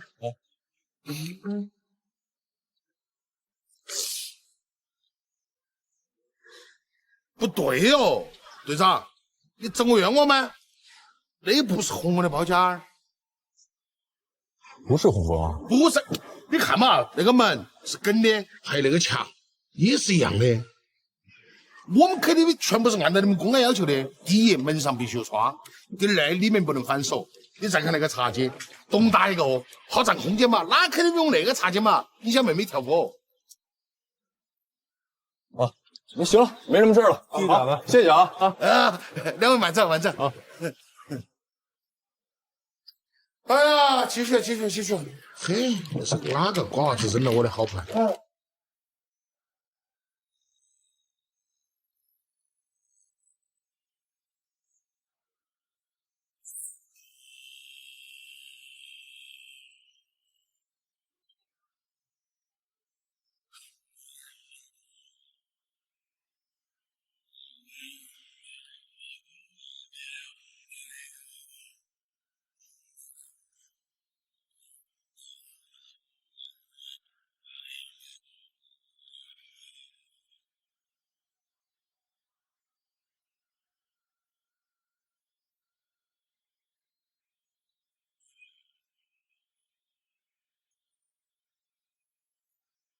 像湖光又不是湖光，甚至还不是个 KTV， 那会是哪儿呢？有点凉了，你凑合吃吧。你刚才说的话很对，搞娱乐业的每个人都有他们赖以生存的本事。那些看场子的人是靠关系吃饭，不用看到正脸，也能认出各种老板去套近乎。这样的人有多少？主要是这也没法一个一个去查呀。凶手不会等我们的。我倒是有个办法。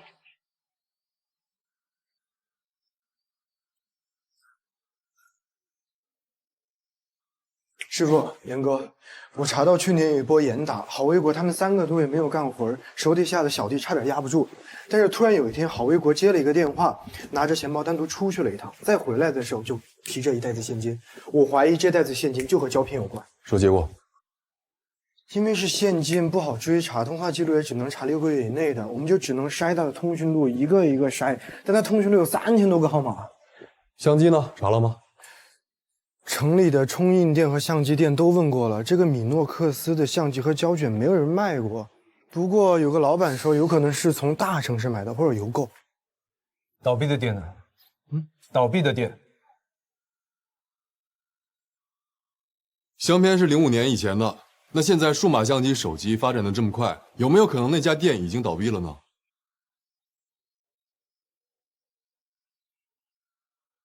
哦。师傅，严哥，你们怎么就那么聪明呢？我现在就去查啊！现在的年轻人啊，真的是跟我们那会儿没法比。你那会儿好像也没比他。停，打住啊！要不然怎么说你这人没朋友呢？哎，等一下，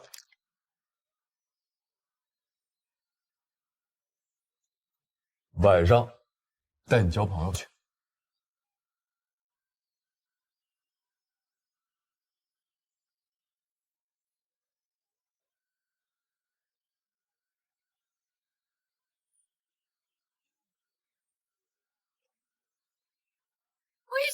吴医生，我求求你了，吴医生，求您救救我们吧！求您救救我们吧！求你了，帮帮我们吧！求求你了，童医生，求你了！我们能看的都看了，实在是帮我们吧！起来，先起来，听我的！哎呀，先起来！你救救他吧！起来，拉起来，快！拉起来！别着急，刚才说是什么问题？我爹也是肺癌，你一定要帮帮我们，救救我们呢！童医生，帮他们吧，童医生。有病例吗？有。4期啊，对的，不好治啊，4期了。我多少钱都要治。童医生，这是我母亲留下的。哎，不，你拿着，收好，坚决不可以啊，知道吧？哎呀，现在像你们这么孝顺的也不多见了，知道吧？这样，你们呀，也别去这医院了，也别挂我的号了。这病进了医院呢，那钱就哗哗哗像流水一样。这样，我给你们开个药方，先试1到2个疗程，去那个对面的中药房去抓。如果效果好的话，效果肯定好，然后再来找我啊！谢谢医生。哎呀，这起来！哎呀，起来，听我的，起来！哎呀，干什么呢？这是大庭广众，有救了，有救了！好嘞，没事，去吧，别谢谢我啊！医生，好人有好报。行啊你，不是这个医生你都……你别逼逼了你，换个地儿接着整，走嘞。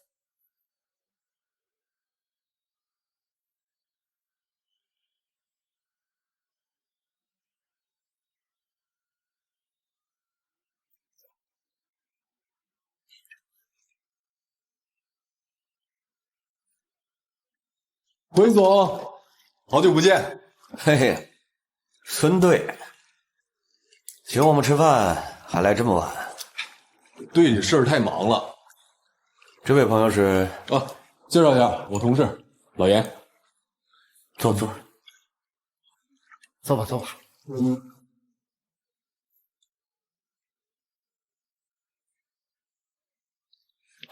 严警官，多照顾照顾啊。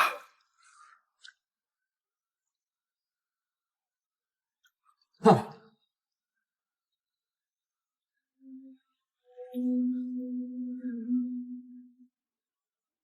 好，有性格。我收着，这我收着。我们严警官啊，就是慢热。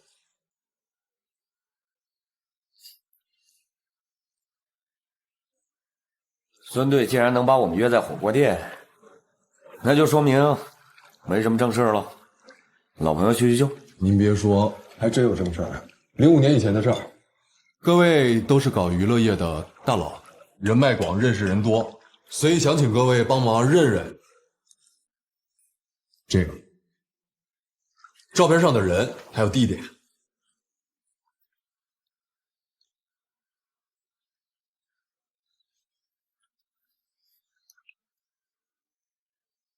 哎，这不是阿彪那小子吗？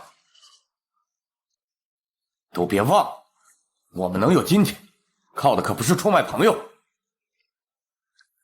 辉总也该清楚，也不是什么人都可以交朋友的。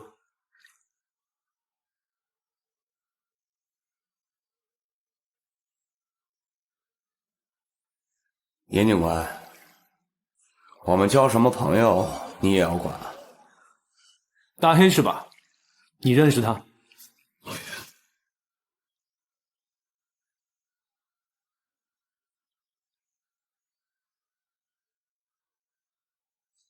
你认识张彪，你们曾经是朋友。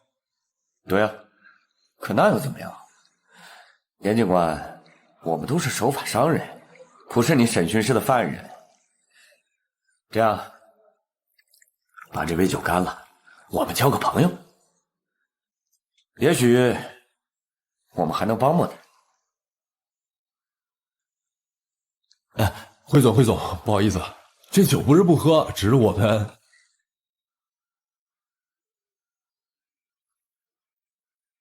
哎，你干什么呀？你啥子意思啊？我们警队有规定，不能喝酒。这酒，我敬现在还躺在停尸房的那些人，包括张彪。如果他泉下有知，知道在座各位帮他提供线索，找到真凶，一定会感谢你们。我也会感谢你们。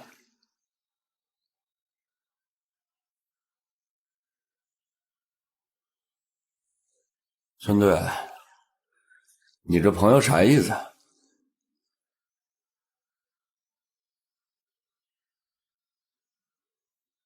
各位，是这样的，这个照片上的人关乎到一个大案子，几条人命，甚至关乎到我们全市的安危。真的希望大家帮个忙，帮忙提供一下线索，认认人，认认地方。我们确实有纪律，不能喝酒。这样，我以茶代酒，这杯我干了。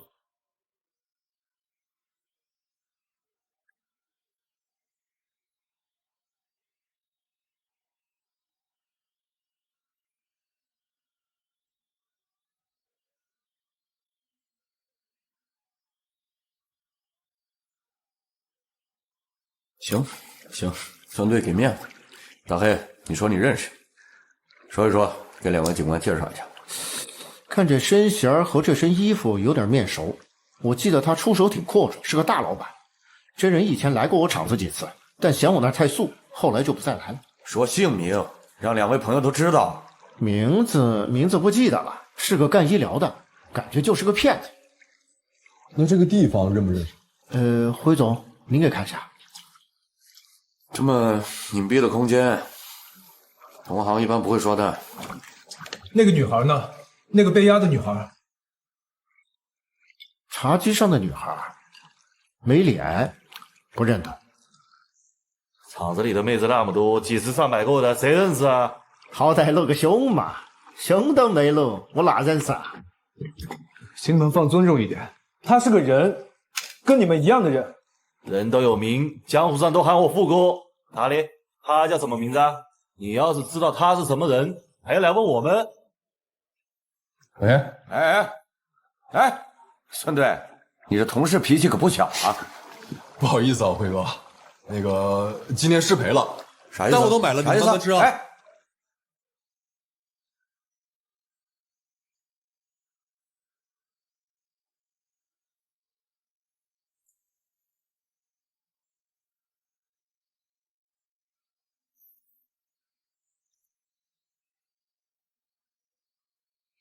你还是这样，不喜欢跟这种人打交道。不喜欢。人是这个世界上最复杂、最可怕的动物。干咱们这行的，为了点线索，必须得跟形形色色、三教九流的人接触。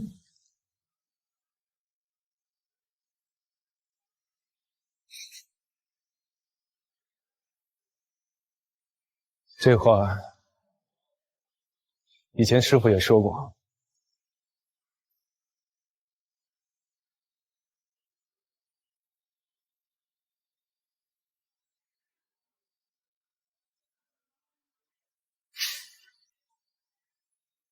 以前我最烦师傅这样，但是不知不觉，好像自己也成为了他。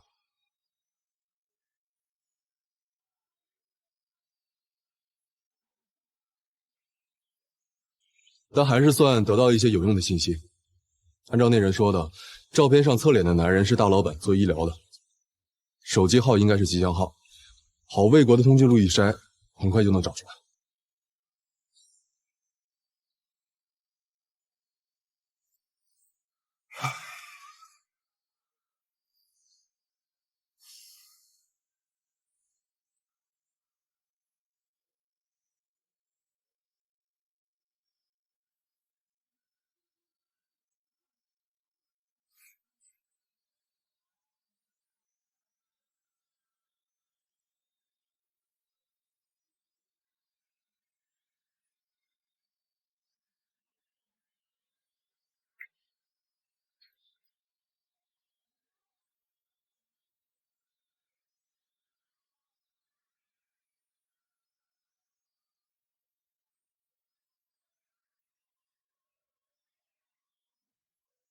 骗子！你给我站住！哎，你谁呀？你抓我！你把我女儿给治死了！你干什么？你把我女儿的命！不是你女儿谁呀？你谁呀？你抓住！你给我撒开！你说吃了药就能好，还让我继续给她治，你就是个骗子！天上没的王八蛋！告诉你，你女儿的死跟我一点关系都没有。老天要收人拦不住的，你再动，我他妈连你一块收了你！对比出来，这个人叫刘江，当过医生，卖保健品赚了不少钱。06年因为非法交易被判了3年，非法所得全部被没收了。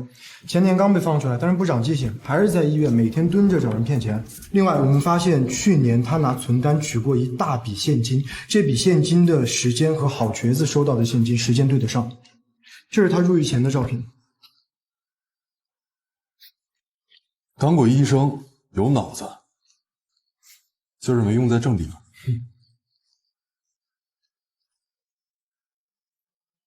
刘江，走，逮他去！指考班，这个人认识吗？这不刘江吗？昨天不还给你送了一天烟？你们乱说，我哪会收别个烟？他一般都在哪儿？这里右转第一条巷子，他一般都在那儿。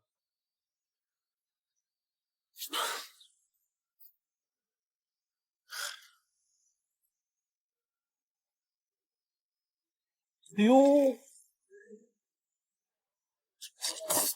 这好啊！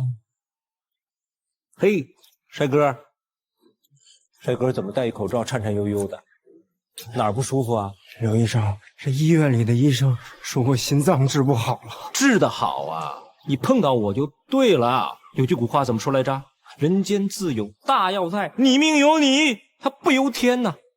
哎，这大药是谁呀？这大药就是我呀，我包治百病啊！相信我，给你开几个方子试试，好不好？行，你先试试。这是光有点暗，我在这儿给你写点啊。你等我会儿啊。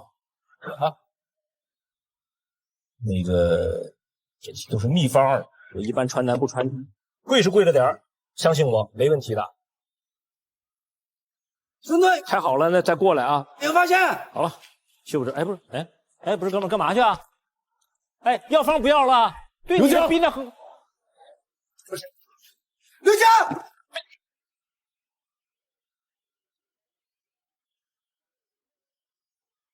你追我！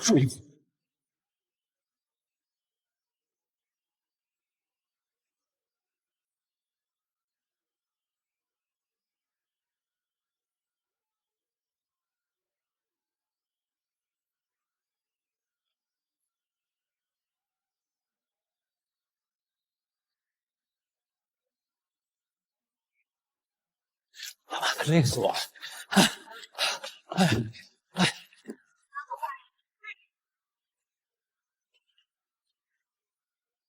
好啊，你个大块头，你，我去，我砸死你！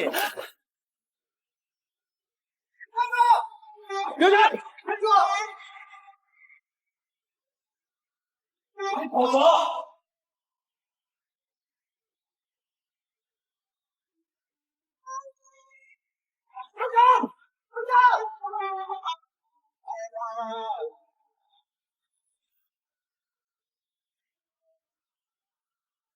别往走了！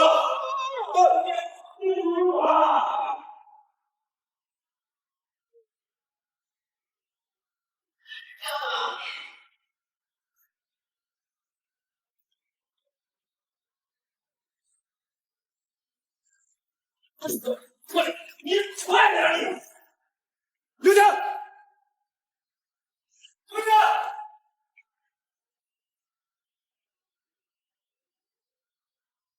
走路去，好。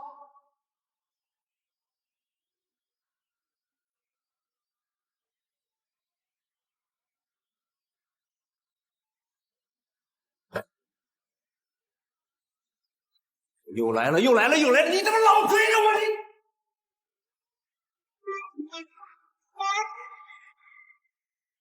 你别追了，我腿要断了！别追了，你追我干啥呀？你别追了！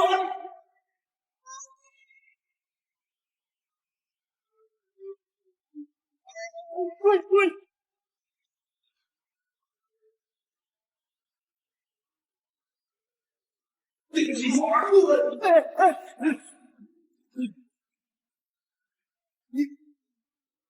没事啊，没事啊。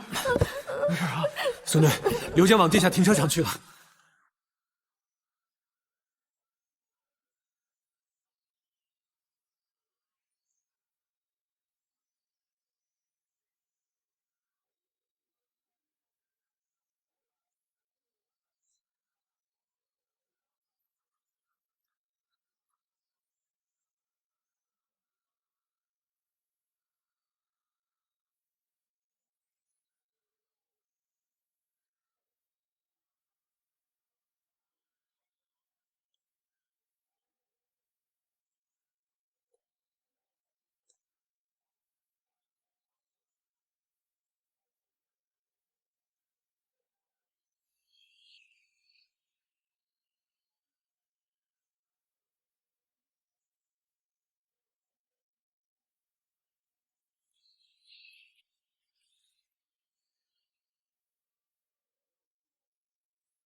啥玩意儿啊？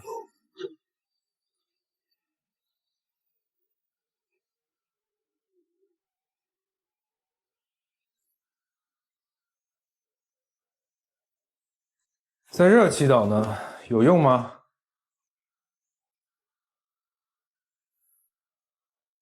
不着急，继续憋着，有时间等你。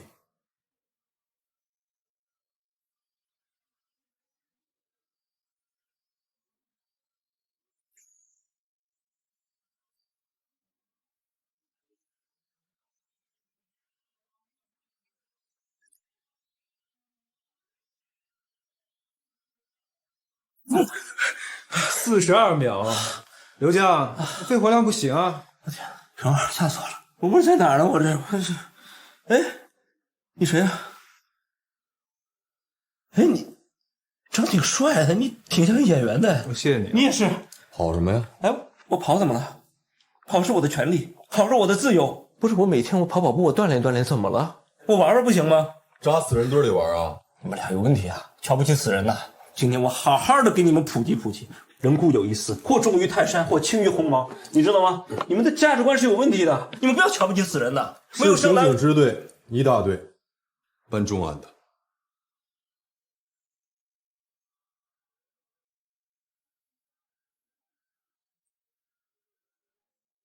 孙狗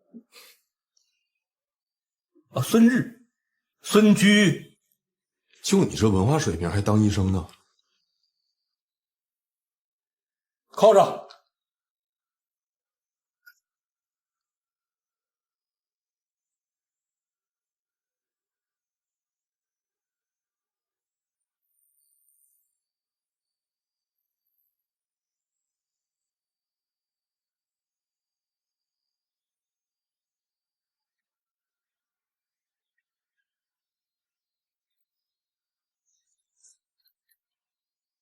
这小子还挺兢兢业业的。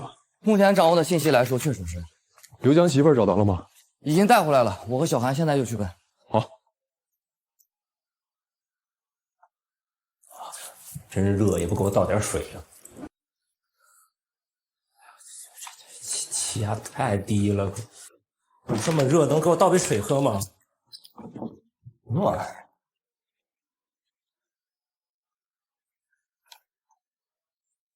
知道我们找你什么事儿吧？不知道。不着急，你慢慢想。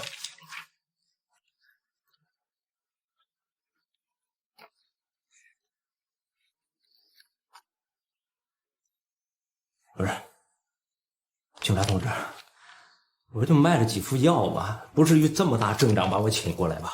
啊？你觉得就是开了几副药这么简单的事儿吗？不是，我卖点药怎么了？我救死扶伤，我帮助别人。你的要算救死扶伤，那我就是药王转世了。此言差矣。警察同志，我跟你说，我放出来是不是得活着呀？我是不是得养家呀？养我的女儿和老婆呀？你俩养我呀？那我不得找工作呀？我先跟你们说清楚啊，我那药方、药手里都有，而且我卖的那个药，它呢也不是假药，是正规的中药店里头开的。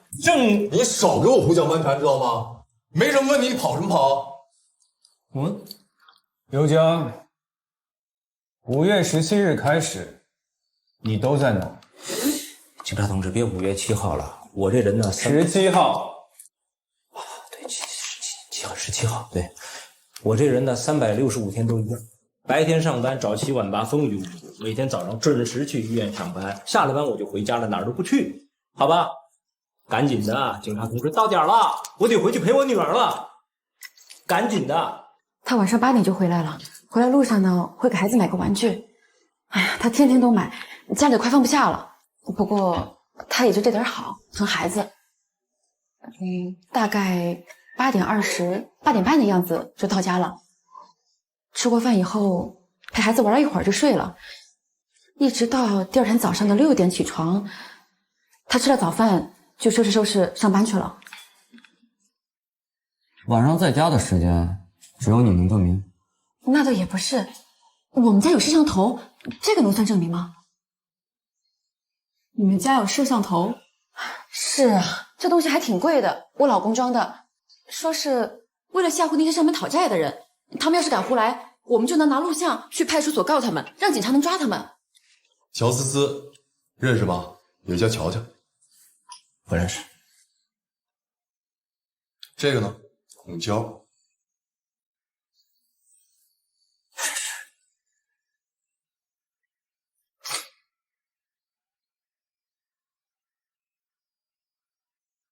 不是你这个总认识吧？张彪。你们都知道，这不那什么湖光的阿彪吗？认识，但不熟啊，不熟啊。那这个人呢？郝瘸子，郝卫国认识吗？还不认识啊？我提醒你一下啊，去年你给过他一大笔钱。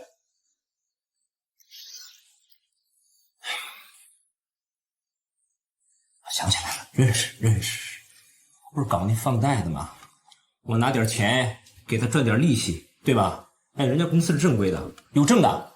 警察同志，我这么做没什么问题吧？你倒是挺可以啊，自己欠了一屁股债，有钱不还，去找那好瘸子给你赚利息。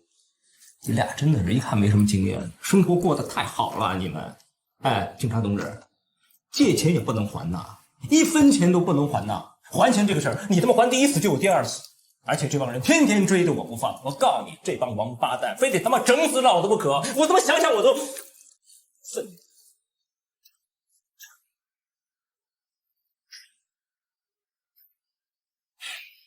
你干嘛？看清楚啊，看清楚。谁呀？乔思思、孔娇，5月17日发现被害，张彪5月19日被炸死，王洪佳5月27日重伤。这个你给过钱的郝卫国前天被害。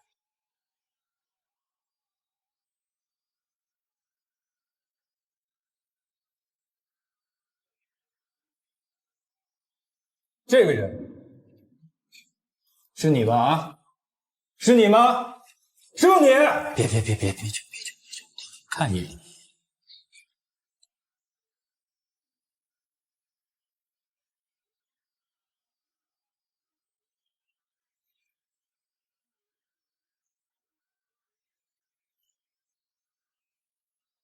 不是你们俩啥意思啊？意思就照片里就我一个人活着吗？现在我很危险啊，警察同志啊！不是你们得派人保护我呀！不是你俩什么意思？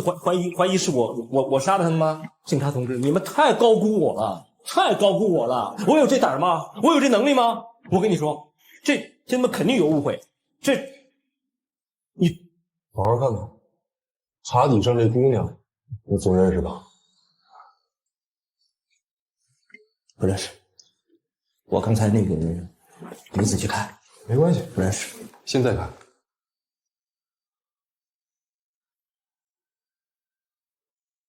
你们一起出现在这张照片里，你现在跟我说你跟他不认识？警察同志，这不很正常吗？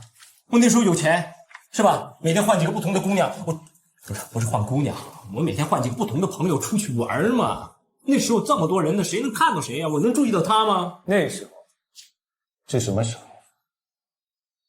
？04、05年嘛，刚进去之前，是吧？都是这个阿彪给安排的，兴趣相投的朋友，咱们就聚一块儿嘛，是吧？出去玩呗，观摩学习，交流情感，展望未来。拍照的人是谁？真不记得了，警察同志，这都是过去多少年了。刘江，怎么的？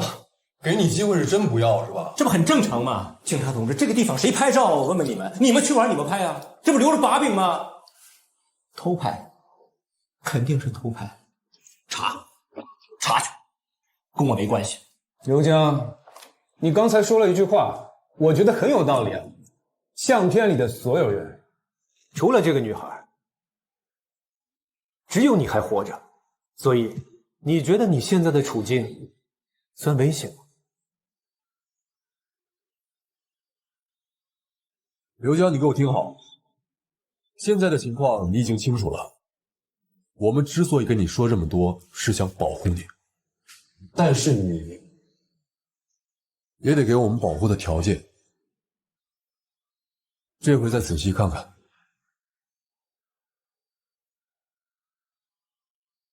渴了。哎呀，送给你的紫色的小公主，她叫啥爸爸也不知道，但我觉得她跟你长得特别像，是不是？让爸爸抱一下。你说你这一天天的啊，净买些娃娃了，家里都放不下了，花些钱。哎呀，花钱咋了？花钱就是为了让彩彩开心的。只要你喜欢，爸爸每天都给你买不同的娃娃，是橙黄绿青蓝紫，我都给你买了，好吗？好，爸爸，这是我今天在幼儿园做的。哦，这是你做的吗？嗯。你自己做的？嗯。哎呦，爸爸好喜欢呀，爸爸抱抱，来。哎呀，谢谢宝宝。奶奶，你要听爸爸说啊，如果有天爸爸不在了哈，那你要好好听妈妈话，好吗？答应爸爸。好。走，回家吃饭去。走。哎呦，掉了，走，牵小手手。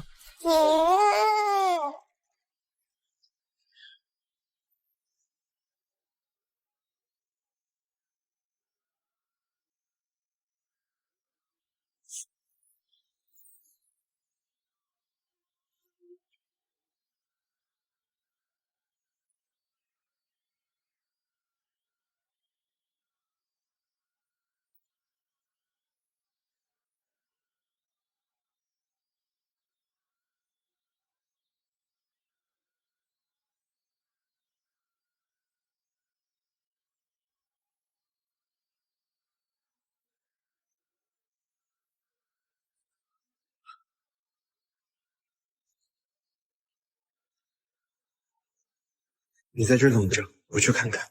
好。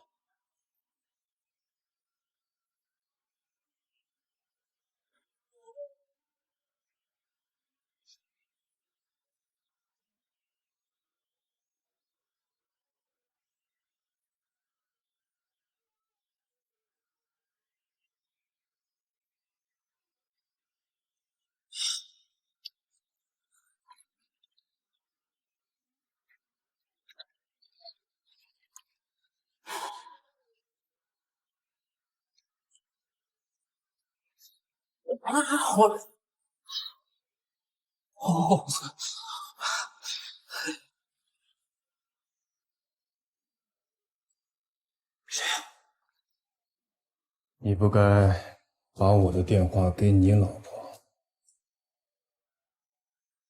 那你啥意思啊？你把我约这儿来，这把这么臭！你干那破事你就待在里边吧。我让我媳妇给你打电话，把警察盯着我呢。我告诉你，我给你打电话，警察就查你。你别着急，我刚拉一半，你坏我事儿，你还没上完厕所呢，我出来跟你聊。哎，啥意思？你啥意思？你给我打开！开门！不怕外面警察听见，你就敲。好，我问你，这些人是谁杀的？你问我，我问谁啊？会不会是因为当年那些事儿？是你去处理的，你说处理的很干净啊？绝对干净，我他妈处理的绝对干净。到底是啥事儿啊？每天缠着我，你是不是有什么事儿你瞒着我？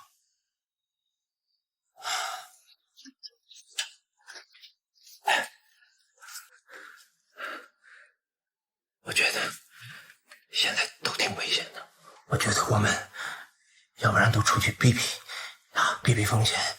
当年你有钱资助瘸子，是不是这能稍微给我资料啊？你不放！瘸子敢偷我的东西，通过你来找我要钱，是因为当时还有人替他作证。现在呢？还有谁？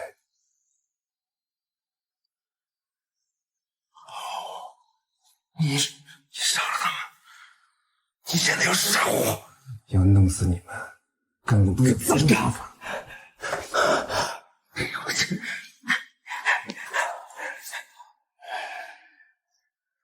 刘江啊，刘江，你得记住啊，你可是有老婆和孩子的人，现在要把嘴闭紧了。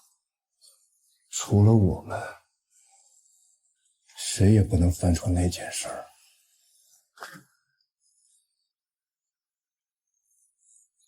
出去躲一阵子，路过了以后再回来。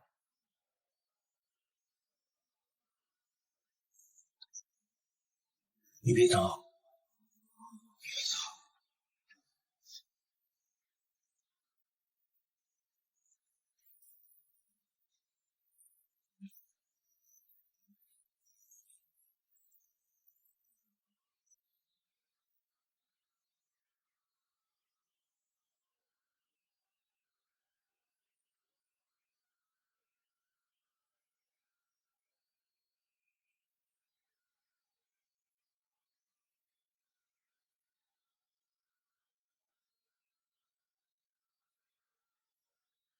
兄弟，对不住了，我给你磕一个。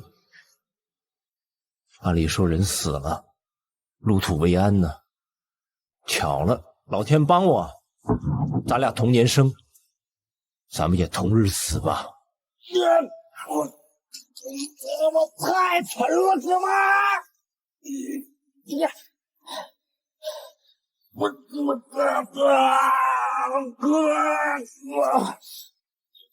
你怎么做？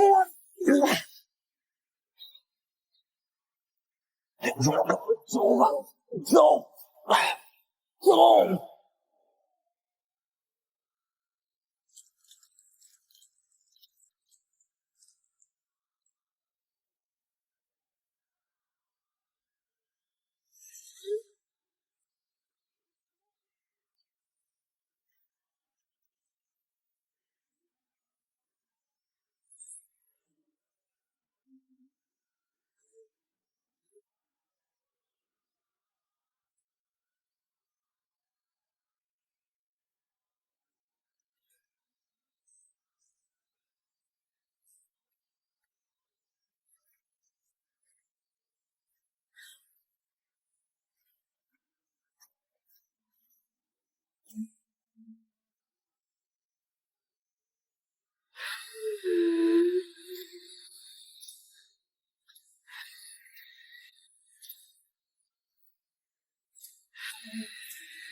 你心疼我杀了你，杀了你，我杀了你！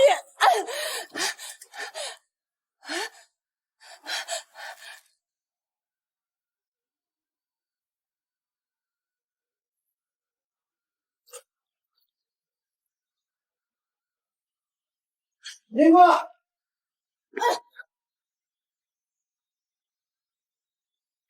开我！放开我！你们要干什么？我们是警察，你是怎么知道刘江会在这里？想报仇吗？怎么办？真有这个决心的话，会有人帮你的。我女儿被他害死了，我活着必须要报仇。他说刘江今晚会到这儿来。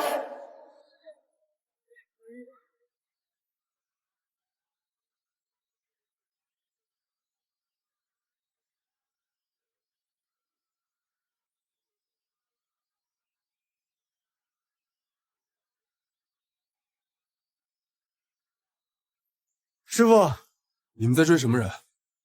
有个人很奇怪，戴着黑色的帽子和口罩，躲在暗处张望。我一看过去，他扭头就走。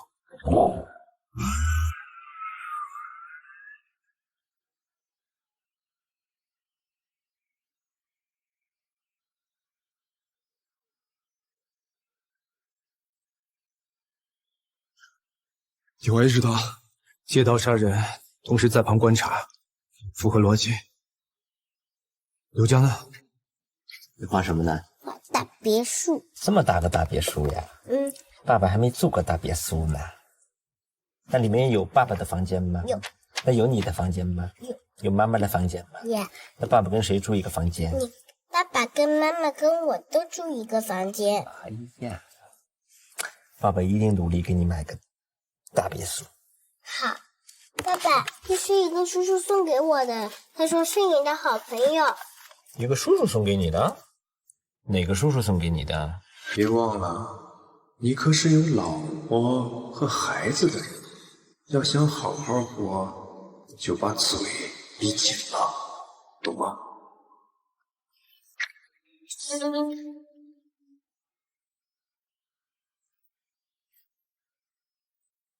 你先画大别墅啊，爸爸接个电话。喂。安家小区4号楼4单元404，萤火虫小饭桌，小伦敦英语班，8月美术培训学校。不是你谁呀你？啊？问想干什么？你说。你以为有警察保护你就安全了，是吗？你不想死，总会有别人死的。说不定就是你女儿，她可有太多落单的时候了。你别提我女儿好吗？我知道你是谁了，你告诉我。告诉我你到底要什么？我只是想见你一面。路怎么走，你自己决定。路怎么走都是绝路。当时你走上这条路的时候，就应该知道是条不归路。回不了头了。你要干什么？喂。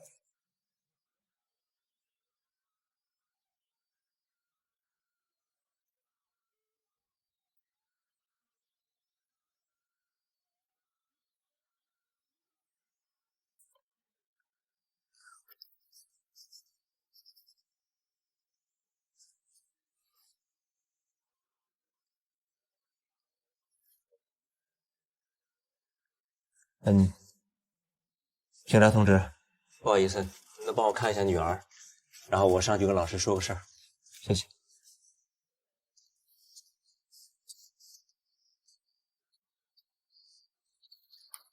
来，晨晨，亲亲爸爸好吗？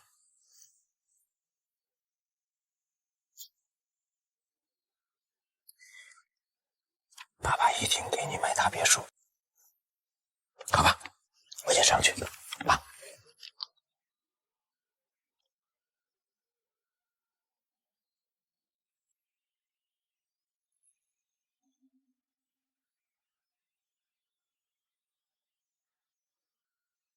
林霄，警队，刘江跑了。他说去找幼儿园的老师问点事儿，让我帮忙看一下孩子，然后直接从这2楼跳了下来。知道。好，知道了。孙队，有人看到刘江在那边打车走了，已经联系出租车公司了。小安，你说他脑子在想什么呢？他不知道我们在保护他吗？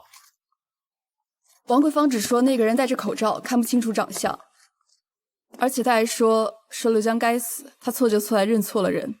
他还是没明白自己被人给利用了，把他带回局里，好好安抚下情绪。等他情绪稳定下来之后，找画像师，画出凶手的样子。明白。师傅，城中村的摄像头都已经查遍了，没有摄像头拍到那个黑衣人。提前算好了路线，也计划好了逃跑路线，一贯作风。可以判断他往哪个方向跑了吗？能，大概能，但是还是有一些疑惑的点。师傅，我觉得您得亲自去看看。走。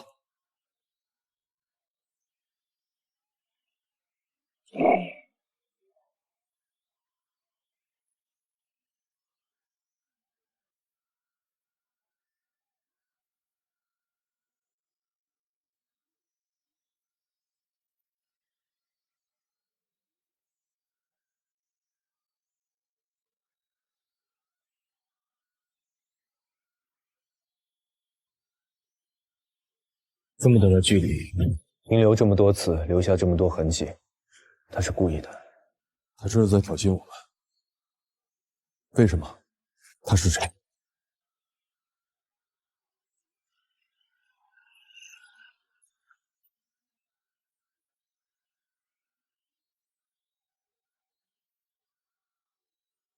好，马上过来。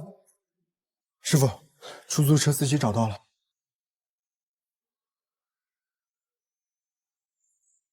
是我拉的他，从城中村出发，就在这儿下的车，下车他就往前走了，我就掉头回市里了。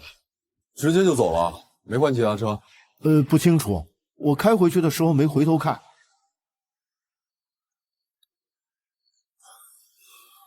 按照那个出租车司机说的，刘江再往前走只有这一条路，可是这条路上什么也没有啊。还有一点我没有想明白，刘江到底在怕什么？为什么要跑呢？那个流血的洋娃娃，是凶手对他的恐吓。刘江还接了一通电话，我怀疑是凶手利用他的女儿来威胁他，让他自投罗网。如果是这样的话，凶手肯定对刘江有充分的了解。他观察刘江很久了。连环杀人犯的心理动因基本都来自权力，他们要找到支配、操纵与控制的感觉，有充分把握才会下手。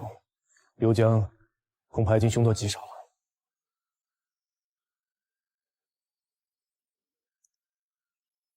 喂，走，瞧一下情况。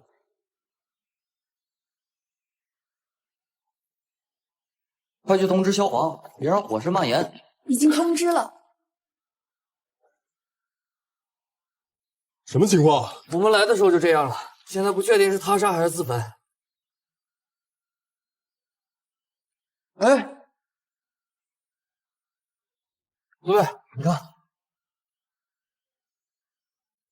刘江，不会吧？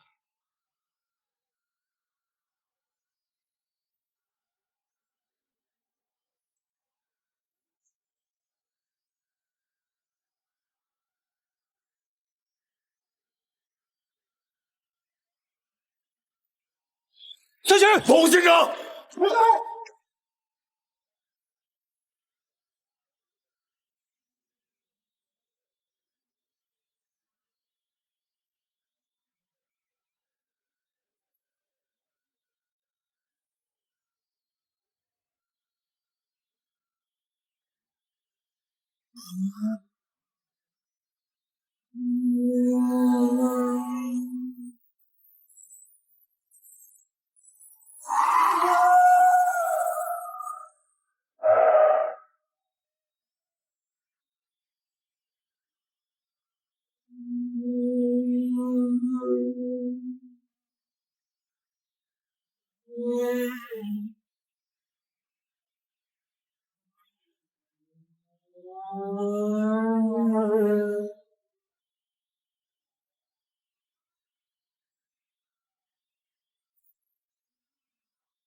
坐好了。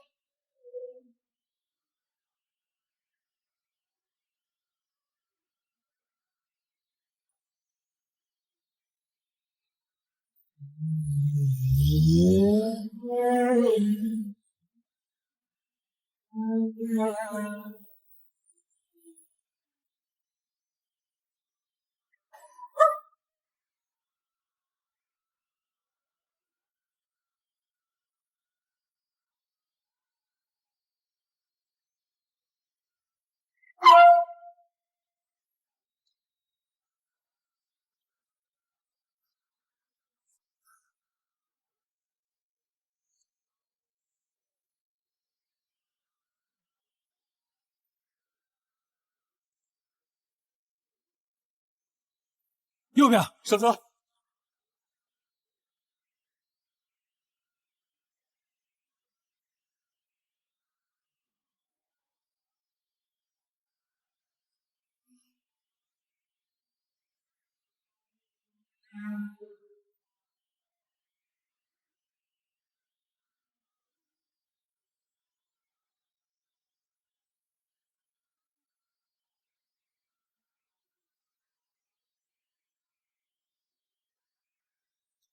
在前面，快！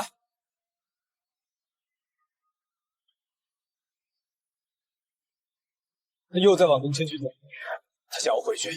他从东千区离开，现在又回到东千区，行动轨迹太不合常理了。越不合常理，越能凸显他的目的。要么他极度熟悉那一带，有十足的把握可以从那里逃走；要么他在那里留了谜题，等着我们去发现。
前面。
收到，收到。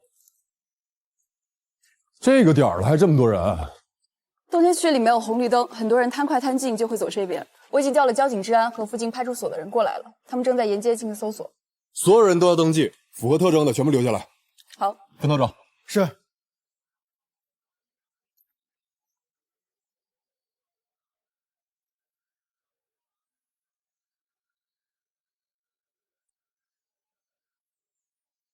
站住！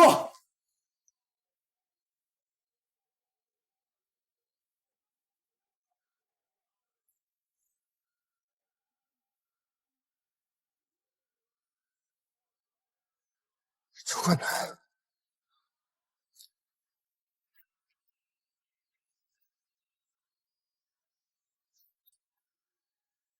师傅，南兴街路口有情况，你过来看一下。收到。表演来着，师傅。冠南，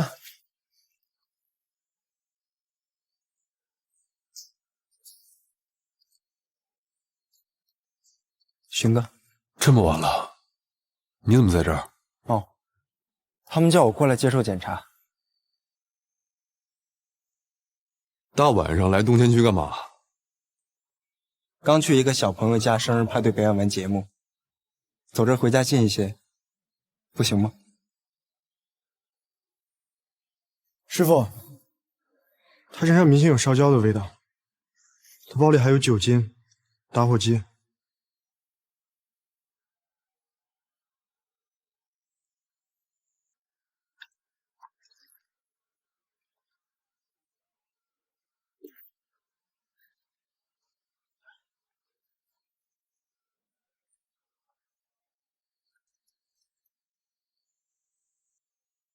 国南，这酒精是干嘛的？这是我特地学的小丑玩法，要给你们示范一下吗？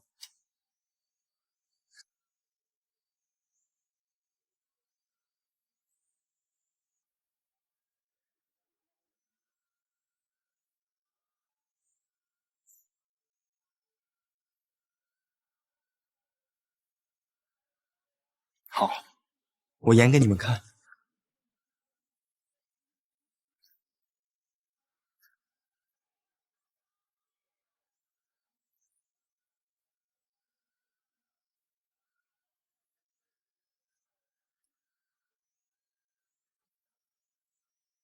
孙警官受累，帮我拿一下。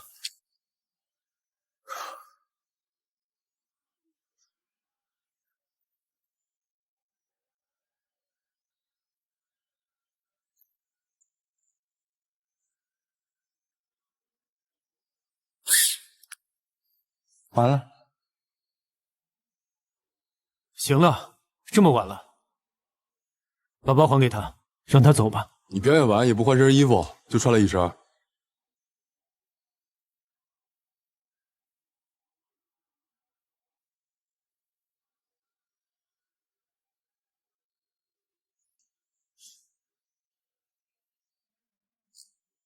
对，天热图方便，我就穿了这么一件。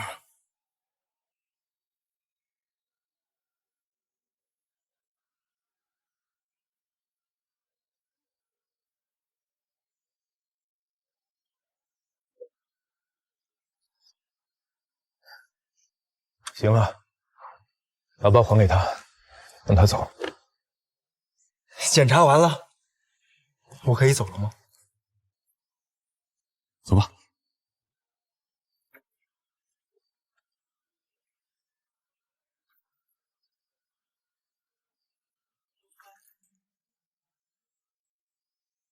等一下。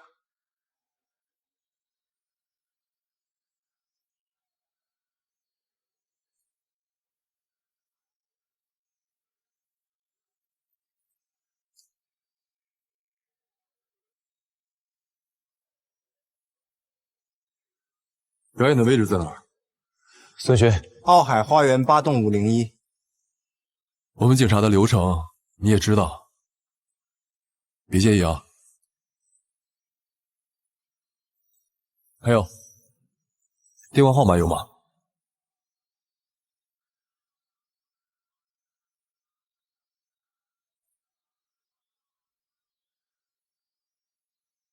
？69719993。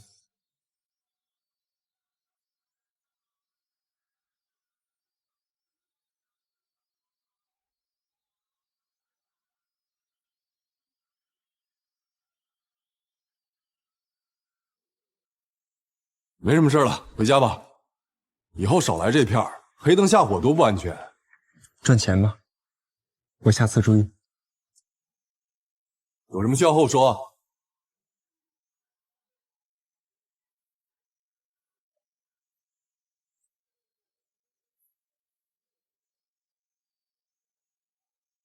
喂，你好，请问你家孩子过生日吗？是不是请了一个小丑表演？对啊，小丑刚走。您是哪位？有什么事儿吗？哦，没什么事儿。祝孩子生日快乐。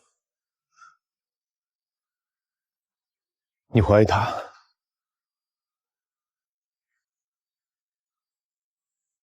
我只是平等的怀疑每一个人。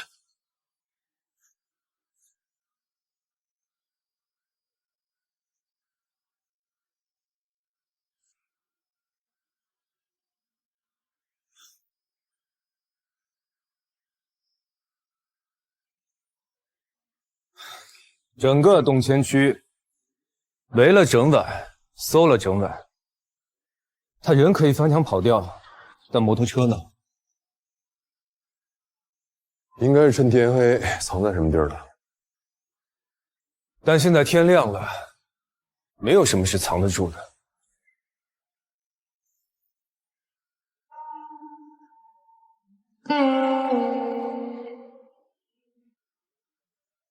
前面有什么发现吗？还没有，还在找。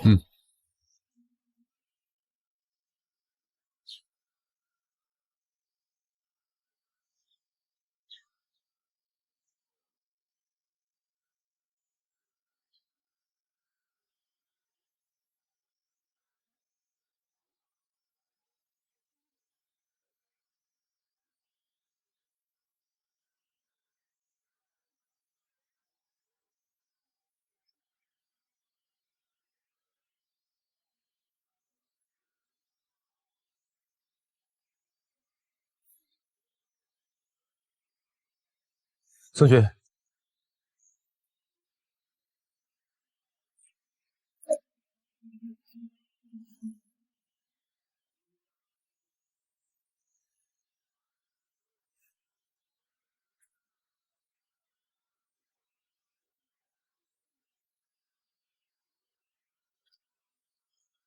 这是湖光 KTV 的拆迁地，开发商拆到一半就跑路了，正好拆到这儿。案发之后我去查了一次，但年代久远，没有什么有用信息。进去看看。喂，老王，湖光旧址后面发现嫌疑人摩托车，你带人来查一下。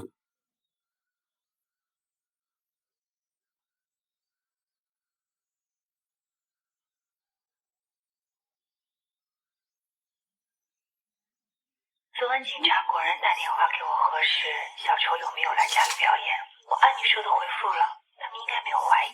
知道了。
相片里的地方，这是一个密室，不是湖光，又是湖光。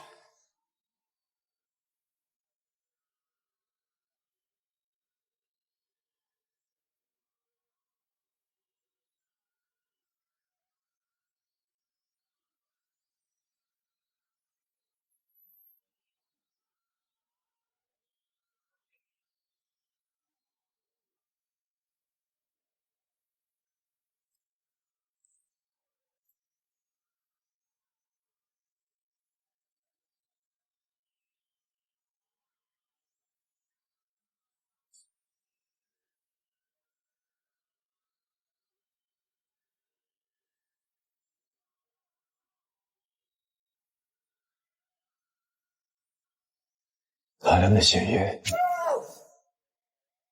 女人的头发，凶手就好，太丧心病狂了。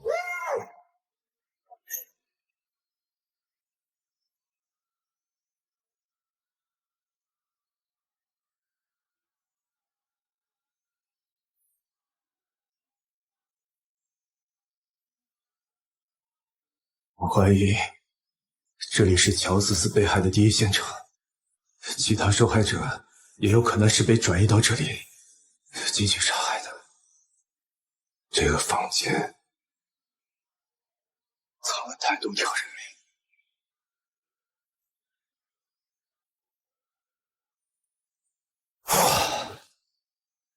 这里边太阴冷了。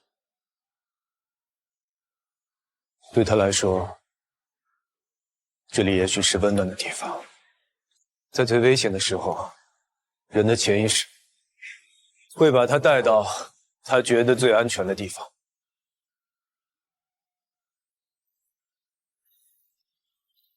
有没有可能，拍照的人就是他？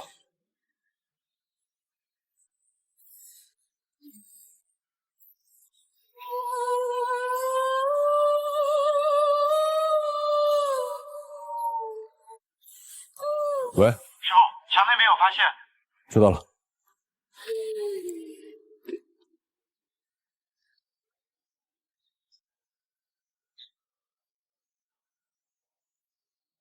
小贾，师傅，明哥，墙那边有发现，来，上面。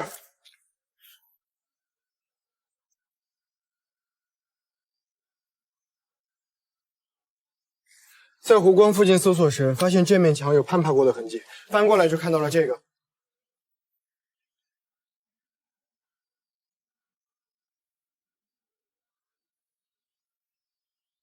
鞋底都烧没了，就剩这点鞋面。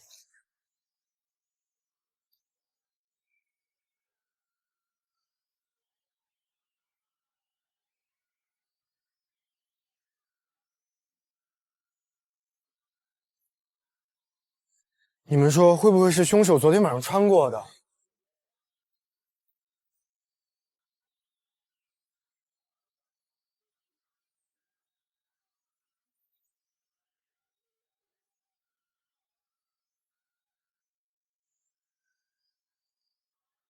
凶手应该是在湖光附近藏好了摩托车，然后来到墙的对面，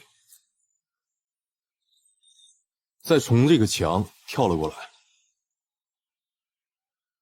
之后在这边将鞋烧毁，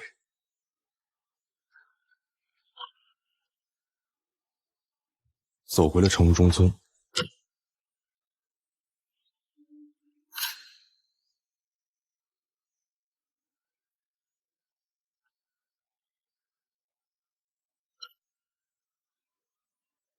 凶手可能没有经过路口的烧墙。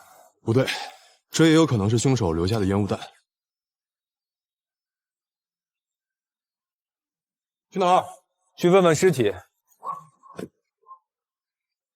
去他拍照。好。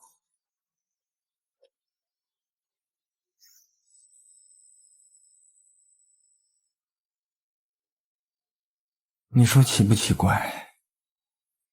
有的人想活活不了，有的人该死死不掉。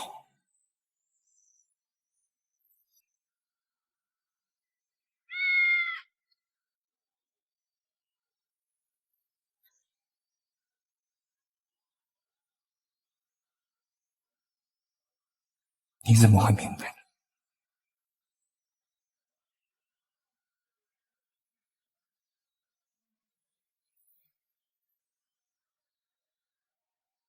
刘江不是我下的手，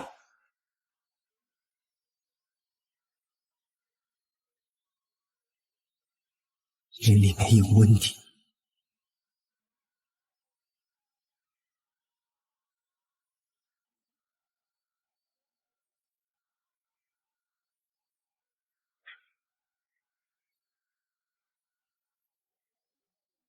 哎，什么呀这是？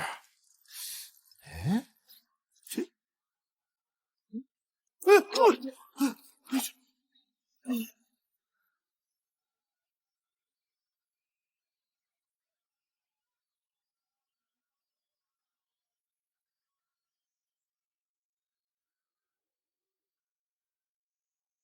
死的不是刘江，确切的说，这个人不是被杀死的。解剖发现，他体内存在多个不规则的肿块，切面呈灰白，质地脆硬，与周围组织边界不清，符合原发性恶性肿瘤的形态。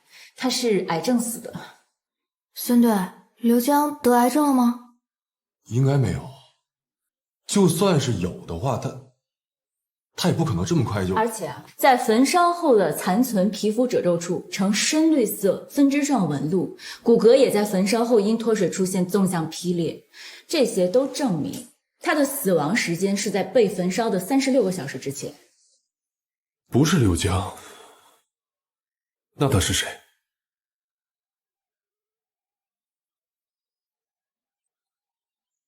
喂，好的。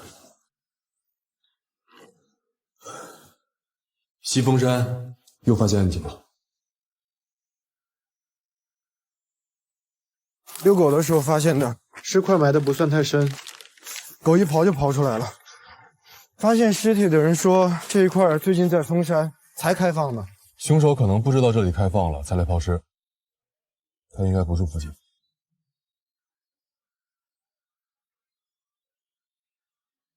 雨珍，什么情况？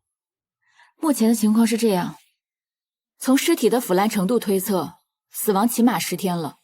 现在发现的组织，2条腿、2条手臂，都是从关节处砍下来的，切口整齐，但尸体腐烂的太严重了，具体情况得回去做进一步尸检。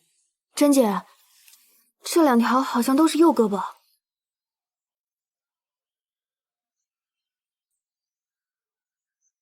梁哥，咱们去哪儿查？你觉得呢？我觉得，如果这个人是癌症死的，医院一定有记录。他也有可能是在家里死的。那村委会、街道、派出所一定会开死亡证明的，而且根据他的死亡时间、死因以及年龄，很容易查出来他是谁。那他是怎么出现在刘江老家被焚烧的？而且，刘江在哪？刘江，他在凶手那儿。凶手跟我们一样，到的时候我已经烧起来了，所以才匆匆走。那你的意思是再去一趟现场？这一只应该是男士，手上有老茧，看来是干体力活的。这只女手的背面皮肤已经出现了菱形皮纹，年龄在40岁左右。这美甲，白成，你们女士一般做美甲的话，能挺多长时间？像这种的，顶多1个月吧。小安，把照片拍下来，全程找美甲店。刘江的衣服和身份证都在那具尸体身上，他是以刘江的身份被焚烧的。如果刘江死了，对谁最有利？刘江。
哈哈哈哈哈！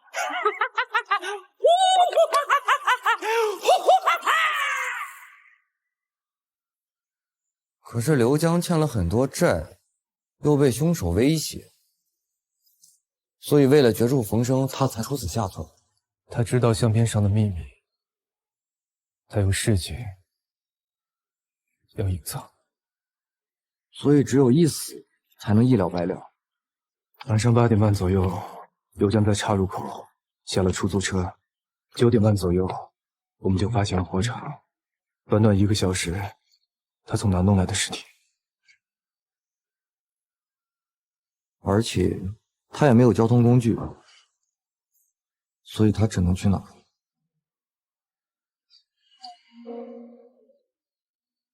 最近做这种款式的人很多。兰兰，你看看这是不是你做的款式？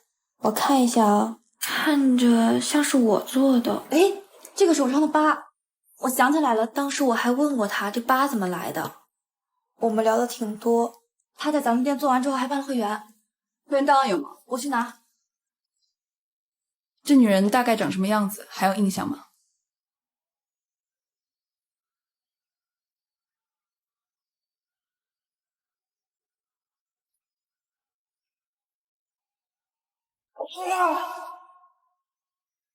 这是什么情况啊？我们接到报案，说他家人的坟被人恶意挖开了，还盗走了尸体。好，我们知道了。林霄，收起来，上面可能有指纹。好。女性死者叫潘淑萍，41岁，本市人，4年前离婚，与前夫没有联系，无固定职业，靠卖直销产品为生，社会关系复杂。她是无固定住所的，据说住在一个朋友那里，但这个朋友到底是谁呢？哎，又是一具无头尸。师傅能和连环杀人案并案吗？我觉得手法太像了。我觉得应该不是同一个凶手，这分尸跟埋尸的手法跟之前的案子完全不一样。但如果是凶手故意改变了作案手法，尸体无头这个特征，我觉得不仅仅是巧合。对啊，咱们就这么小一个地方，不可能一次性出现2个制造无头尸的凶手吧？你说呢，师傅？目前法医还在排查，但也不能排除需要并案的可能性。但我们现在最主要的任务是确认这具男尸的身份。老严，这几个人怎么了？喂，严哥，我睡。哎呀，咳嗽了。等缓口气儿给你们说。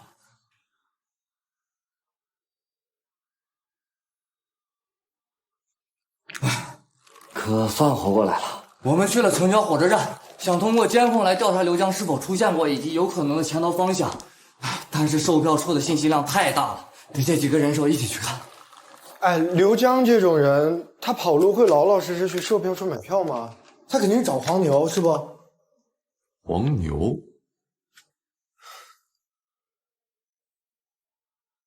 反而好找。认识吗？这个人见过，昨天刚找我们买的票。对，这个人昨天找我买了一张去南京的票，他跟我说要最快开得越远越好啊，还说停的站越多越好。那个时候就只有去南京的票了。行，没你们什么事了，走吧。哎，好的，对，随时叫我。师傅，你怎么那么厉害？你怎么什么人都认识啊？因人而异，因地制宜嘛。那我们现在就去联系南星的警方。他肯定不会去南星。啊？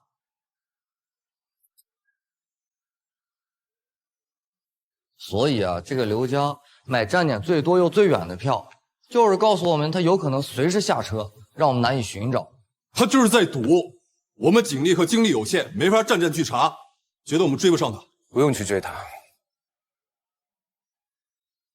刘江的女儿是在他坐牢的时候出生的，长到2岁多，刘江才出的狱。你是说，刘江会联系家里，联系他女儿？他最放心不下的就是他女儿。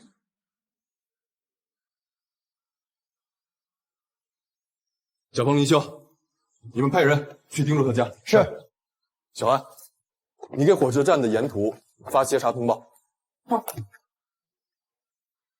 我得去西镇一趟。潘淑萍的网络记录出来了，我去老那儿看看密室的 DNA 有没有出来。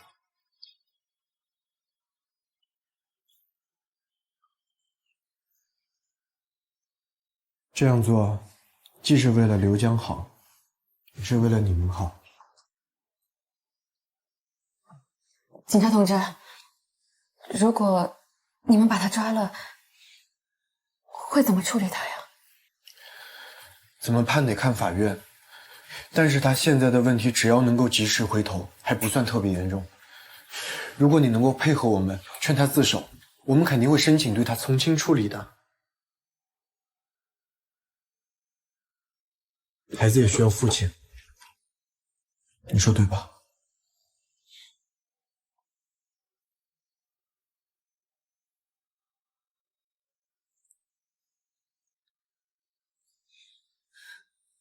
我配合。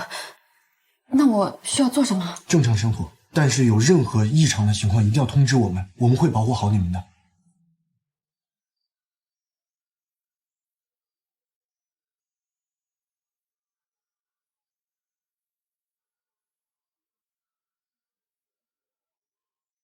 我们排查了潘淑平的网络聊天记录，发现他联系最频繁的就是这个都说我很帅，而这个人刚好跟潘淑平一样，10几天没登录了。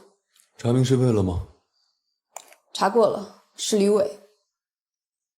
吕伟？之前那个吕伟吗？对，就是乔思思案中以为自己肇事逃逸的吕伟。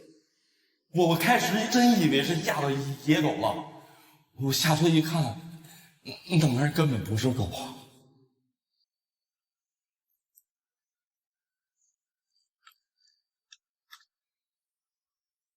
经过检测呢，密室里的确是有乔思思的 DNA， 但是更有意思的是你说的那个水泥地，血液渗透进地面了，然后呢，有人用大量的肥皂水清洗了地面，然后肥皂水也渗进了地面，经过干燥蒸发，却恰好在血液表面形成了结晶层，就像是给 DNA 蒙上了一层保鲜膜。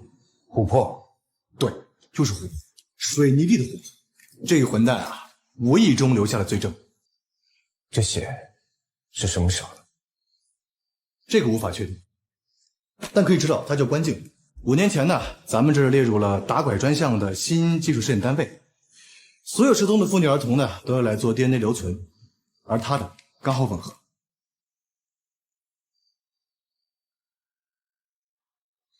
关静在05年8月9号的时候，有人称关静失踪。但在8月12号的时候，报案人就撤案了，说人找到了，是疾病送医，不是失踪。报案人是谁？李婷。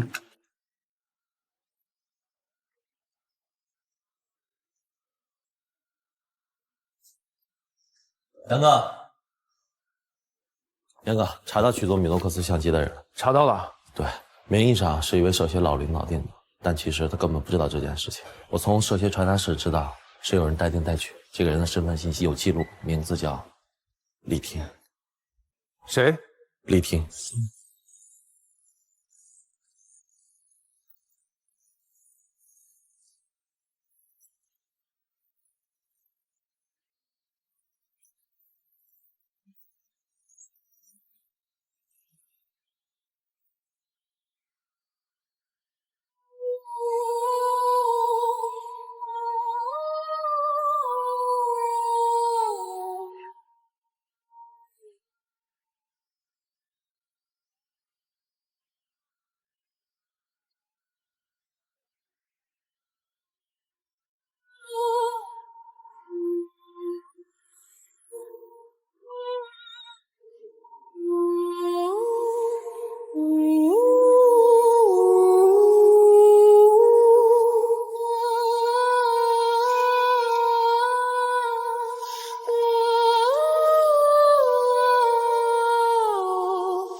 这个吕伟，当时在乔思思车祸案中我们审过，所以他是对我们有所隐瞒吗？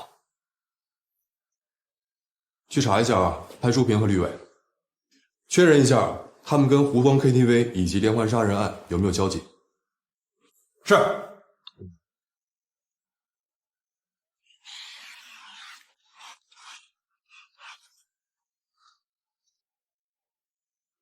嗯，不是，你怎么回来了？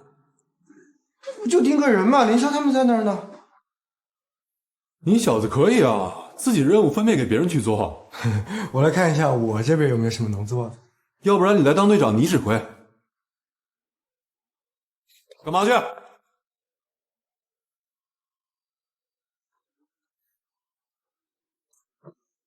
吃饭了吗？门口老韩头那儿，记我账上，去吧。那么我就知道你对我就是骂在嘴里，爱在心里。我让你打包给兄弟们带过去，你小子呢，长长记性，今天就别吃了，还学会擅自离岗了。你是不是忘了见我第一天我就跟你说过，警察的第一课就是服从命令，听从指挥。我深刻反省。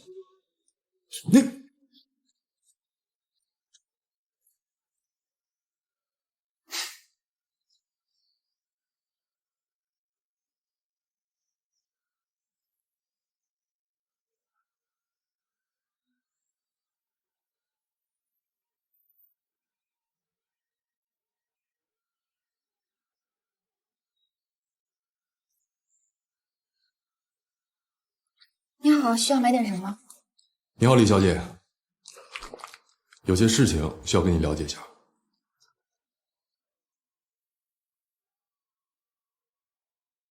03年到05年，你在湖光 KTV 工作，当时的老板叫张彪，他挺重视你的，让你负责 VIP 的客户。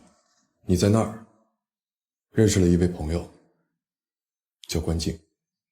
对，我们关系还不错。05年的8月9号，你去报案说关静失踪了。8月12号，你又去销了案，说关静找到了。对的，但是他已经死了，墓就在西峰山。死了？怎么死的？他有先天性心脏病，就是因为这个，所以出来打工赚钱，为了活下去。哦，他走的时候，我也尝试着联系过家里面，他们觉得处理后事要花钱，所以没人来给他收尸，都是我帮他办的。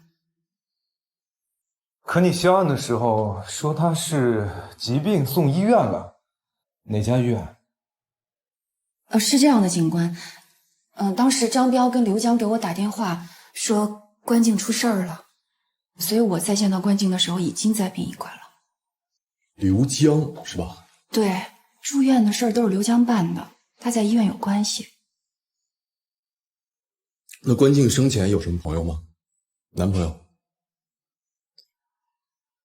不太清楚。病历上说他心脏病病情稳定，怎么会突发心脏病死了？心脏病嘛，说不准，都是命。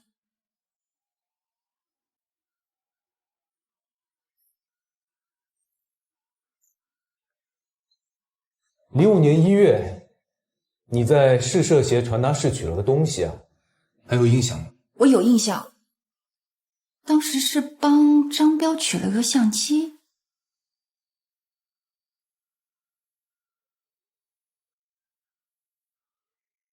张彪？对。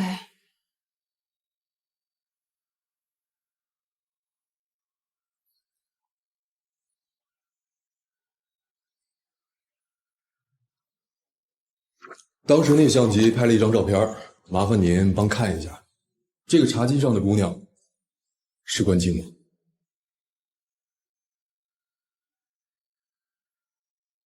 我能拿近一点看吗？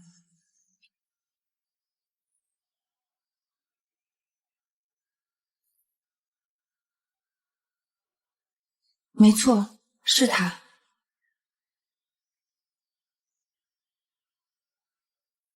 如医院在25公里外的开发区，按李婷说的，关静当时是疾病，只能就近送到这儿。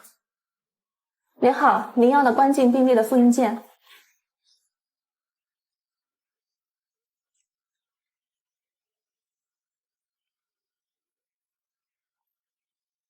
05年8月，关静没有来过这儿。所有的病历都在这儿了。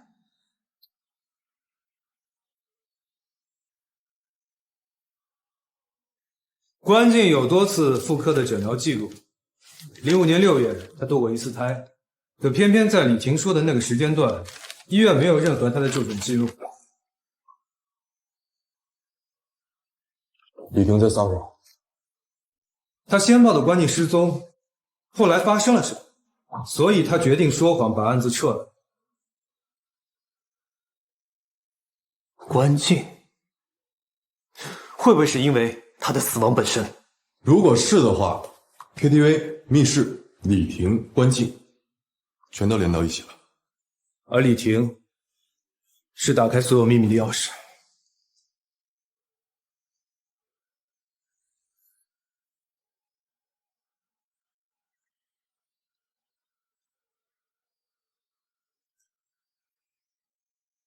他们已经走了，你怎么交代我，我怎么说的。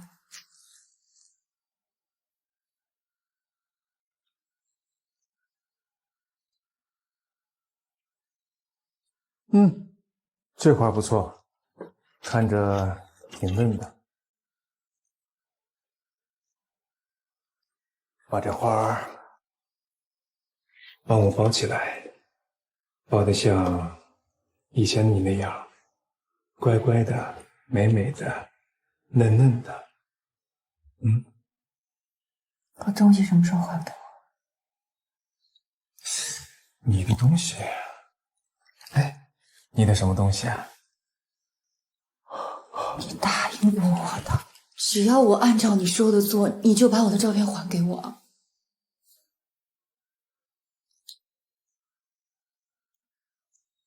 拍的是你，就是你的东西了。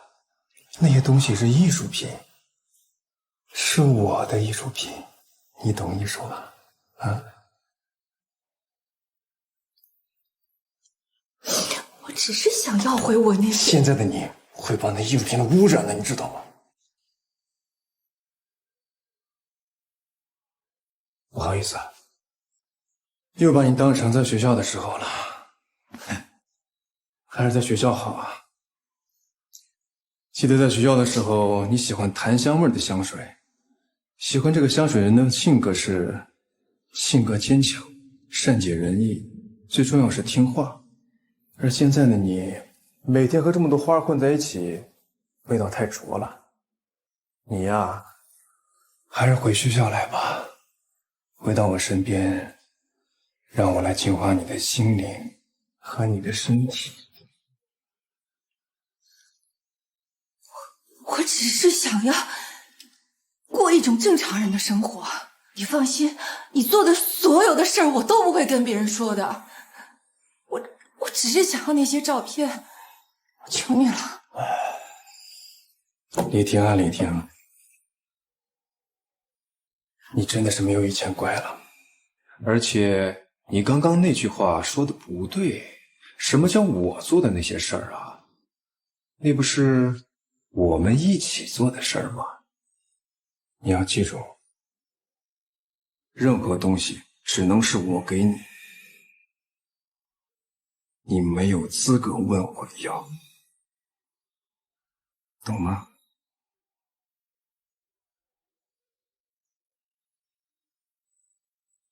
哎呀，再漂亮的花儿也有枯萎和凋谢的时候。把花给我包漂亮些，送到我办公室。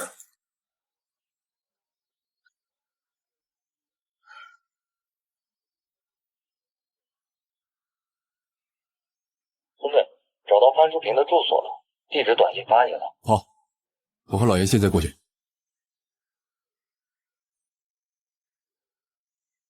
那个孙队，邻居们说潘淑平的家已经10几天没动静了，水表和电表都是停的，房东就在里面。进去看看。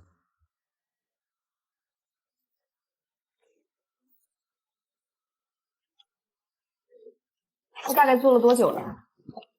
租了有3个月前才来租过。那潘淑平是跟吕伟一起来的，还是他自己一个人租的你的房子？租房子的时候是他一个人来的。你当时这个房子1个月租多少钱？大概2000。你现在还有那个合同吗？有合同，我给你拿，等一下。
这里应该是第一现场，厕所滴漏还有消毒时的味道。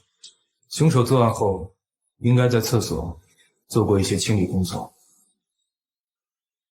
厨房的刀应该是被凶手拿走了，床上的被褥还有窗帘也没有找到，很有可能是凶手在杀人的过程中沾染了血迹，或者用来包尸。整个案发现场和尸体处理的手法跟之前完全不同，应该不是连环案的凶手。我叫钱医官。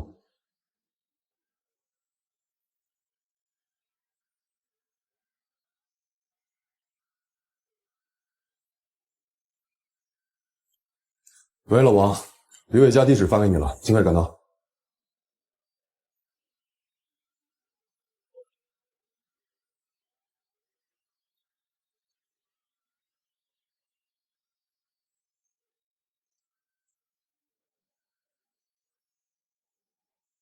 就是这里，进去看看。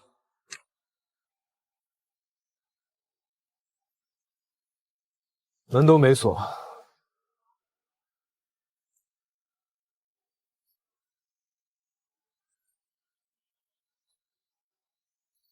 有人吗？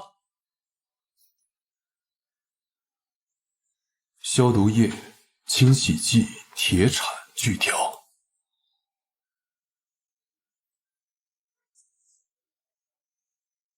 有人吗？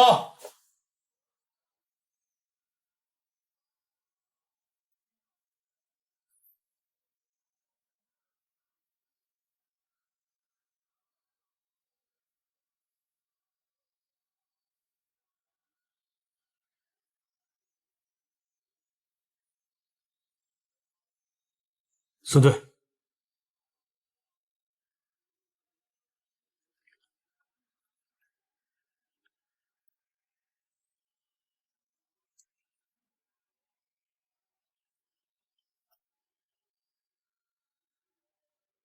凌晨2点来的，跟法医推测的死亡时间相吻合。来的路上我打了几次名片上的电话，但是一直关机。大概率是激情杀人，抛尸潜逃。林香，你去查一下这个车牌号。小韩，你联系兄弟单位。好。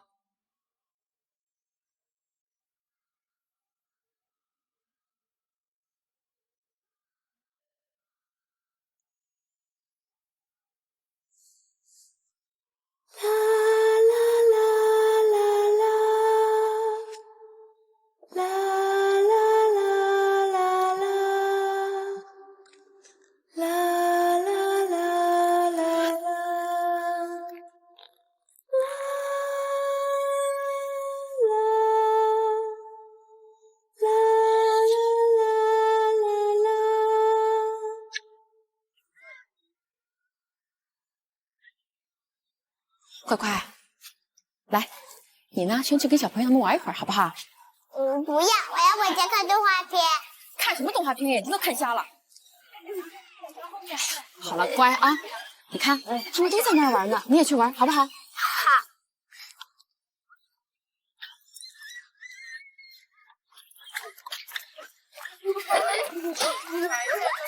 你也玩吗？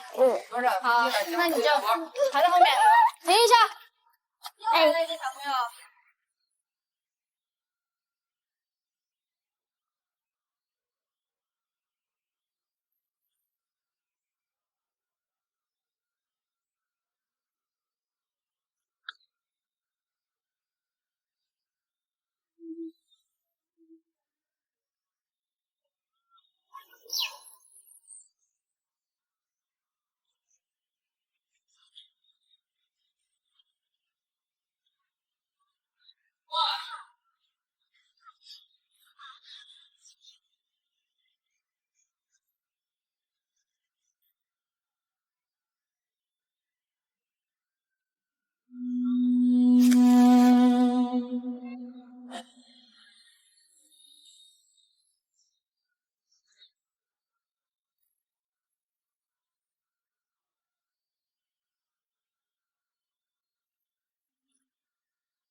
你让我说你什么好？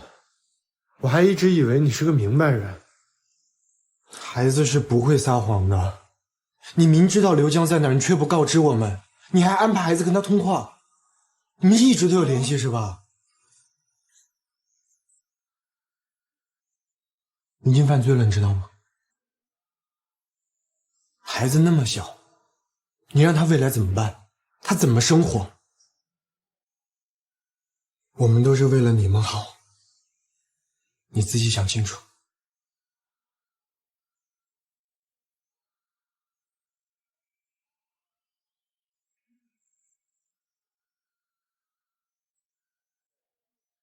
师傅，我查到了，刘江和他老婆约好了在网上秘密联系，他现在藏匿的地方就是在涟水县，我立马就赶过去。好，把刘江带过来，还有注意安全。您放心，这一次我一定服从命令，听从指挥，保证完成任务。我现在赶过去。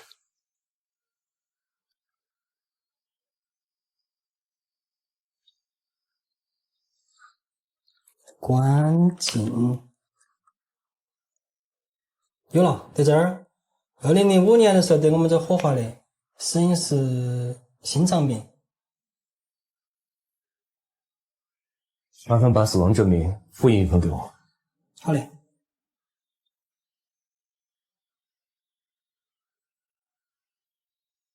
医院没有住院记录，死亡证明为什么盖着医院的公章？这张死亡证明是假的，不是我们开的。你确定吗？防伪线和我们的公章对不上。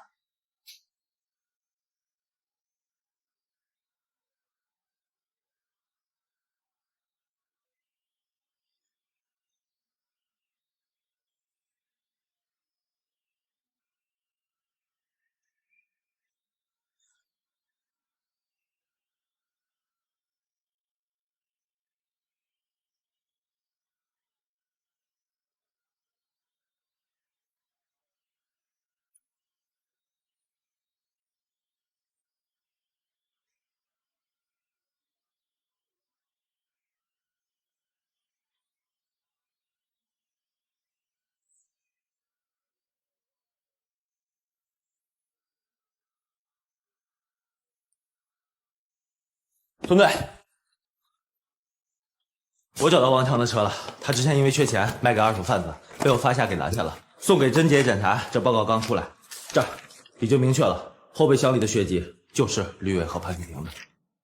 哦对，这消息我同步给杨哥他们了。好。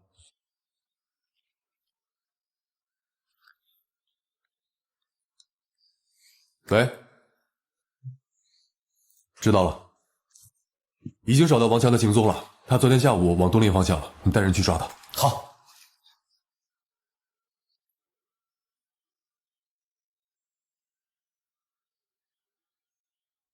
冯哥，通过刘江老婆给的网络联系方式排查到刘江现在的手机号，通过三角定位确定他在涟水县安宁路23号，是一家小旅馆。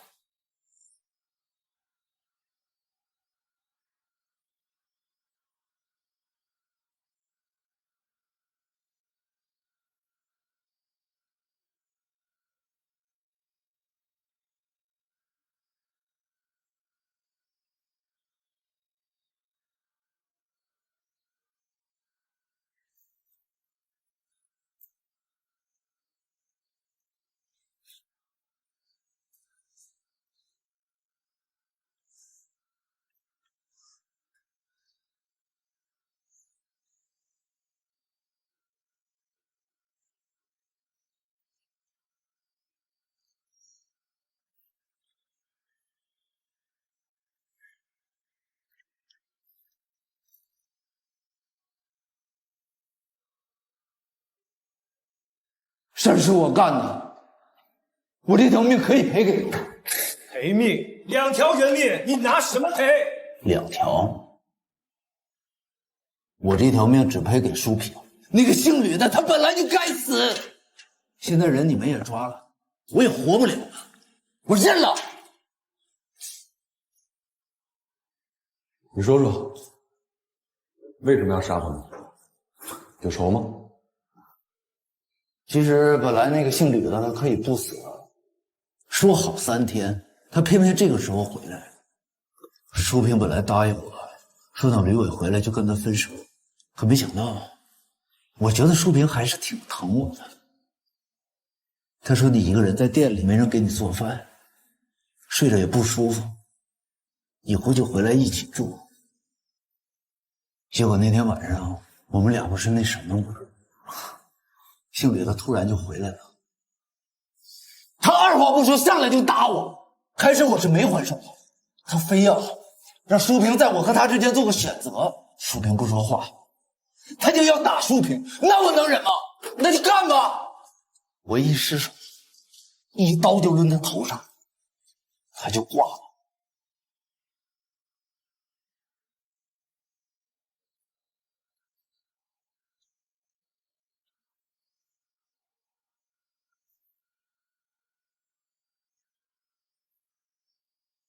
你为什么要分尸？是为了毁尸灭迹？不是，吕伟死了，他拿眼睛瞪着我，我看着他瘆得慌，我就把他脑袋给弄下来了。那潘淑萍为什么也死了？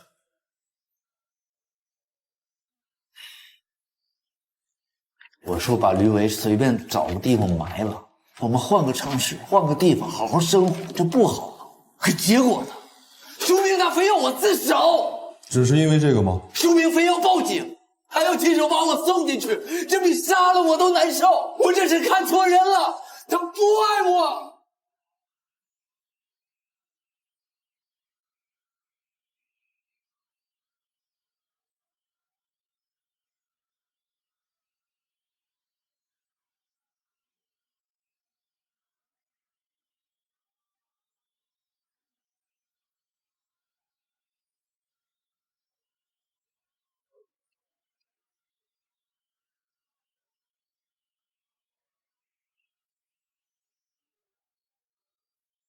我就把他杀了。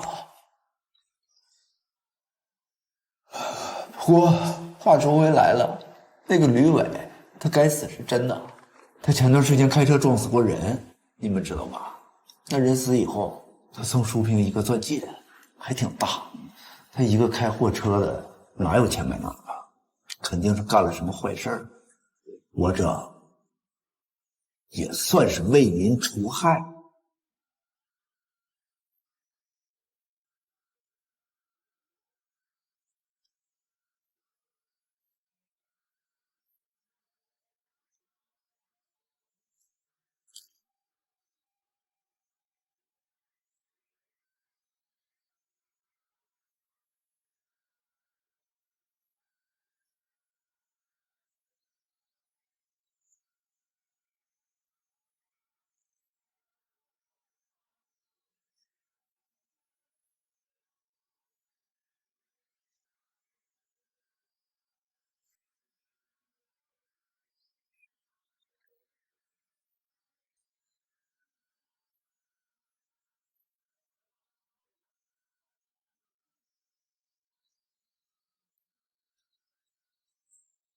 快到了吧？对，就这儿。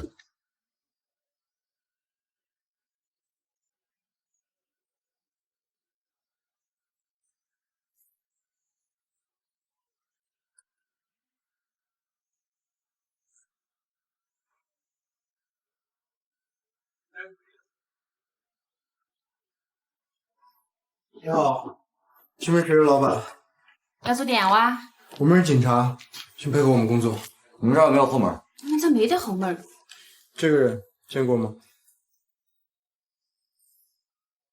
这个人有印象，看到过的。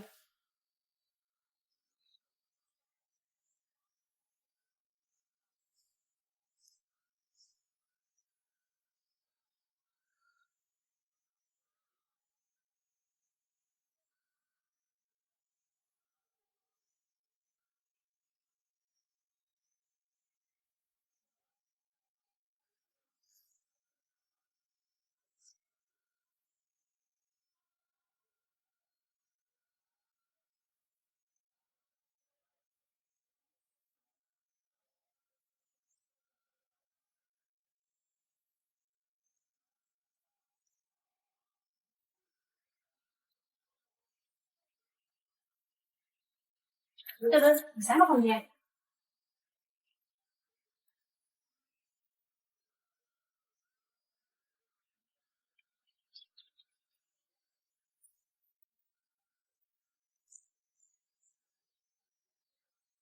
打扫卫生。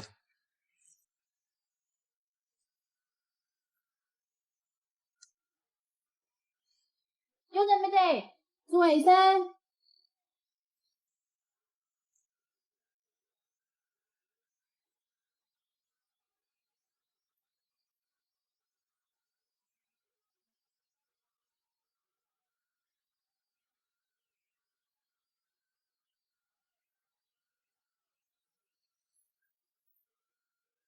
走。封在这儿。好。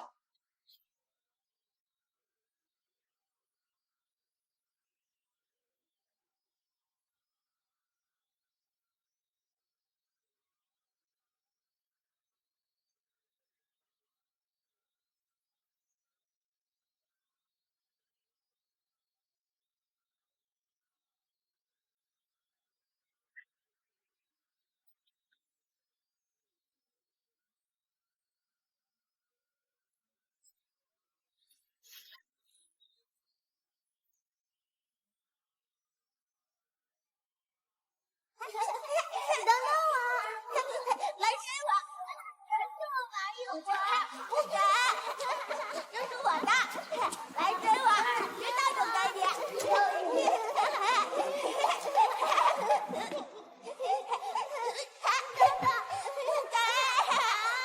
就让我玩一会儿，那就一会儿，好，给你。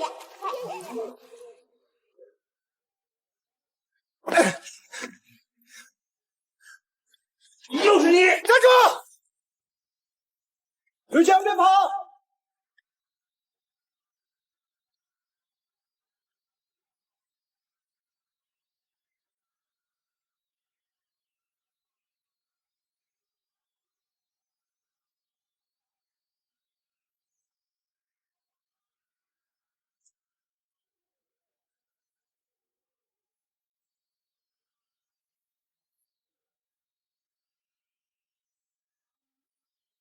啊！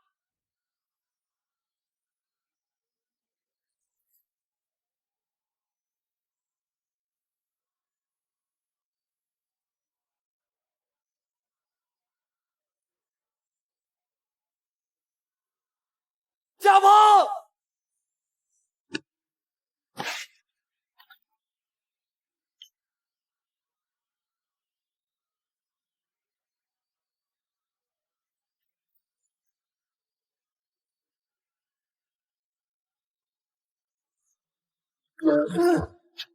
小鹏，小鹏，小鹏，小鹏，小鹏，撑住，没事。不要，我是不是要死了？不，你没事，没事，我带你回去。没事，撑住，家宝，撑住，撑住。没事，告诉我什么？这一次我听他命令了，我也服从命令。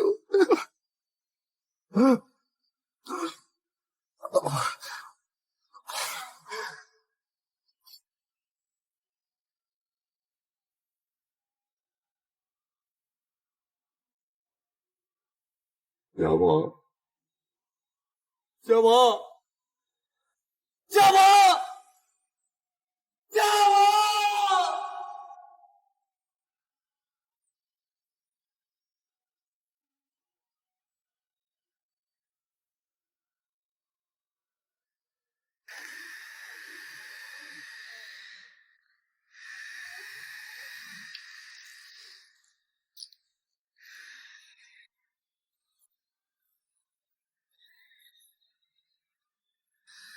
从你这第一天起，我就注意到你了，因为你的眼睛里有一种脆弱的美，让人感到心疼。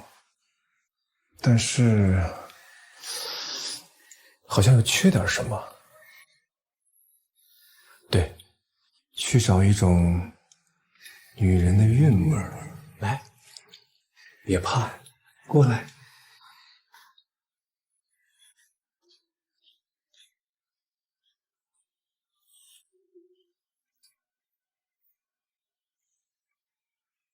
来，让我来帮你。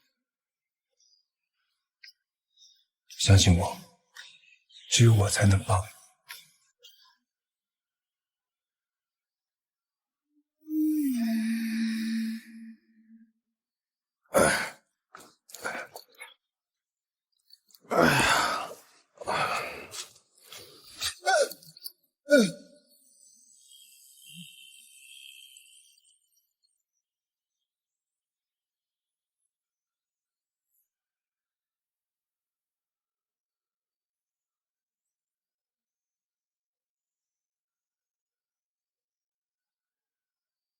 总队，对不起，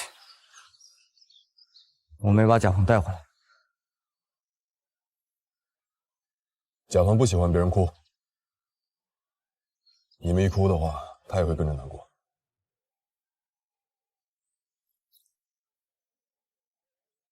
调整好情绪，他没完成的事情，我们替他去完成。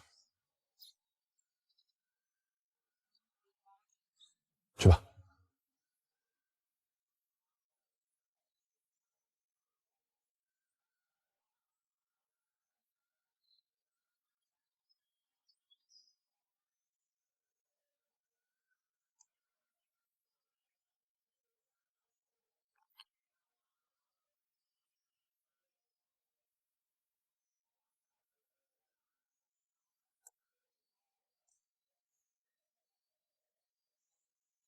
师傅，您终于来了，油条已经给你买好了。老韩头说记你账上，开玩笑的。您这已经没茶了，我给您添一壶去。我给你添茶。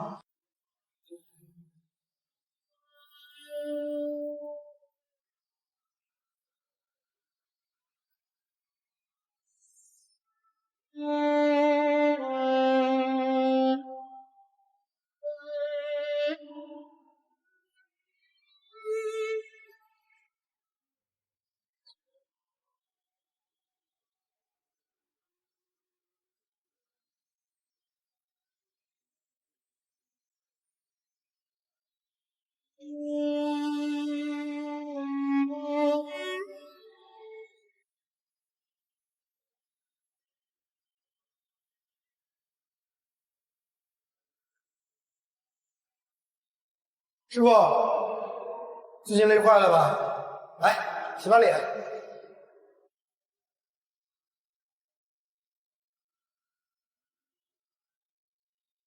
师傅，我走了。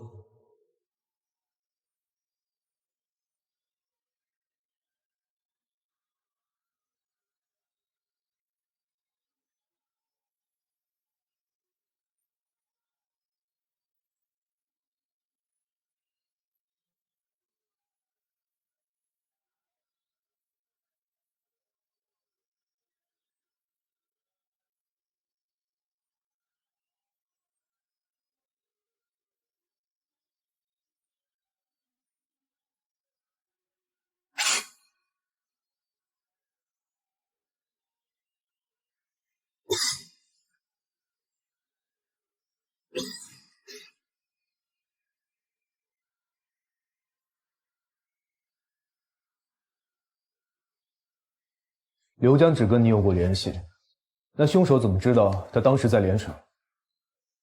我也不知道呀，我真的只跟你们说过，我已经完全配合了呀。你再仔细想想，这关系到你老公的人身安全，有没有可能是你在那一时疏忽，把消息给透露出去了？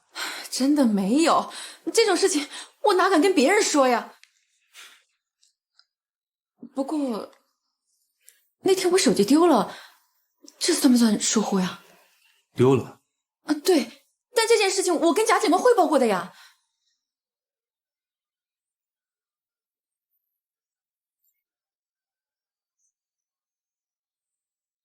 那个手机的社交软件最后登录的 IP 位置在民主路，而手机信号最后消失在大同街跟建国路的交界口，应该是巴卡了。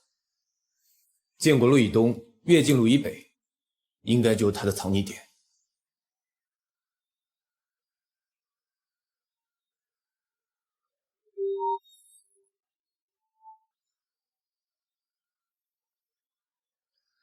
您放心，这一次我一定服从命令，听从指挥，保证完成任务。我就知道你就是对我骂在嘴里，疼在心里。霍一根，下次记得站上门啊！闻不到尸臭味，但是能闻到自己有多怂。报告孙队，我是新来的实习警员贾鹏，从今天开始我就跟着您学习了。我保证鞍前马后做资料，我断桥倒数，我做记录。你要是不聊了，我还可以给你打快板，我会让你开心一下。把这擦了。愣着干嘛？上车！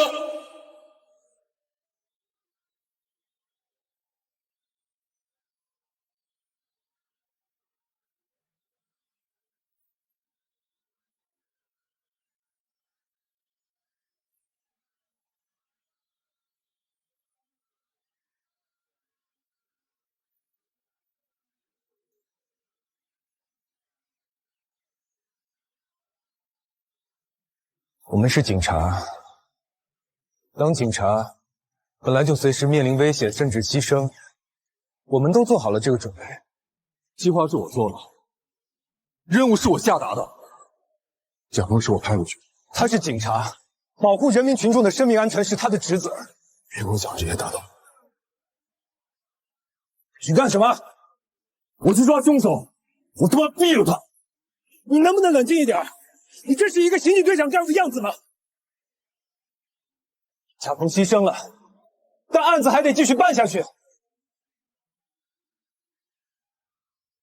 今年他最好的方式，就是帮他把案子破了。凶手能追到涟水，说明他有获得刘江信息的手段，而刘江老婆的手机恰好在那天丢了。凶手是通过他的手机获得了刘江的位置。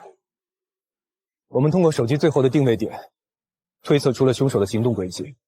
他最后的藏匿点，应该就在建国路以东、跃进路以北这一块。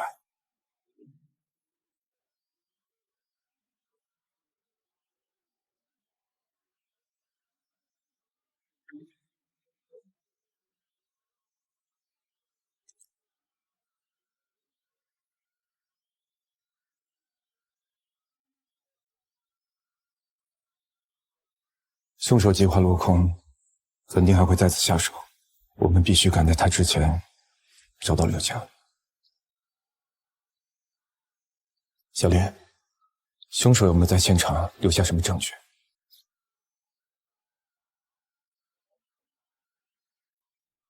凶手逃跑的时候我开枪了，弹头也找到了，但是上面只有少量的血迹，并且受到了污染 ，DNA 无法鉴别。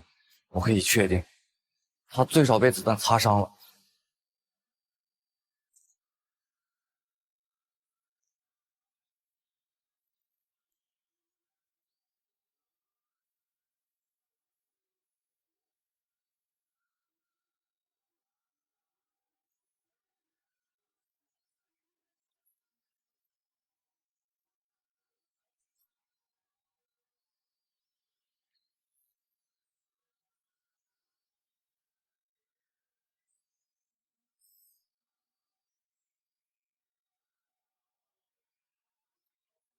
还有，我在现场找到了这个，我已经做完了初步登记，正准备去物证室办入库。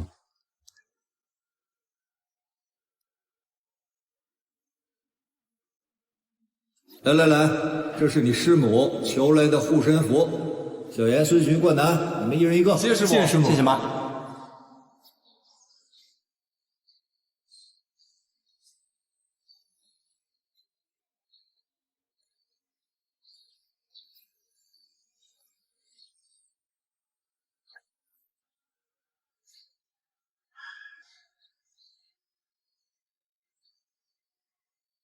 藏匿区域与他的居住地址相符。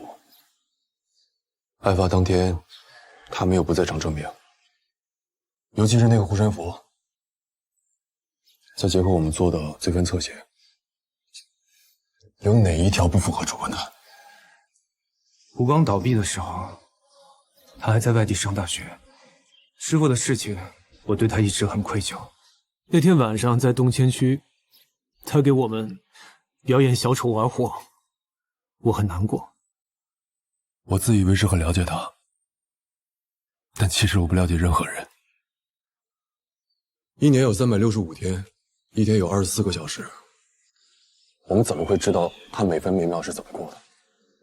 也许他早就不是当年那个关南了。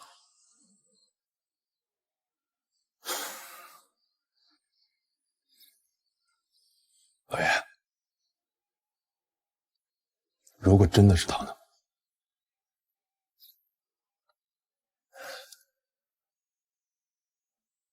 我不知道，我没有讲过，但我知道，我会做一个警察该做的。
假设凶手每杀一个人，就会去献花，但他发现刘江是假死的之后，他就将这盆花挪走。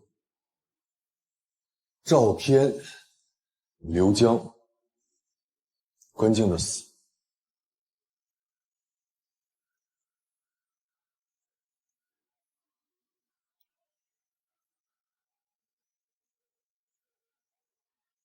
关静的死亡证明大概率是刘江伪造的，他的死应该跟这些人都有关系，而凶手很可能是在为关静复仇。关静的死因或许是这些人最想隐藏的秘密。如果是复仇的话，为什么要等到5年之后？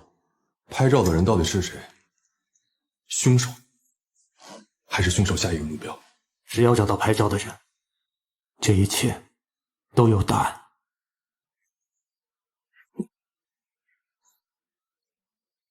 你看，多美呀！我今天给你准备了一个 surprise， 你一定会喜欢的，因为你是我亲自挑选的学生，所以我又亲自为你定制了一套衣服，去试试看吧。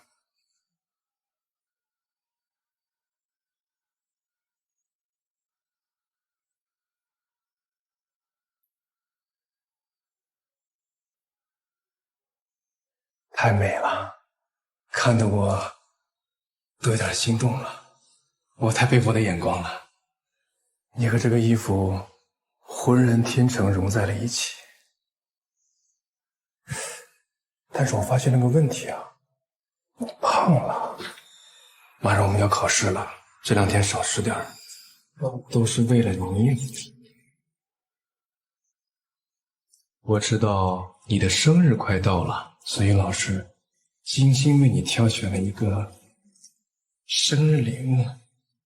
想当一个好演员，一定要丰富自己的人生阅历，要多接触人，多观察人，还要会包装自己，推销自己，时刻要把自己最鲜亮的形象留存下来，这才是好演员最该有的智慧。往后快进。好。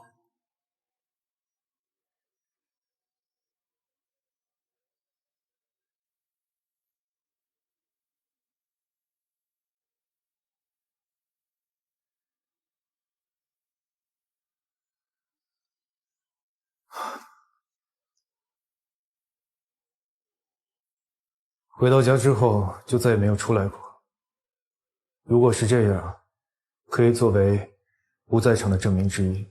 也不一定，你曾经跟我说过，证据都是人留下的，既可以被创造，也可以被掩盖。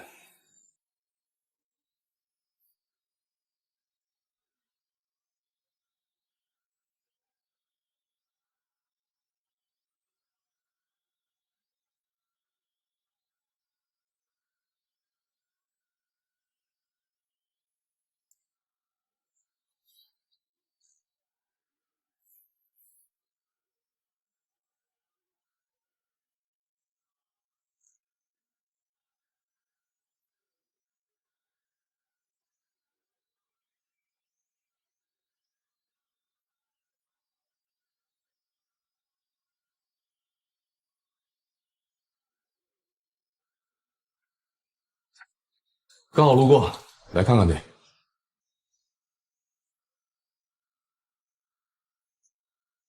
我挺好的，是有什么事吗？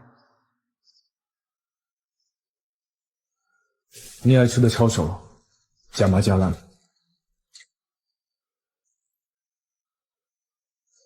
走走，进去。我这都多长时间没来了，最近太忙，也没时间来看你。老爷爷第一次来吧？他总不放心，念叨着要来灌咱这儿瞅瞅。愣着干嘛呢？快进来吃。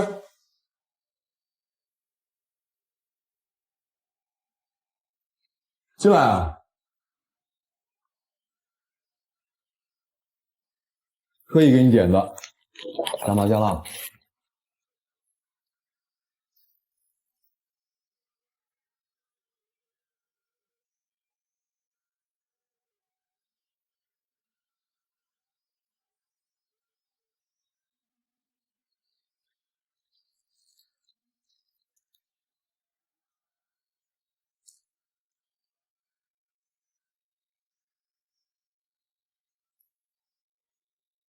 凶手逃跑的时候，我开了枪，他至少被子弹擦伤了。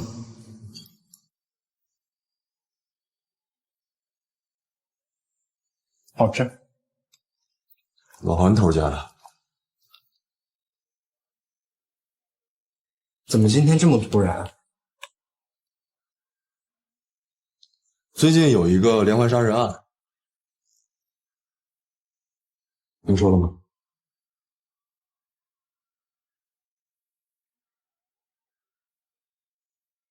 没有。最近这个案子给我弄的是焦头烂额的。如果有一天我抓到那凶手，肯定会亲自审。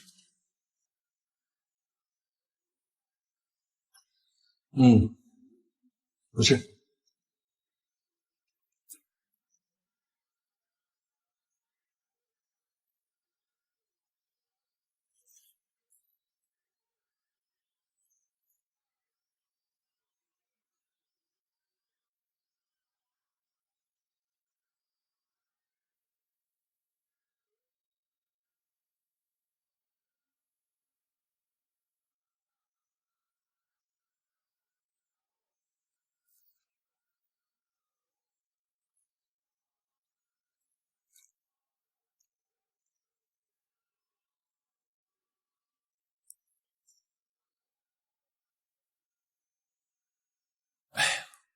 我这衣服都湿了，你这房子怎么漏水啊？快进梅雨了，得赶紧找物业来看看。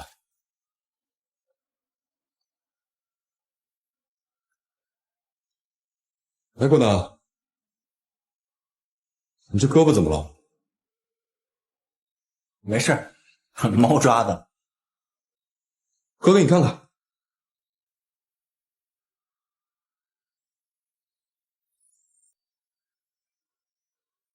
真没事。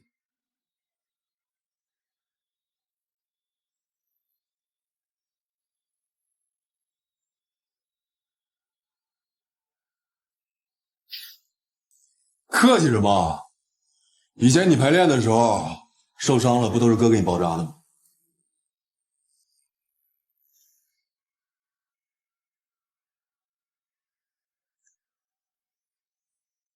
什么猫啊，抓这么狠？流浪猫，无家可归的。行，多注意点啊，回头打个疫苗。快吃吧。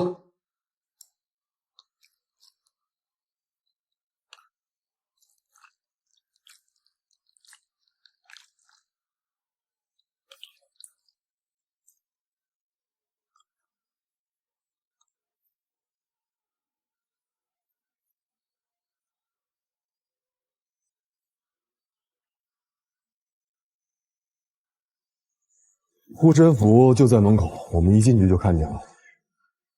胳膊上的伤就在那个位置，难道一切只是巧合吗？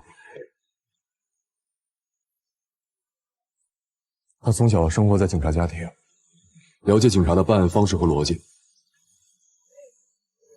最可怕的是，他了解我们。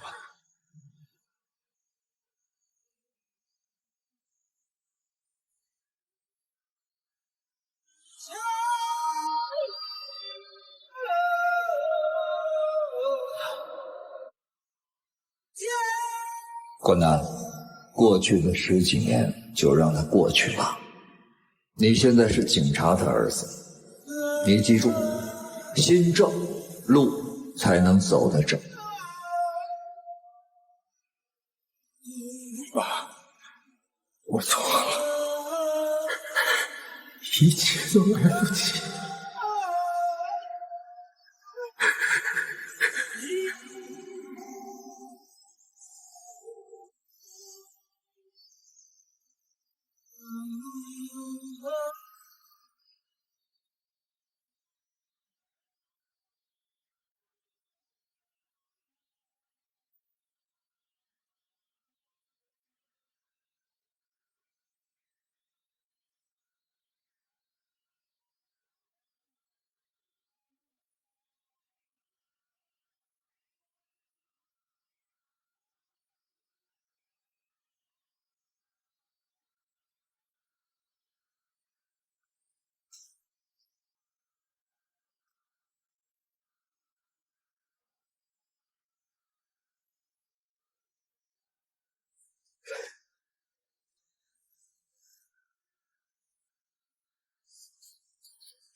彩，看爸爸，看爸爸，在这儿啊，在这儿，彩看呢。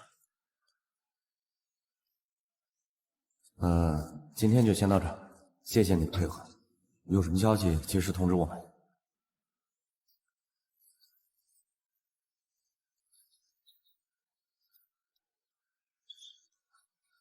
画什么呀，宝贝？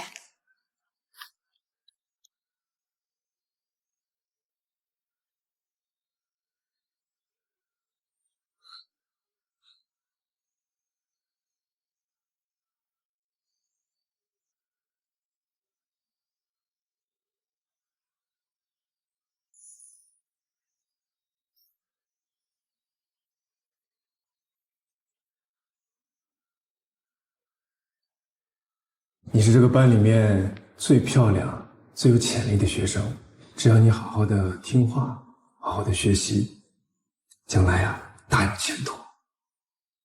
唯一的问题呢，就是你的社会经验还有对生活的这个感受阅历太少。不过没关系，等周末的时候呢，老师约一些岗位的朋友们互相认识。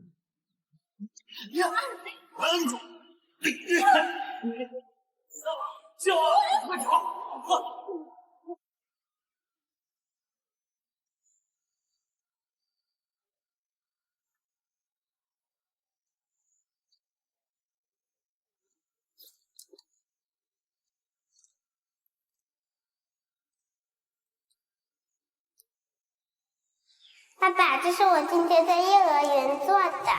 你自己做的？爸爸好喜欢呀，爸爸。哎呀，谢谢婆婆。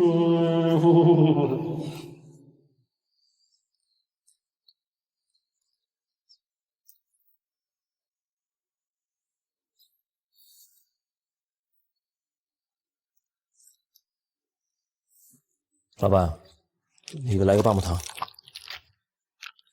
那个电话能打一下吗？打电话，打吧，不要钱。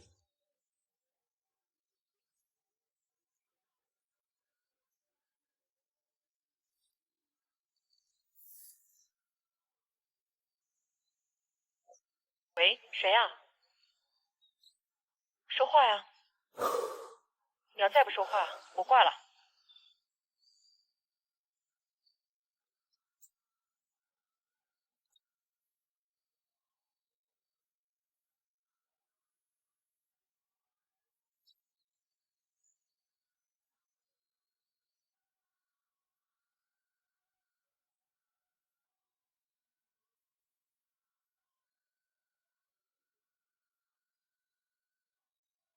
宝贝，今天在学校是不是学了一首新歌呀？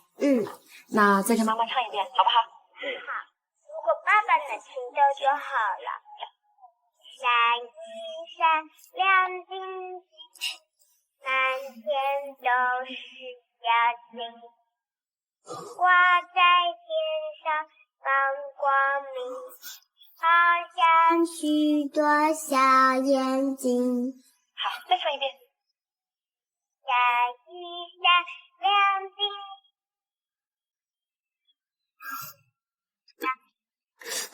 晶，一闪亮晶晶，满天都是小星星，挂在天上。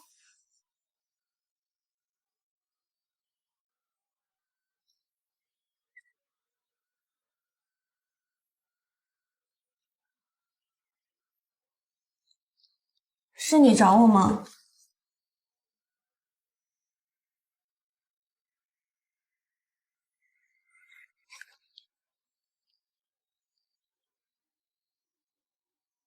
孙队，小卖部的老板说见过刘江，他往山里去了。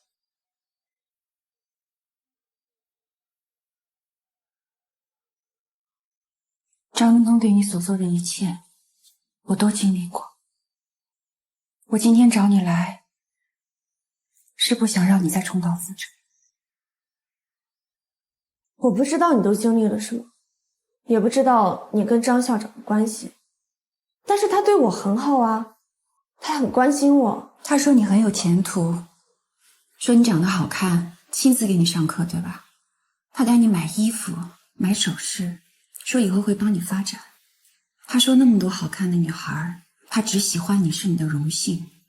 从你第一天入校起，我就注意到你了，因为你身上有种别具一格的美，特别是你的眼睛，你的眼睛里有种脆弱。但是后来，慢慢的他就开始打压你，说你没用，说你什么都不懂，说你需要长长见识。唯一的问题呢，就是你的社会经验还有阅历太少。老师约一些岗位的朋友们互相认识一下，多多交流就好了。他开始带你拓展人脉，带你去各种娱乐场所，带你认识不同的男人，让你陪他们。如果不陪的话，他就拿出那些照片来威胁。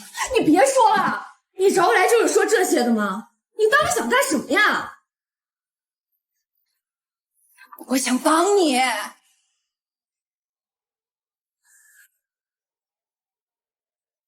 那个时候我没有机会成就我自己，是你有，你甚至可以拯救更多的女孩，包括我。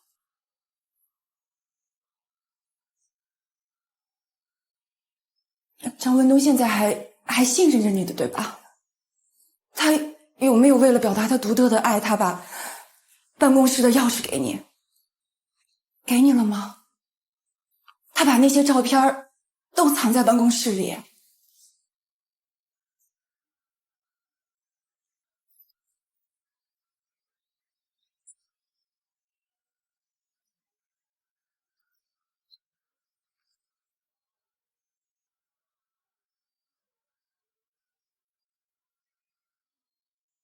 我们又要见面了，张校长。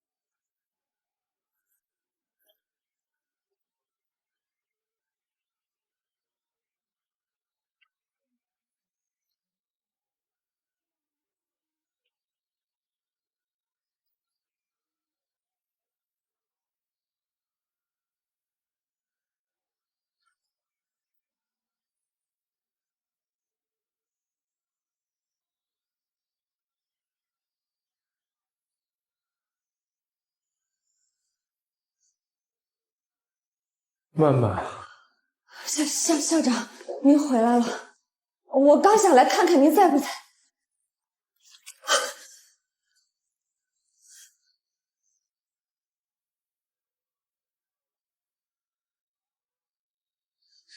校长，我只是……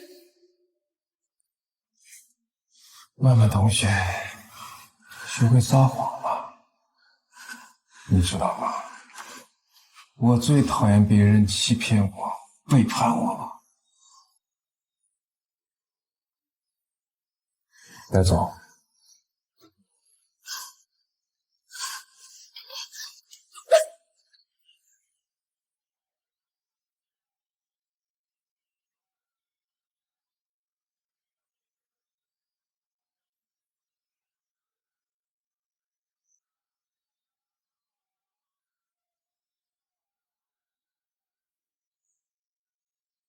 校长，我错了，我再也不敢了，你原谅我吧。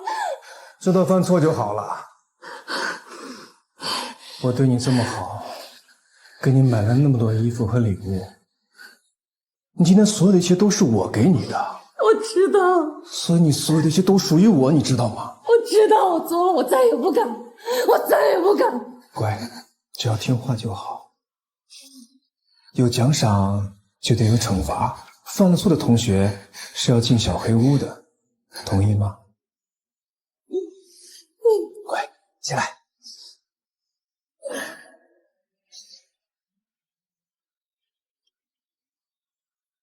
疼吗？晚上回来，我帮你敷药。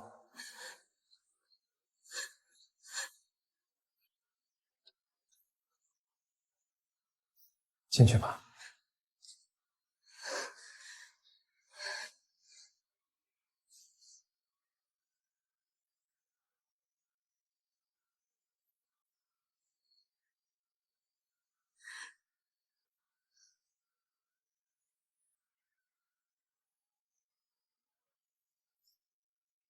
好好反省，哪里错了。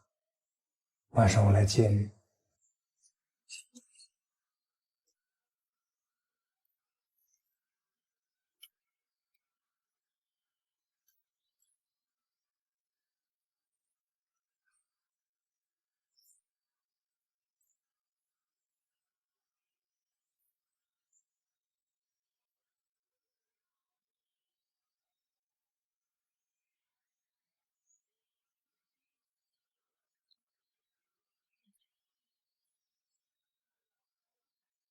曼曼，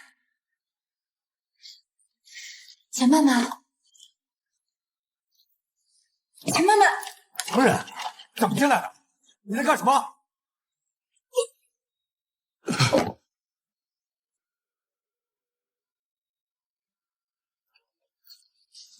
妈妈，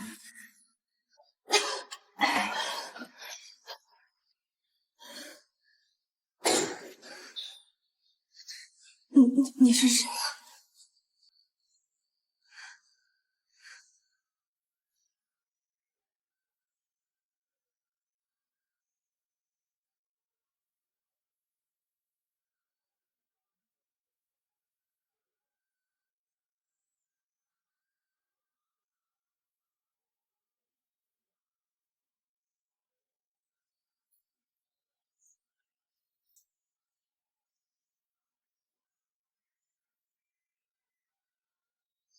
是一个叔叔送给我的，他说是你的好朋友。安家小区4号楼4单元404，萤火虫小饭桌。你不想死，总会有别人死，说不定就是你女儿卡克有太多落单的时候。我不敢回家，他知道我家住哪。妈妈，你先别害怕，那个救我们的那个人说我们躲几天，一切就都过去了。我们能相信他吗？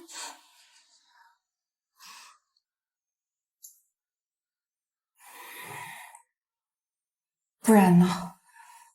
我们也没别的办法呀。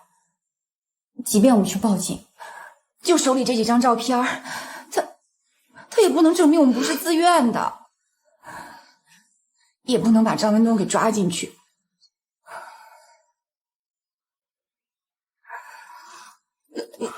内衣算证据吗？什么内衣啊？上次他带我去他家，回来后我太慌了，衣服就只是扔在那还没洗，上面好像有血。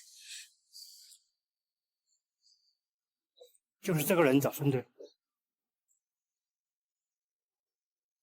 你好，找我什么事儿？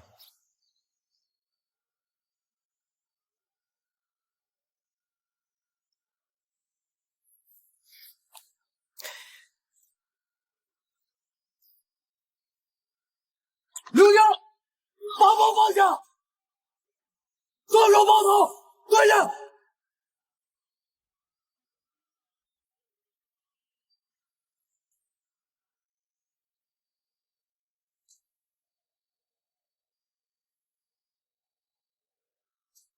孙队，孙队，孙队，严哥，刘江自首了。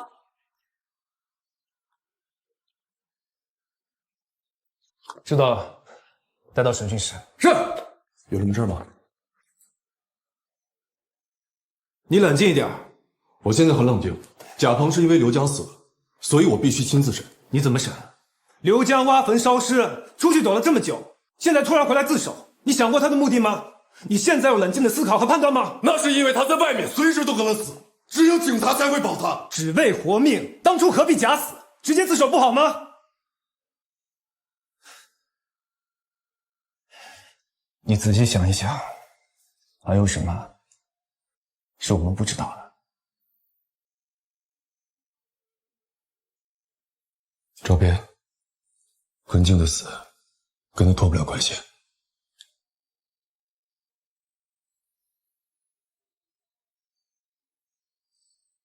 走吧。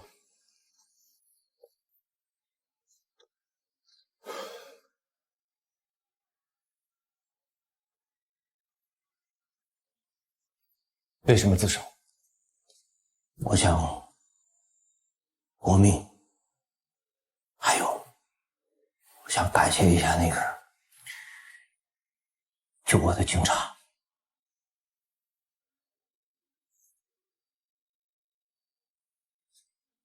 他当时为了救你，都没犹豫，就推开了你。他为了不伤及无辜，用自己的身体盖住炸弹。你对得起这样的一条命吗？死了，他才刚毕业。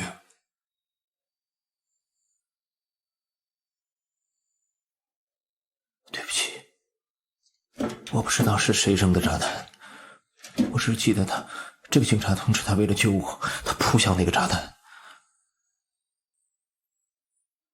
误会，警察同志。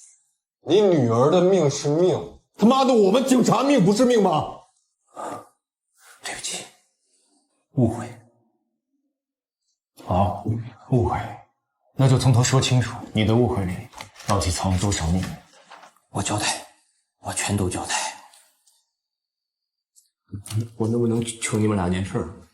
就是在我交代前，能不能派人去保护一下我的老婆和女儿？我觉得他们随时都有危险，就现在派人去保护。我们已经安排了，你可以放心。谢谢。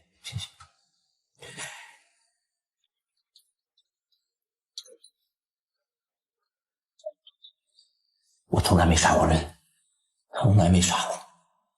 我就是特别害怕，因为张彪被害死了，还有他们天天拿我的女儿威胁我。我想我该怎么办？没人帮我，我想我就刨个坑呗，挖个死人，然后替代我。这样是不是他们就以为我就死了，然后这事儿他们不就能一了百了吗？就结束了吗？当年那间密室里到底发生了什么？来，再看看这张照片。这个照片上的关静是怎么死的？这是场事故，是个意外。他们那个时候把那些小姑娘，然后拉到那个阿彪的 KTV 里兼职，然后把那种姿色特别好的那种小女孩就安排到了那种密室里面，供那些高端人士享用，然后去满足一些他们那种特殊的、变态的癖好。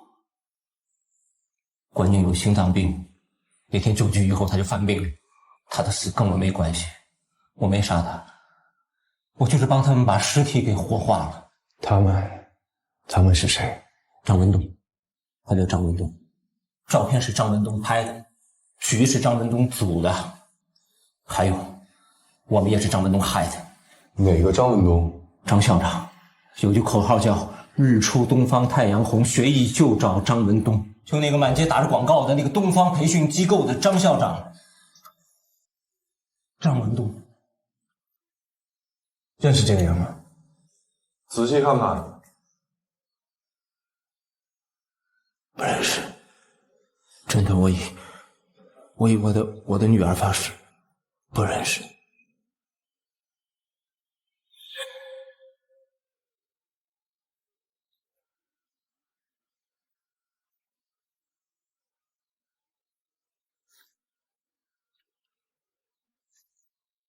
这是你女儿画的，这是她的手链，让我们见到你，转交给你。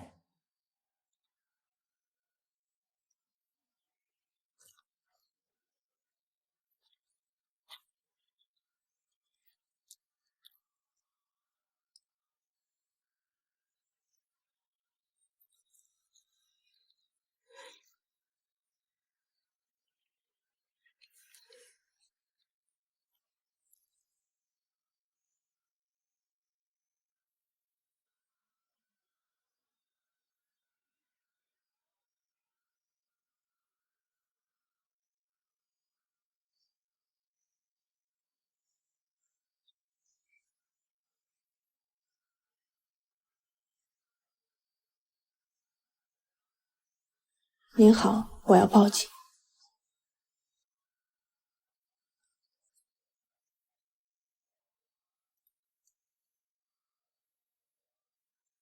日出东方是冠南当年就读的艺考机构，张文东就是他当时的老师，这仅仅是巧合吗？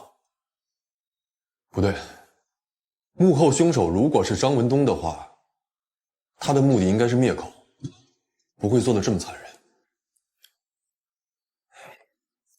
凶手的作案目的是仇杀，是在为关静复仇，那么张文东就会是凶手最后一个目标，只要盯死他，凶手就一定会出现在他身边。孙队，张文东信息调到了，张文东，45岁，南方艺术学院毕业之后跑过几年龙套，98年在咱们这儿创立了日出东方艺术学校。这个学校业务很广泛，从艺考培训、签约演员，再到艺人包装、商业演出，算是咱们江州这儿校外培训的龙头了。他张文东本人也是一直以表演艺术家自居的。他5年前离婚，前妻带着女儿去了国外生活。有传言说他正在跟咱们江州有名的那个秦小丹谈婚论嫁。这么说也有一定的合理性。张文东想往上爬，所以他要抹掉所有的污点。我们还调查到，关静跟李婷在04年进入 KTV 之前，都曾在日出东方短暂待过。对，这些都是日出东方的常见套路，他们就是四处找一些年轻漂亮的女性，告诉他们可以免费参加演员或者模特的培训，但也没有真正几个人成为演员或者模特。我们走访调查过几位，但是他们好像很抗拒谈论在艺校的经历。这张文东跟这个世界勾连太深了，他肯定知道些什么，把他带回来。我倒是要看看这表演艺术家戏到底有多好。好。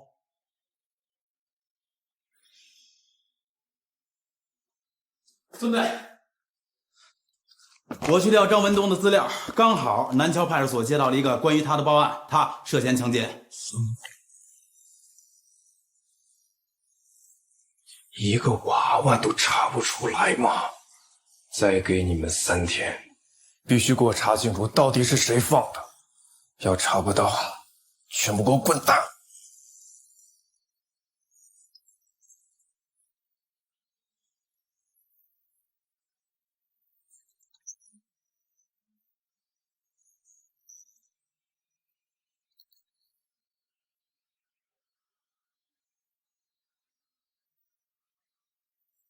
钱慢慢好了。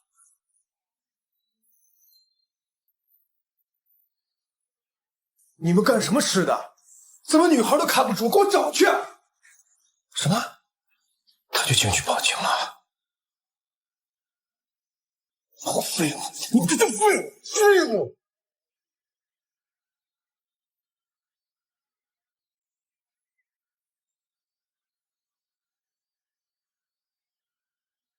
出大事了，藏不住了。对，马上派我走，我现在就走。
你真的以为没人能看穿你的真面目吗？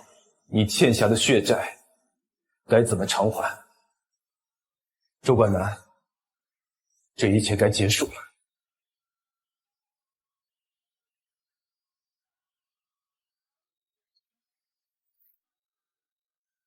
你居然会做这样的梦，不是怕我吗？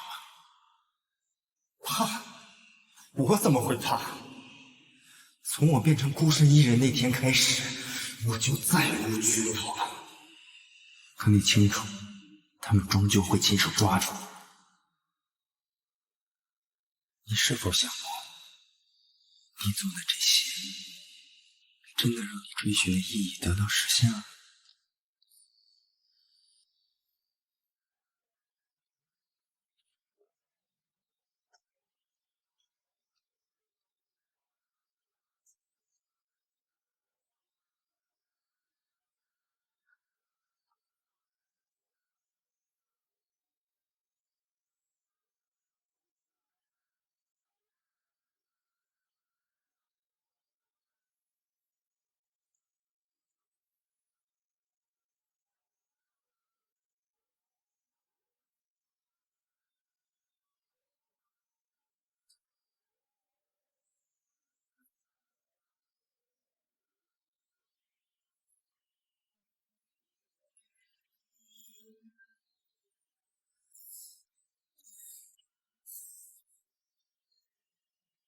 张文东好了，赶紧找到他，张文东要出事。联系交警封锁该场，必须找到他。是。告诉我团几点到，快快快！废物！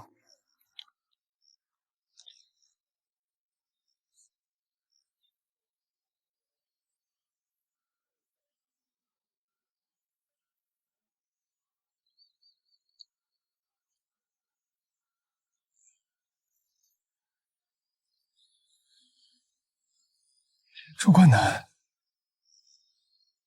这是干什么？冠南，你这是怎么了？你忘了吗？在学校的时候，老师对你是有恩的呀，对你的教育付出多少心血，你忘了吗？你不能这么对老师啊！我知道了，是不是有什么困难？你是不是缺钱了？缺钱你可以告诉老师啊，老师可以帮你的。你要多少钱，老师都可以给你，老师都可以满足你一切，知道吗？你冷静点，冠南，你冷静点，我没做什么错事啊！你这是干什么？你这么做是犯法的，你知道吗？你这是为什么？你这是为什么呀？你一定要冷静，千万别犯法，千万别犯错呀！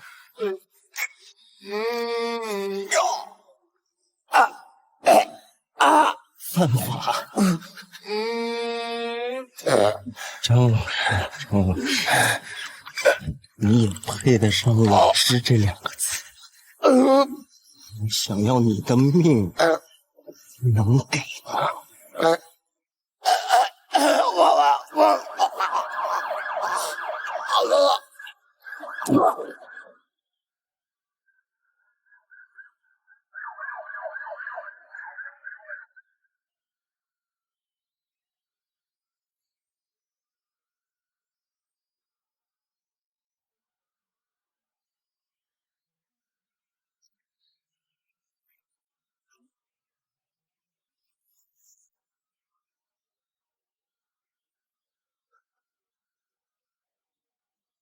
一个大活人怎么就能没了？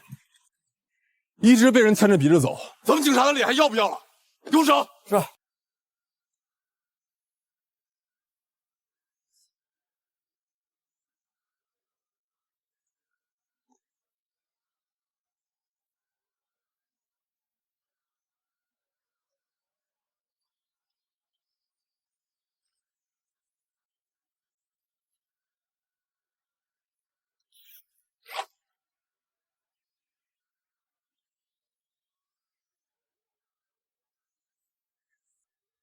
你看看这个，这是为什么呀？啊，我也没犯什么错呀！士官，你一定要冷静点，这是犯法的，你知道吗？张文东应该不会走远。乔思思、孔娇、张彪、王洪佳，他每次作案都会花费大量的时间来搞一些形式感，我们能追上他。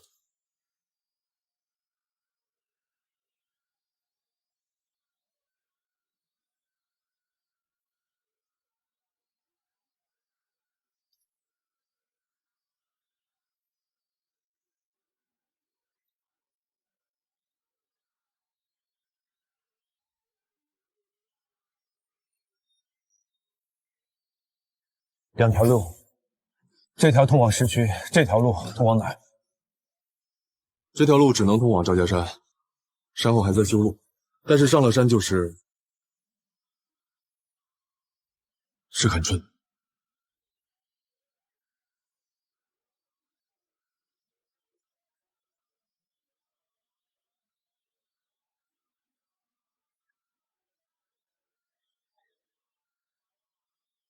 赤坎村有每年春末夏初送瘟神的习俗，今天刚好是送瘟神的日子。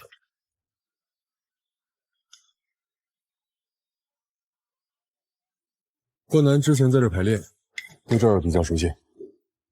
分头找。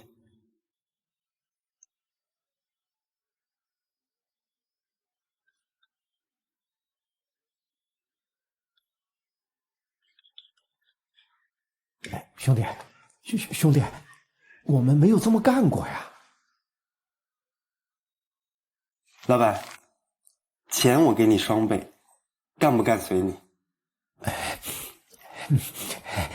行吧行吧，你等着，我去给你安排一下。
然后娃娃出来集合了。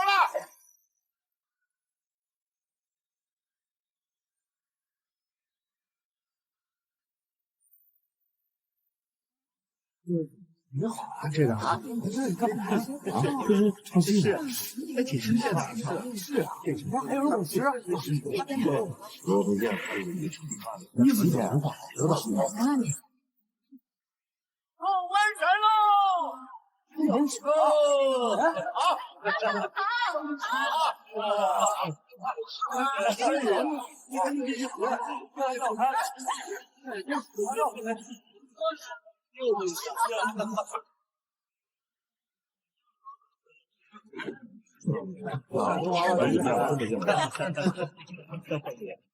咱们跟他们看看，对，跟他看看去。哎，一个啊，一个好。委员，现场情况比较复杂，分头行动。我们去看，别管看。哎，这多热闹！可以啊，多拍几张。行，走。好，拍照真好看。是吧？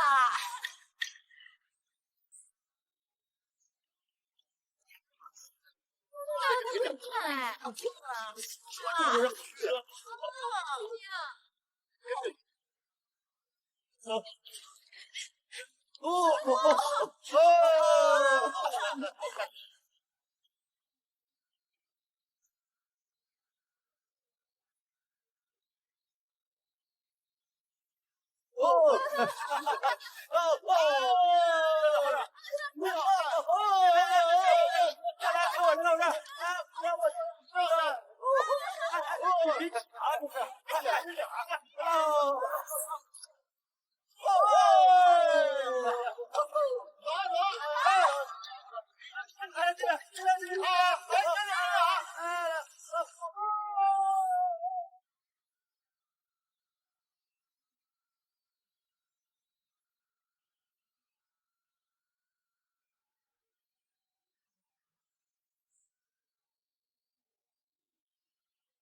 好玩，热乎乎的，人家猎人好热情。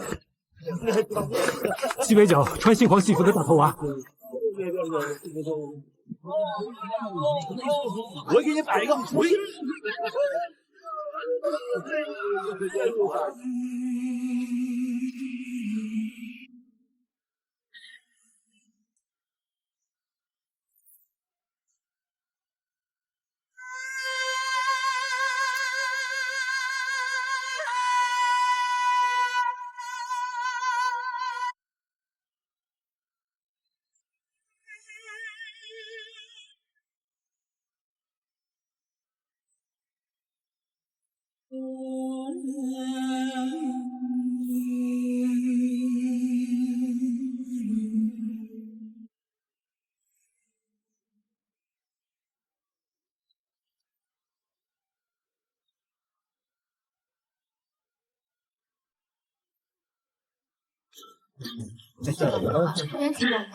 来，坐这。挺好。严哥，我那边没发现。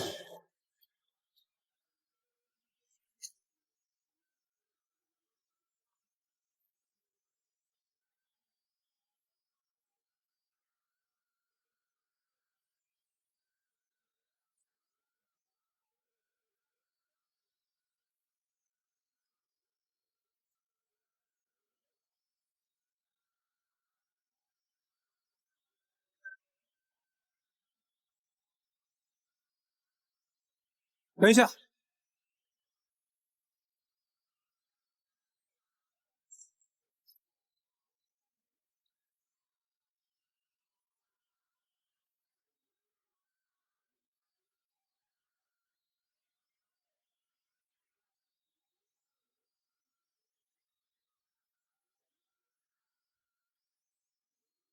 老严，这边有发现。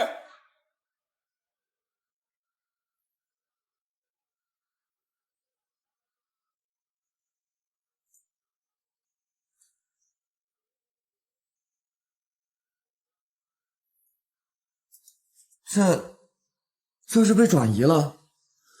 这么短的时间，他应该做不到伪装加上转移。也许张文东根本就没有来过这个活动现场。这血迹应该是之前上面的道具相剩的，或者剐蹭上来的。也就是说，他到达村口的时候就已经被转移了。找他们负责人。这儿。对，没错，是有这么个箱子。在哪儿？早就运走了。之前说就去一趟，有人会去接货，很快就能回来。可这活动都快结束了，哎，早知道我就不接他这个破活了。那个人长什么样子？我不认识啊，他戴着个大头套，我看他价格给的够高，我才同意的。让你送到什么地方？贸易街和仁和路的交叉口，说是有人会主动去接的。那附近是胡光的旧址，是他杀人计划的起点，他应该也想把那里当做他杀人计划的最终局。我们得赶紧赶过去。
分头行动。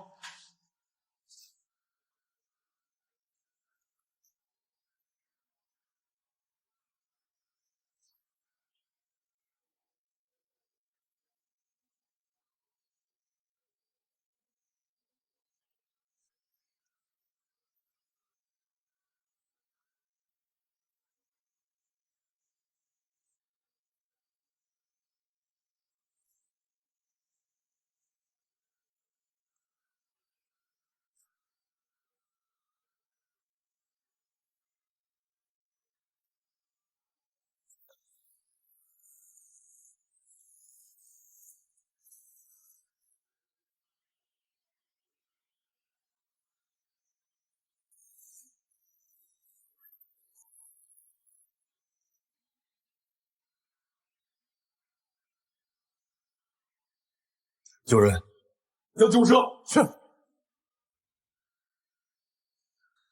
那个男的戴个帽子，太黑，没看清楚他的脸。凶手在切割的时候，这简直就是丧心病狂。这是一种十分罕见的死亡方式，颈动脉窦炎。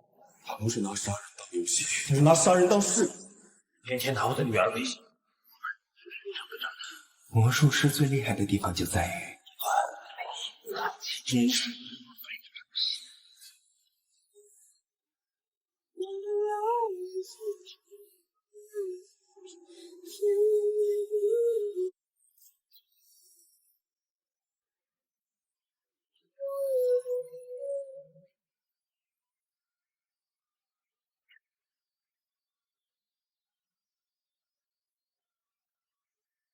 这出灯下黑，也该谢幕了。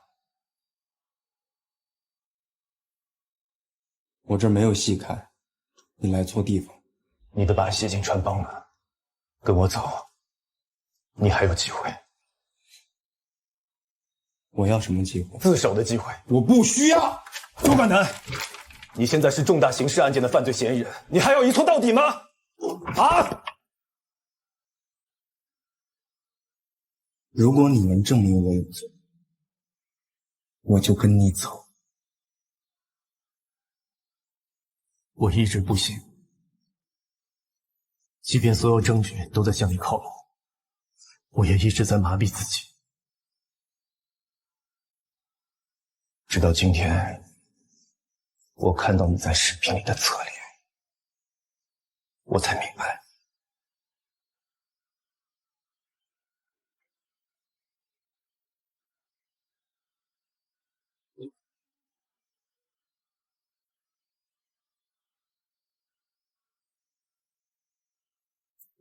你都知道些什么呀？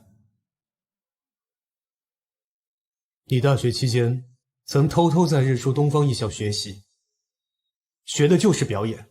李婷和关静都是你的师姐妹，你的作案动机是复仇，你在为被张文东等人顽虐致死的关静复仇。每杀死一个人，你都会在他的墓前放一盆花。你觉得你是在替天行道，对吗？乔思思案件里，那个在出租车上抽外烟的瘸子，那个一直扮演马金光扰乱我们办案视线的人，那个引爆矿洞的人，那个扮成跛脚杀了郝卫国的人，那个教唆王桂芳跟踪刘江的人，那个在涟水炸死贾鹏的人，那个协助张文东的人，他们都是你塑造的角色，对吗？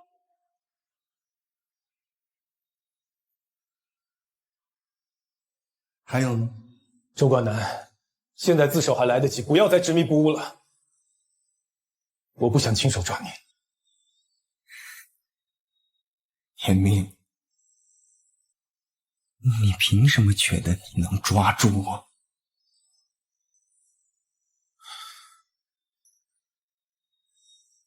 袭击张文东时，你拿着一把枪，你把它藏哪了？上次来你家的时候，我向物业要过这间屋子的图纸，和现在有接近10平米的出入。你把所有的秘密和罪证都藏在这10平米里。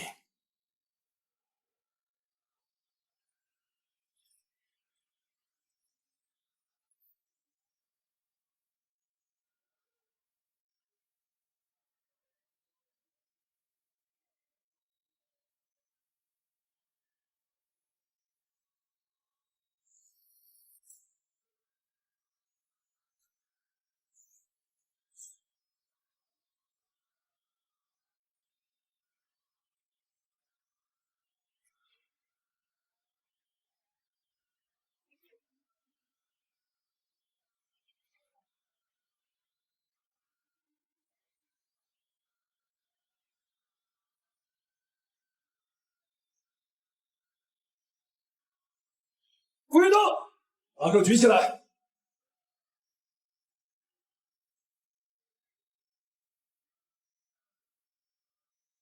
那把枪是假的，但这可是真的。外面根本就没有警察，你一个人来的，对吗？周冠南，你跑不了的。你敢开枪，我就敢炸。我周围有不少邻居，你应该也不希望因为你的冲动而让他们白白丧命，不是吗？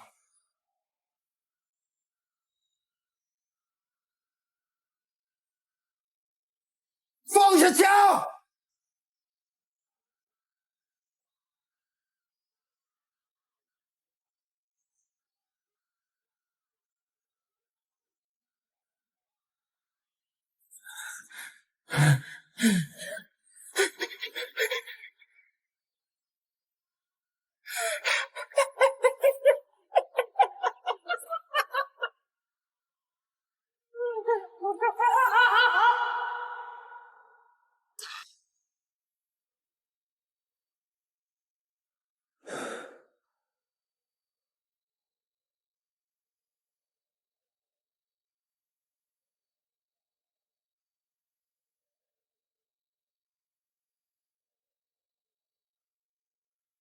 为什么？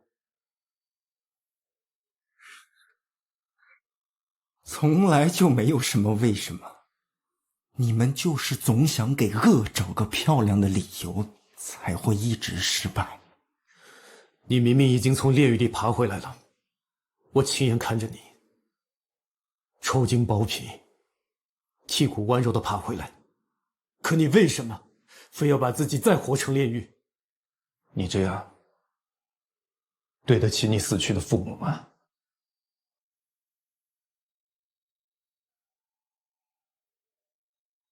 我有什么好对不起他们的？对不起他们的难道不是你？难道不是姓马的畜生父子吗？严密，我真的很好奇，你身上现在绑着炸弹，为什么还能那么平静？我杀了那么多的人，你不恨我？我从你的眼睛里看不到一丝的讨厌，只有可怜。我不需要你的可怜，严密，你只知道我恨你，你却从来不懂我他妈为什么恨你入骨。我是从小被扔在臭臭狗旁的野狗，从来没人正眼瞧过我，也没有人在乎过我的命。是周康，是他把冻僵的我捡回去，捂在怀里暖过来。是我妈流着眼泪，一口一口把这汤饭喂进我饿瘪的肚子。他们给我的不是家，是把我从烂泥里拽出来，洗干净，捂热乎了，再告诉我，我也能是人的光。他们把所有的爱和尊重都给了我，哪怕我违背他最大的期许，任性的去学了表演。你还有机会当警察。爸，我不想当警察，我就想好好搞艺术，将来做演员。管男，妈，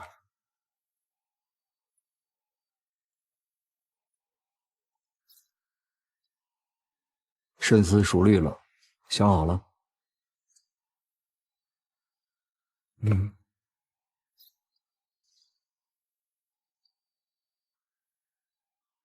你是大人了，有权利选择自己的将来。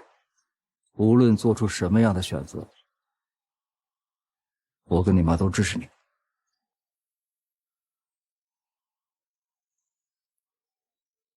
谢谢爸，谢谢妈。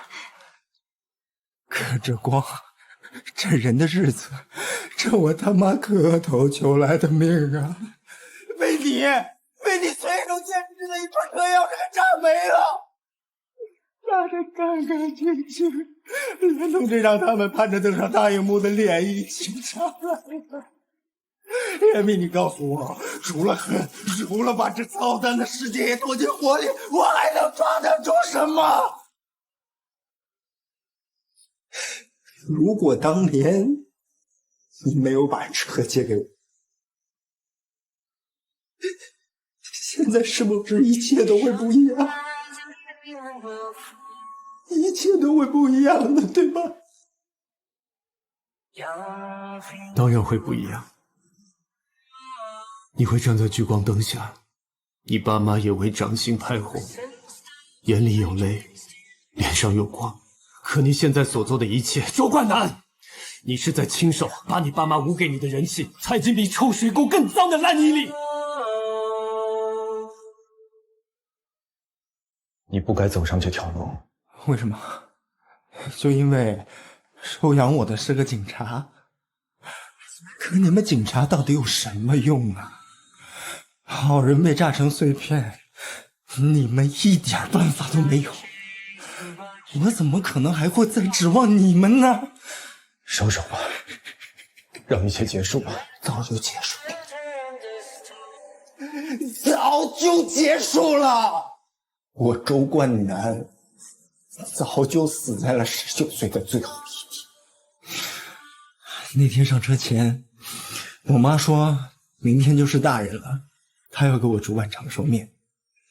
可是第二天，太阳再没有升起来，活下来的只有这顿烂肉和对这世界的恨。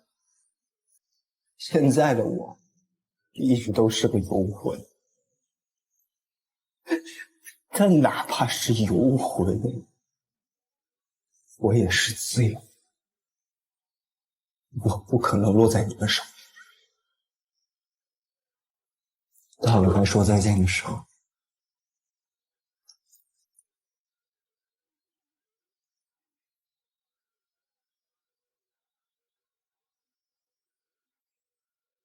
周冠南，走出这道门，你就再也回不了头了。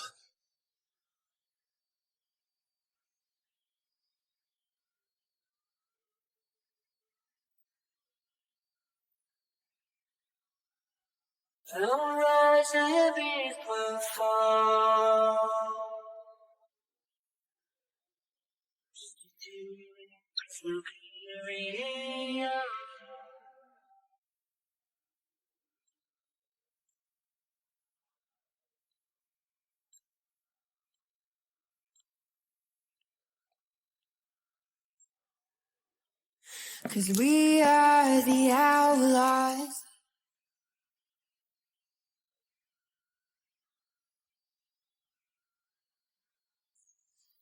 We are the outlaws.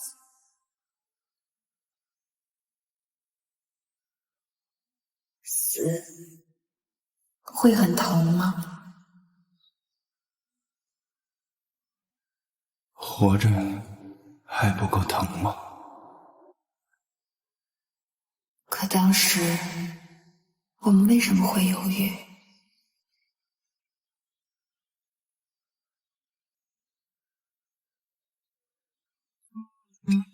我没有犹豫，我已经是个废人了。这世间对我而言再也没有任何意义。意义不在我们的烂肉里，它在一个比我们更想活却死得更惨的女孩身上。冠南，我们的疼是钝刀子割肉，他的疼是活生生被碾成齑粉。他连疼的资格都被那群畜生大笑着踩在了烂泥里。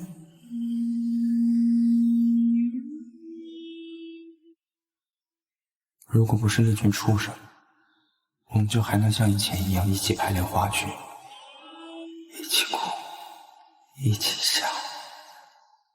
可现在，他就那样轻飘飘的被人抱。因为他在他们的生命里根本就没有意义。关静死了，还有我死了，还有无数个女孩供他们取乐、玩弄、虐杀。那我们就用身上这些烂肉，沾着关静的血，点一把烧穿地狱的火，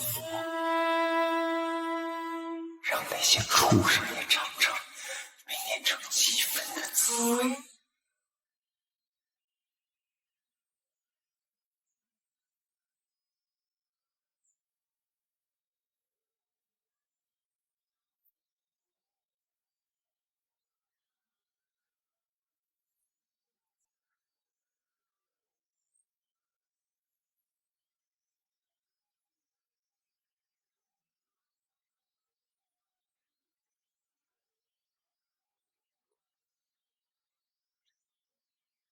孙勋，立刻疏散各位群众，所有人远离我。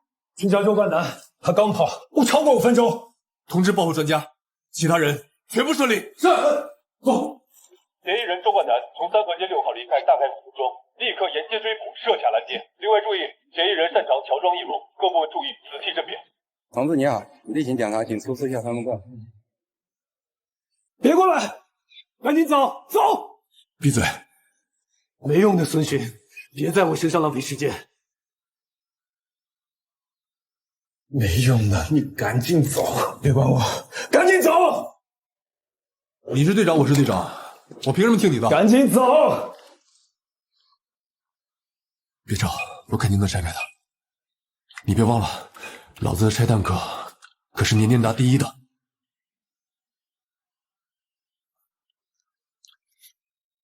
孙勋，赶紧走！我不想再害死别人。不会的，相信我。我不想再害死。不会，不会，我不会像你一样，下半辈子都活在悔恨里，悔恨当年炸弹炸死的不是自己。我们都得活下去。老子从警这么多年，早就忘了什么叫放弃。案子还没破，凶手也没抓到，咱哥俩还得继续。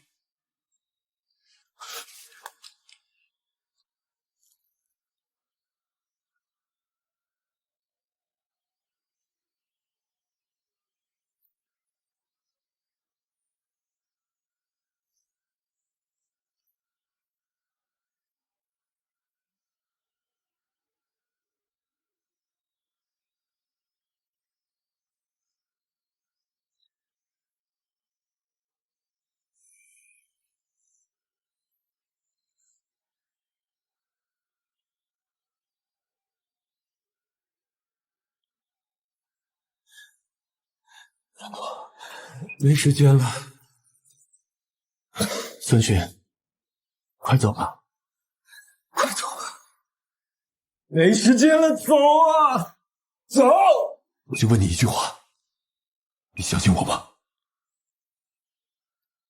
来，走了，来，后面人快点跟上！来，走了！苏月跟严哥怎么还没出来？说他们里边的炸弹能拆掉吗？不知道，但孙队特别交代过，必须把所有群众全部疏散，就怕连累到别人。再去看看。走。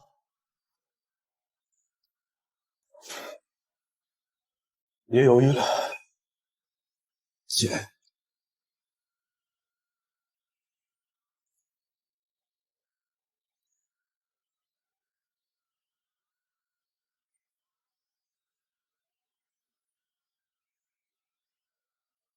钱，别犹豫，赶紧钱！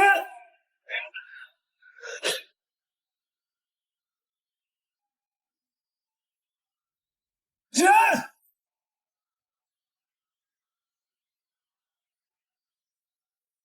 小严，师傅，彻底放下吧，人不能永远活在过去。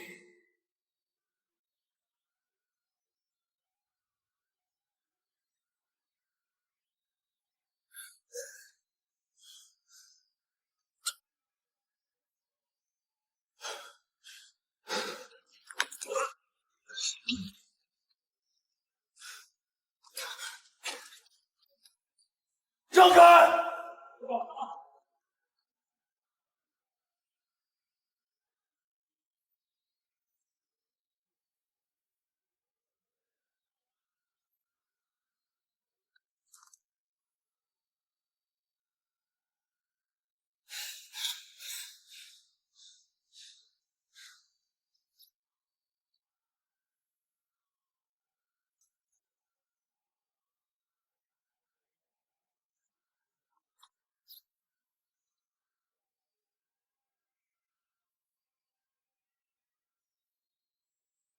周冠南不是真的想要我死，这小子还有点良心。他在争取时间逃走，他会逃到哪儿？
严哥，孙队，有什么发现？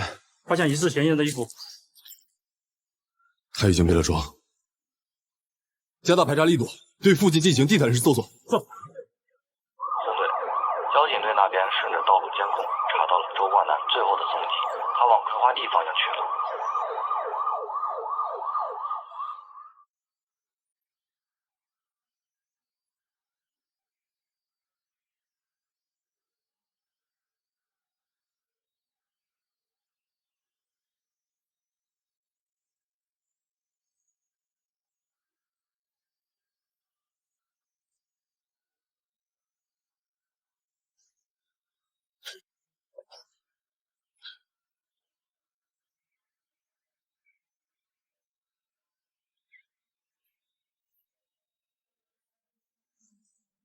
叫救护车！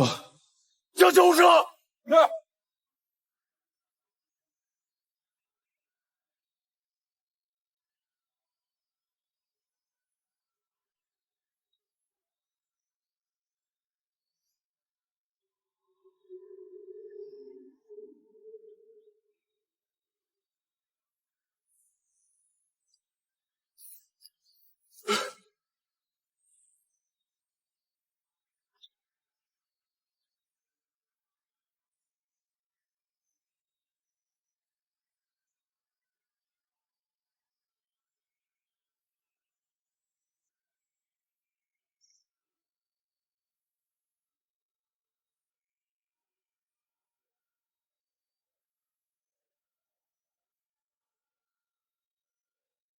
他真的是自杀吗？现场没发现第二个人的脚印，痕迹可以被掩盖。如果他真的想死，为什么还要在我身上绑一个假炸弹，来争取时间逃跑？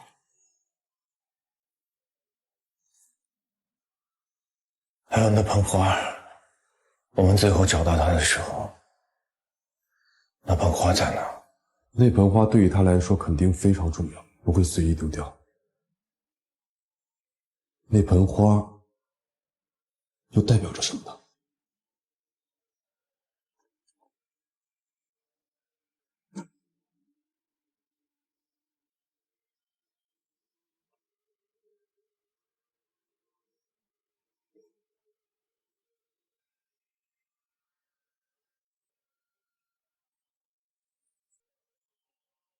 还有遗漏的东西。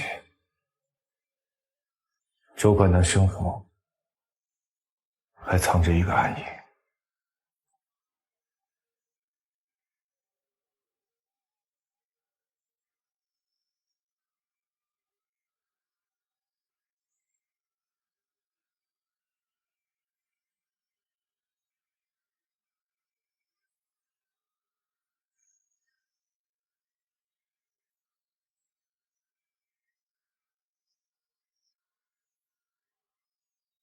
监控画面显示，他在这个路口拿着那盆小雏菊，但是下一个路口小雏菊不见了，那盆花呢？他一定在这段路有所停留，去看看。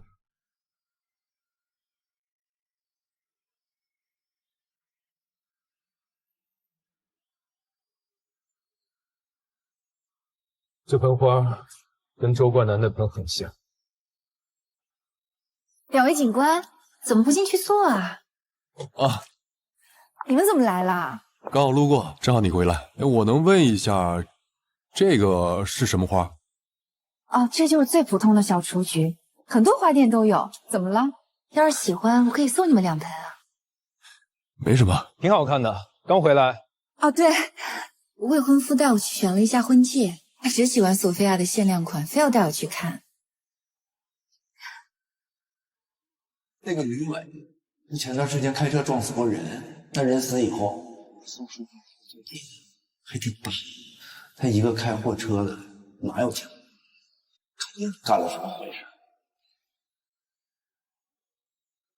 啊，行，那不耽误你们了，我们先走了。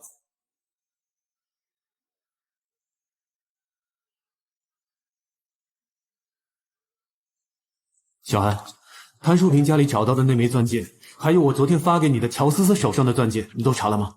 查过了，都是索菲亚今年发售的限量款，因为价格不菲，所以买的人很少。不过这款钻戒今年在江州地区明明只售出了1枚，什么潘淑萍和乔思思都有。91598888，这是我未婚夫，他非要带我去看索菲亚的限量款钻戒。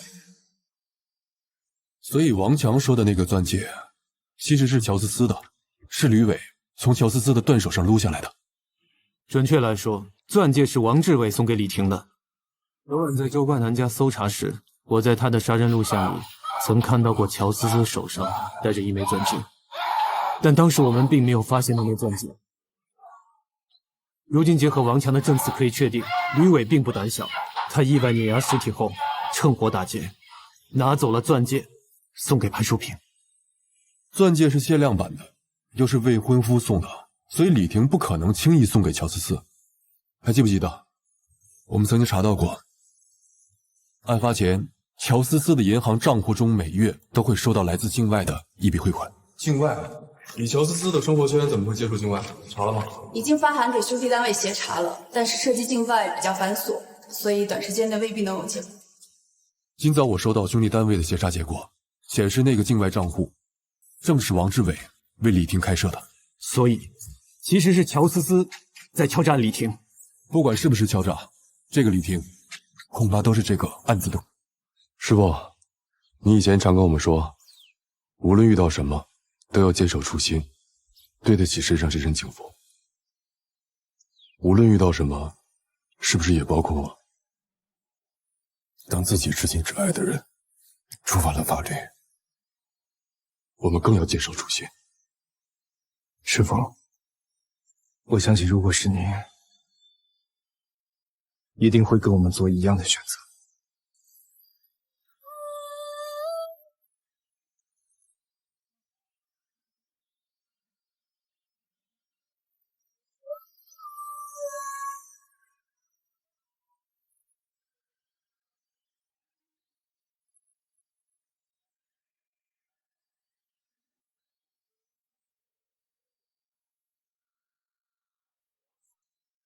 认识他吗？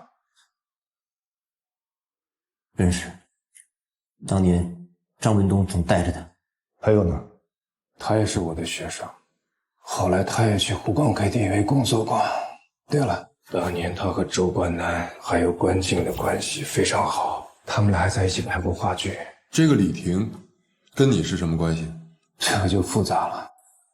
他喜欢过我，准确的说，是他曾经喜欢过我。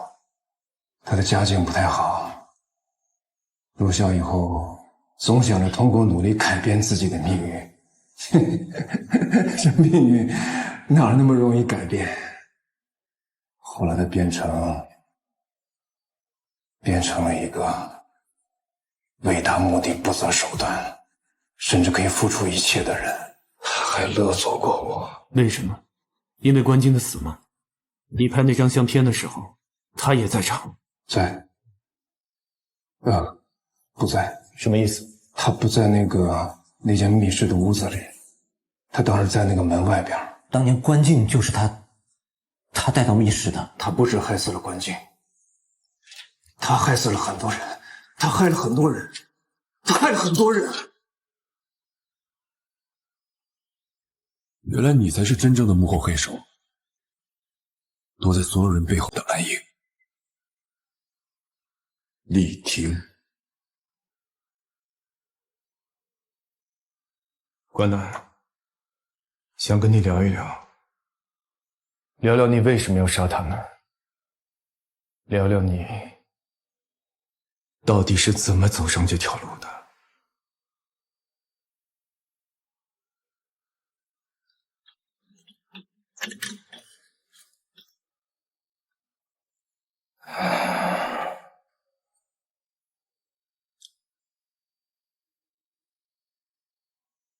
乔思思、孔教、张彪、王洪家、马金光、郝卫国、张文东，都是我干的。罪犯周冠南对所犯罪行供认不讳，犯罪事实清楚，证据确实且充分，请法律予以严惩。这就是我今天的台词。我不会和你们再多说一句，尽快走流程吧，我还等着演被枪毙的戏呢。你知道供认不讳的意思吗？所有的犯罪经过、动机、手法，包括同伙，都要交代。你在隐瞒什么？你的同伙对吗？告诉我，你的同伙是谁？告诉我！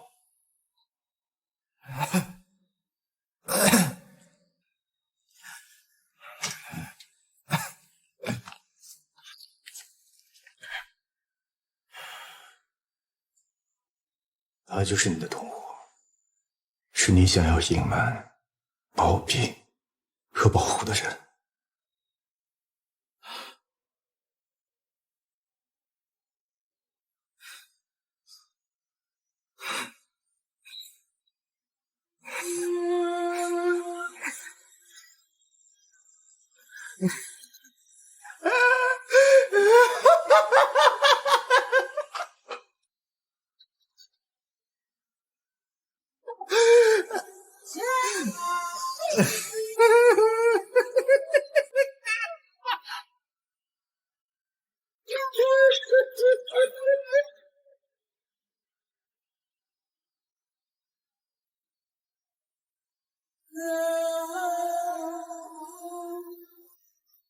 李婷，你被逮捕了。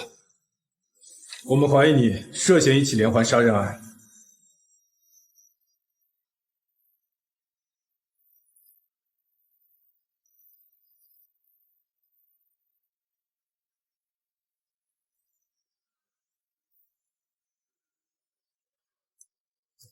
相片上只有7个人。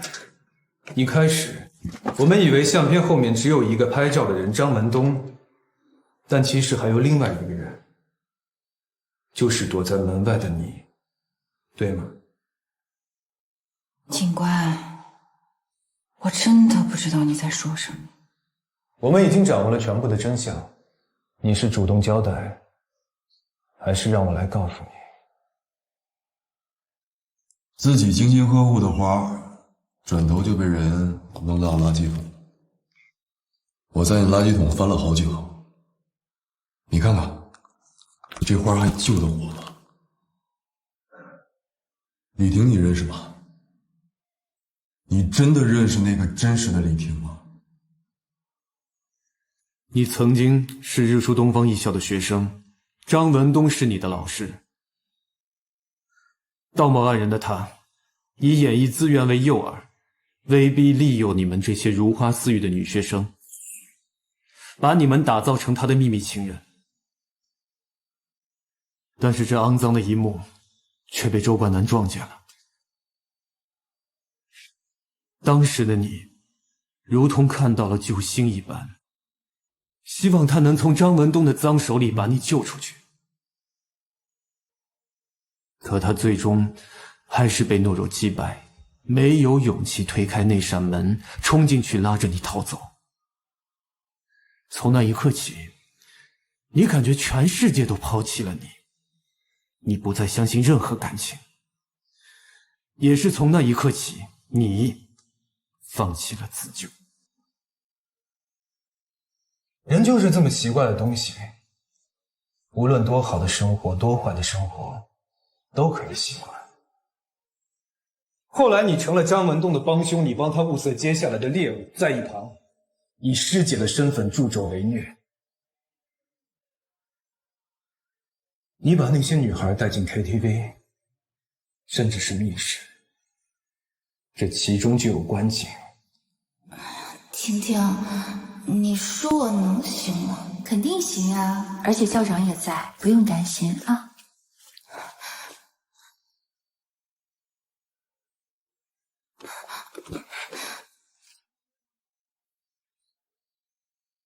哎，那个门可以哦。可以噻。哎，得行了的。哎呀，你好烦。哎呀，哎，以后就逼到那个样子哦，听到没得？都能够。哎，钱啊，钱，你给我留。好好好，走吧。啊。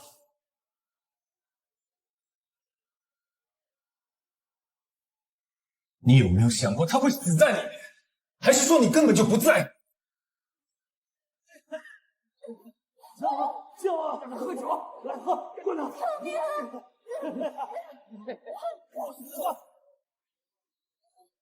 妈的，哎！关静死后，你很快就去报案失踪。你拿着报案回执单去要挟张文东，他给了你一大笔钱，你就把案子撤了，配合他们将关静毁尸灭迹。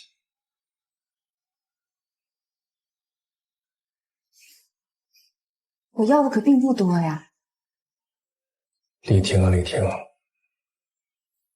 我果然没看错你，密码你知道的。再后来，你拿的那笔钱去了外地发展，却发现外面的世界也并不容易。2年前，你回到江州开了花店，打算重新开始。这一次，命运很眷顾你，你结识了一个富裕、强大的男人，甚至已经开始谈婚论嫁。这是张文东跟刘江的笔录，他们交代得很清楚。警官，我真的听不懂你在说什么。这是你的婚戒吧？这就是一个普通的钻戒，遍地都是。我原来有过一个，被人偷了。不过后来我未婚夫又给我买了一个一模一样的。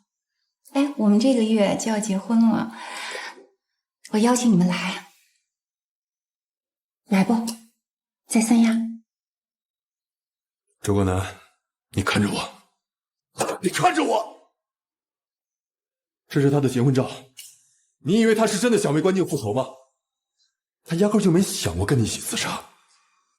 想知道为什么吗？这个月他会在三亚举办婚礼，你会去吗？到现在你还不清楚，他说想要为关静复仇，其实都是假的。他只是借着复仇的幌子清除掉所有知道他黑历史的人。你只是他的一个杀人工具。丢了，正好丢在乔思思手上。他银行账户每个月中都会收到一笔境外汇款，我猜是你汇给他的吧？在你跟那个男人谈婚论嫁之后，被乔思思和孔娇发现，他们上门找你要钱，还抢走了你价值不菲的限量版钻戒。而他们之所以能勒索你，是因为他们知道你那段不堪回首的过去，知道你曾经害死了关静，知道你不会放过这么好的改变人生的机会，对吗？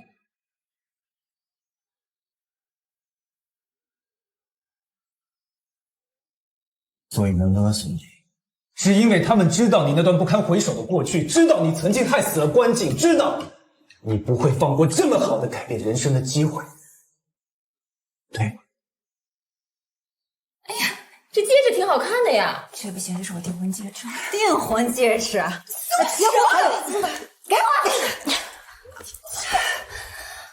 丽婷，你最好想想自己以前做过的那些事儿，脏了就是脏了，永远洗不白。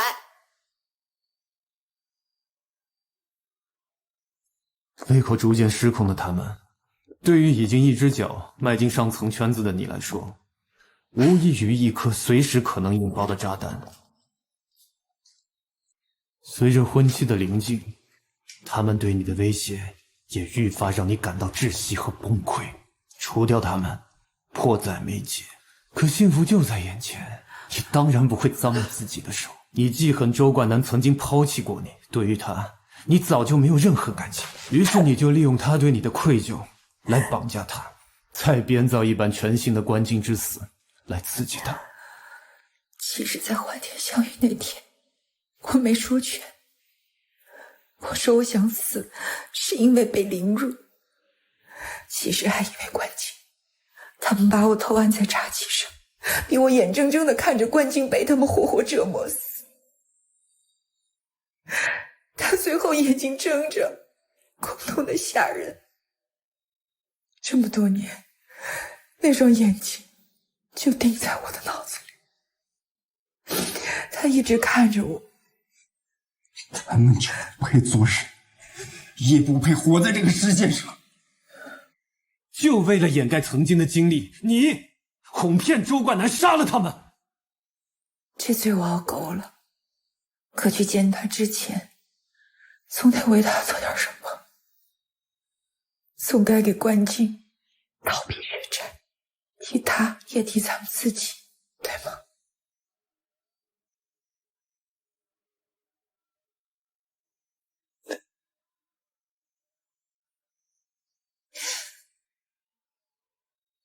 那你干吗？我当然干。我没有，我真的没有杀人。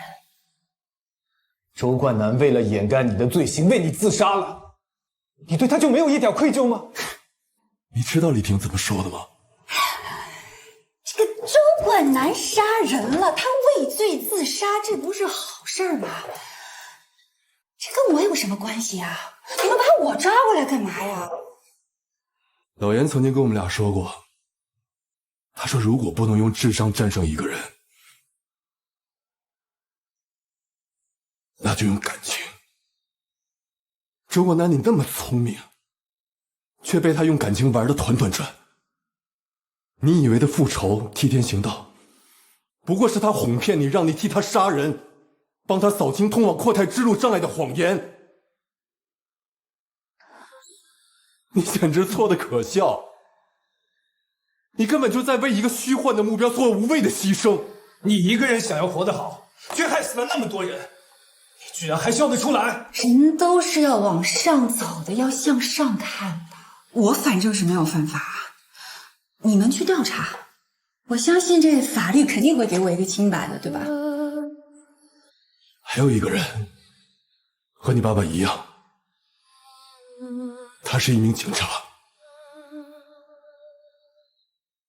他叫贾鹏，25岁，比你小不了多少。但是因为你们那个无聊的游戏，他永远的闭上了眼睛。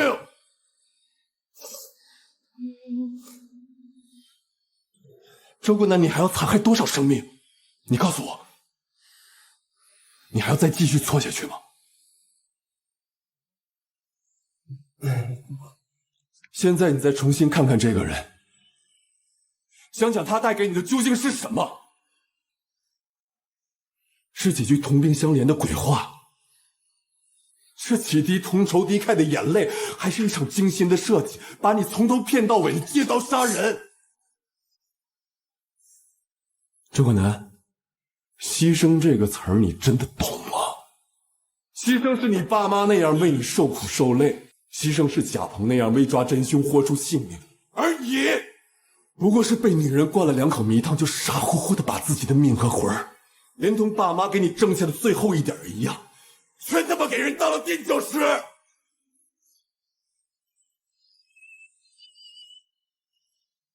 他为什么会骗我？他怎么能骗我？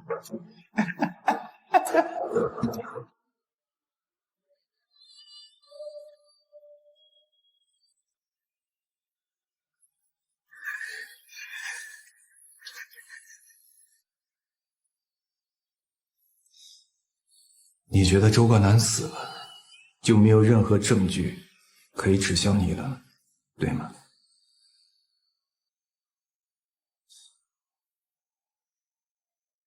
但如果周冠南没死呢？什么意思啊？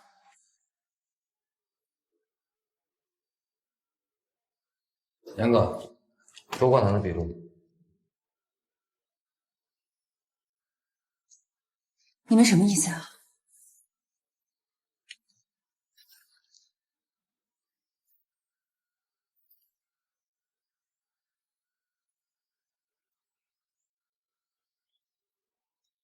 周冠南已经交代了，一切都是从花店开始。就在乔思思和孔娇威胁你的那一天，你就决定对他们下手。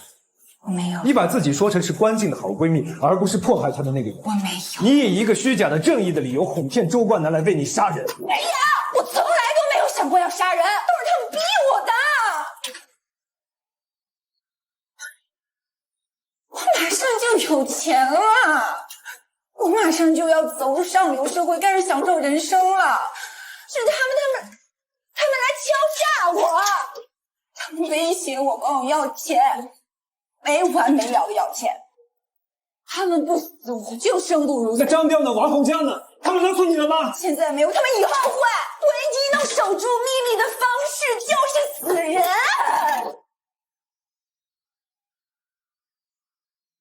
周冠南也一样，对吗？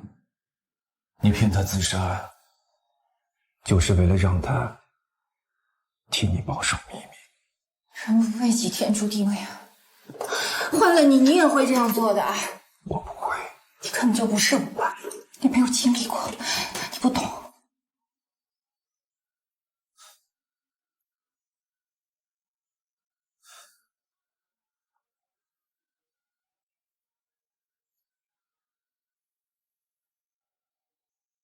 你自己真的懂吗？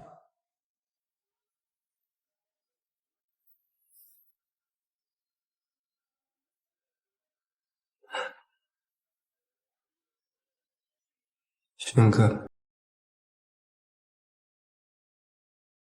让你和蜜哥失望了。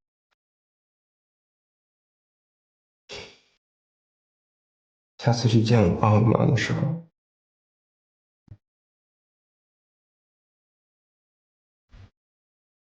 会告诉你。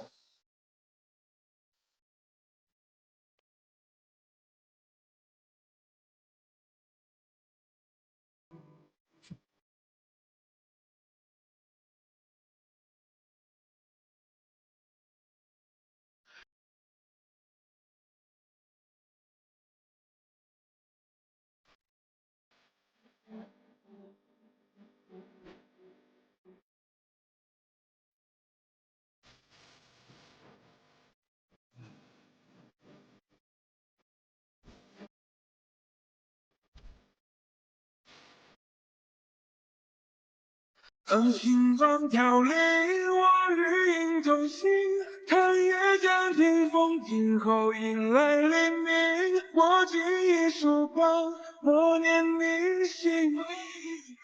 沉睡的心悄然苏醒，在黑白之间来与影同行。穿过迷离的雾中，睁开眼睛，黑夜里拥抱心贴的更紧。你被柔柔刻进我的身。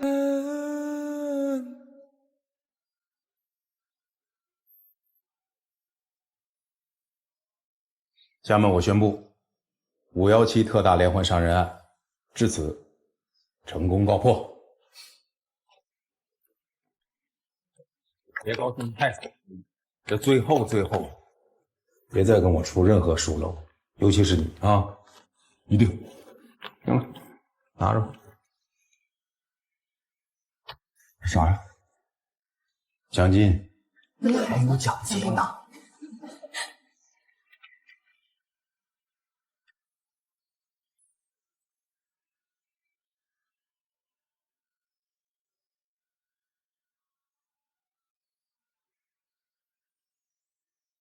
谢谢局长。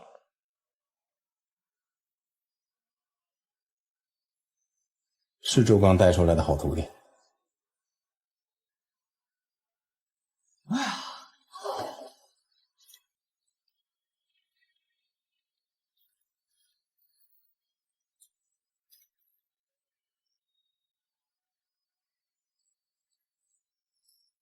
这个案子是我们一起侦破的，证据链是大家一起整理的。放心吧，不会有任何纰漏。就是，严哥都这么说了，队长你就把你的心放在肚子里。这段时间大家辛苦了，今晚我请客，银海酒楼。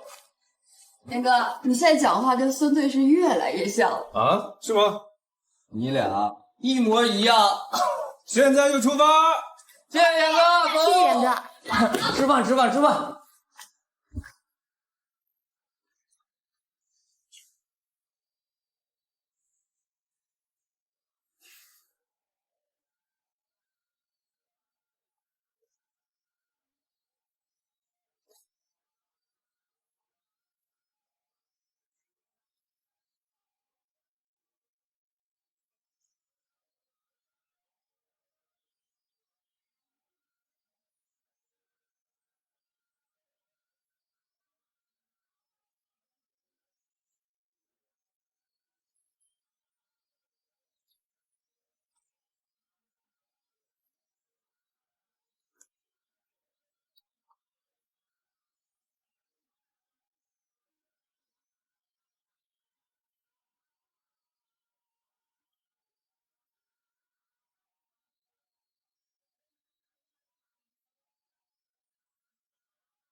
时间都是向前走的，我们也不能总困在过去，我们得向前看。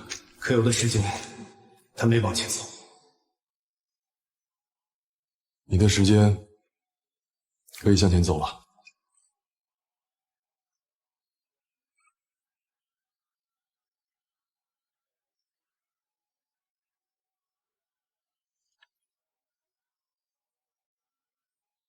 老孙，谢谢。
生而在你们何方？Young fish will bring the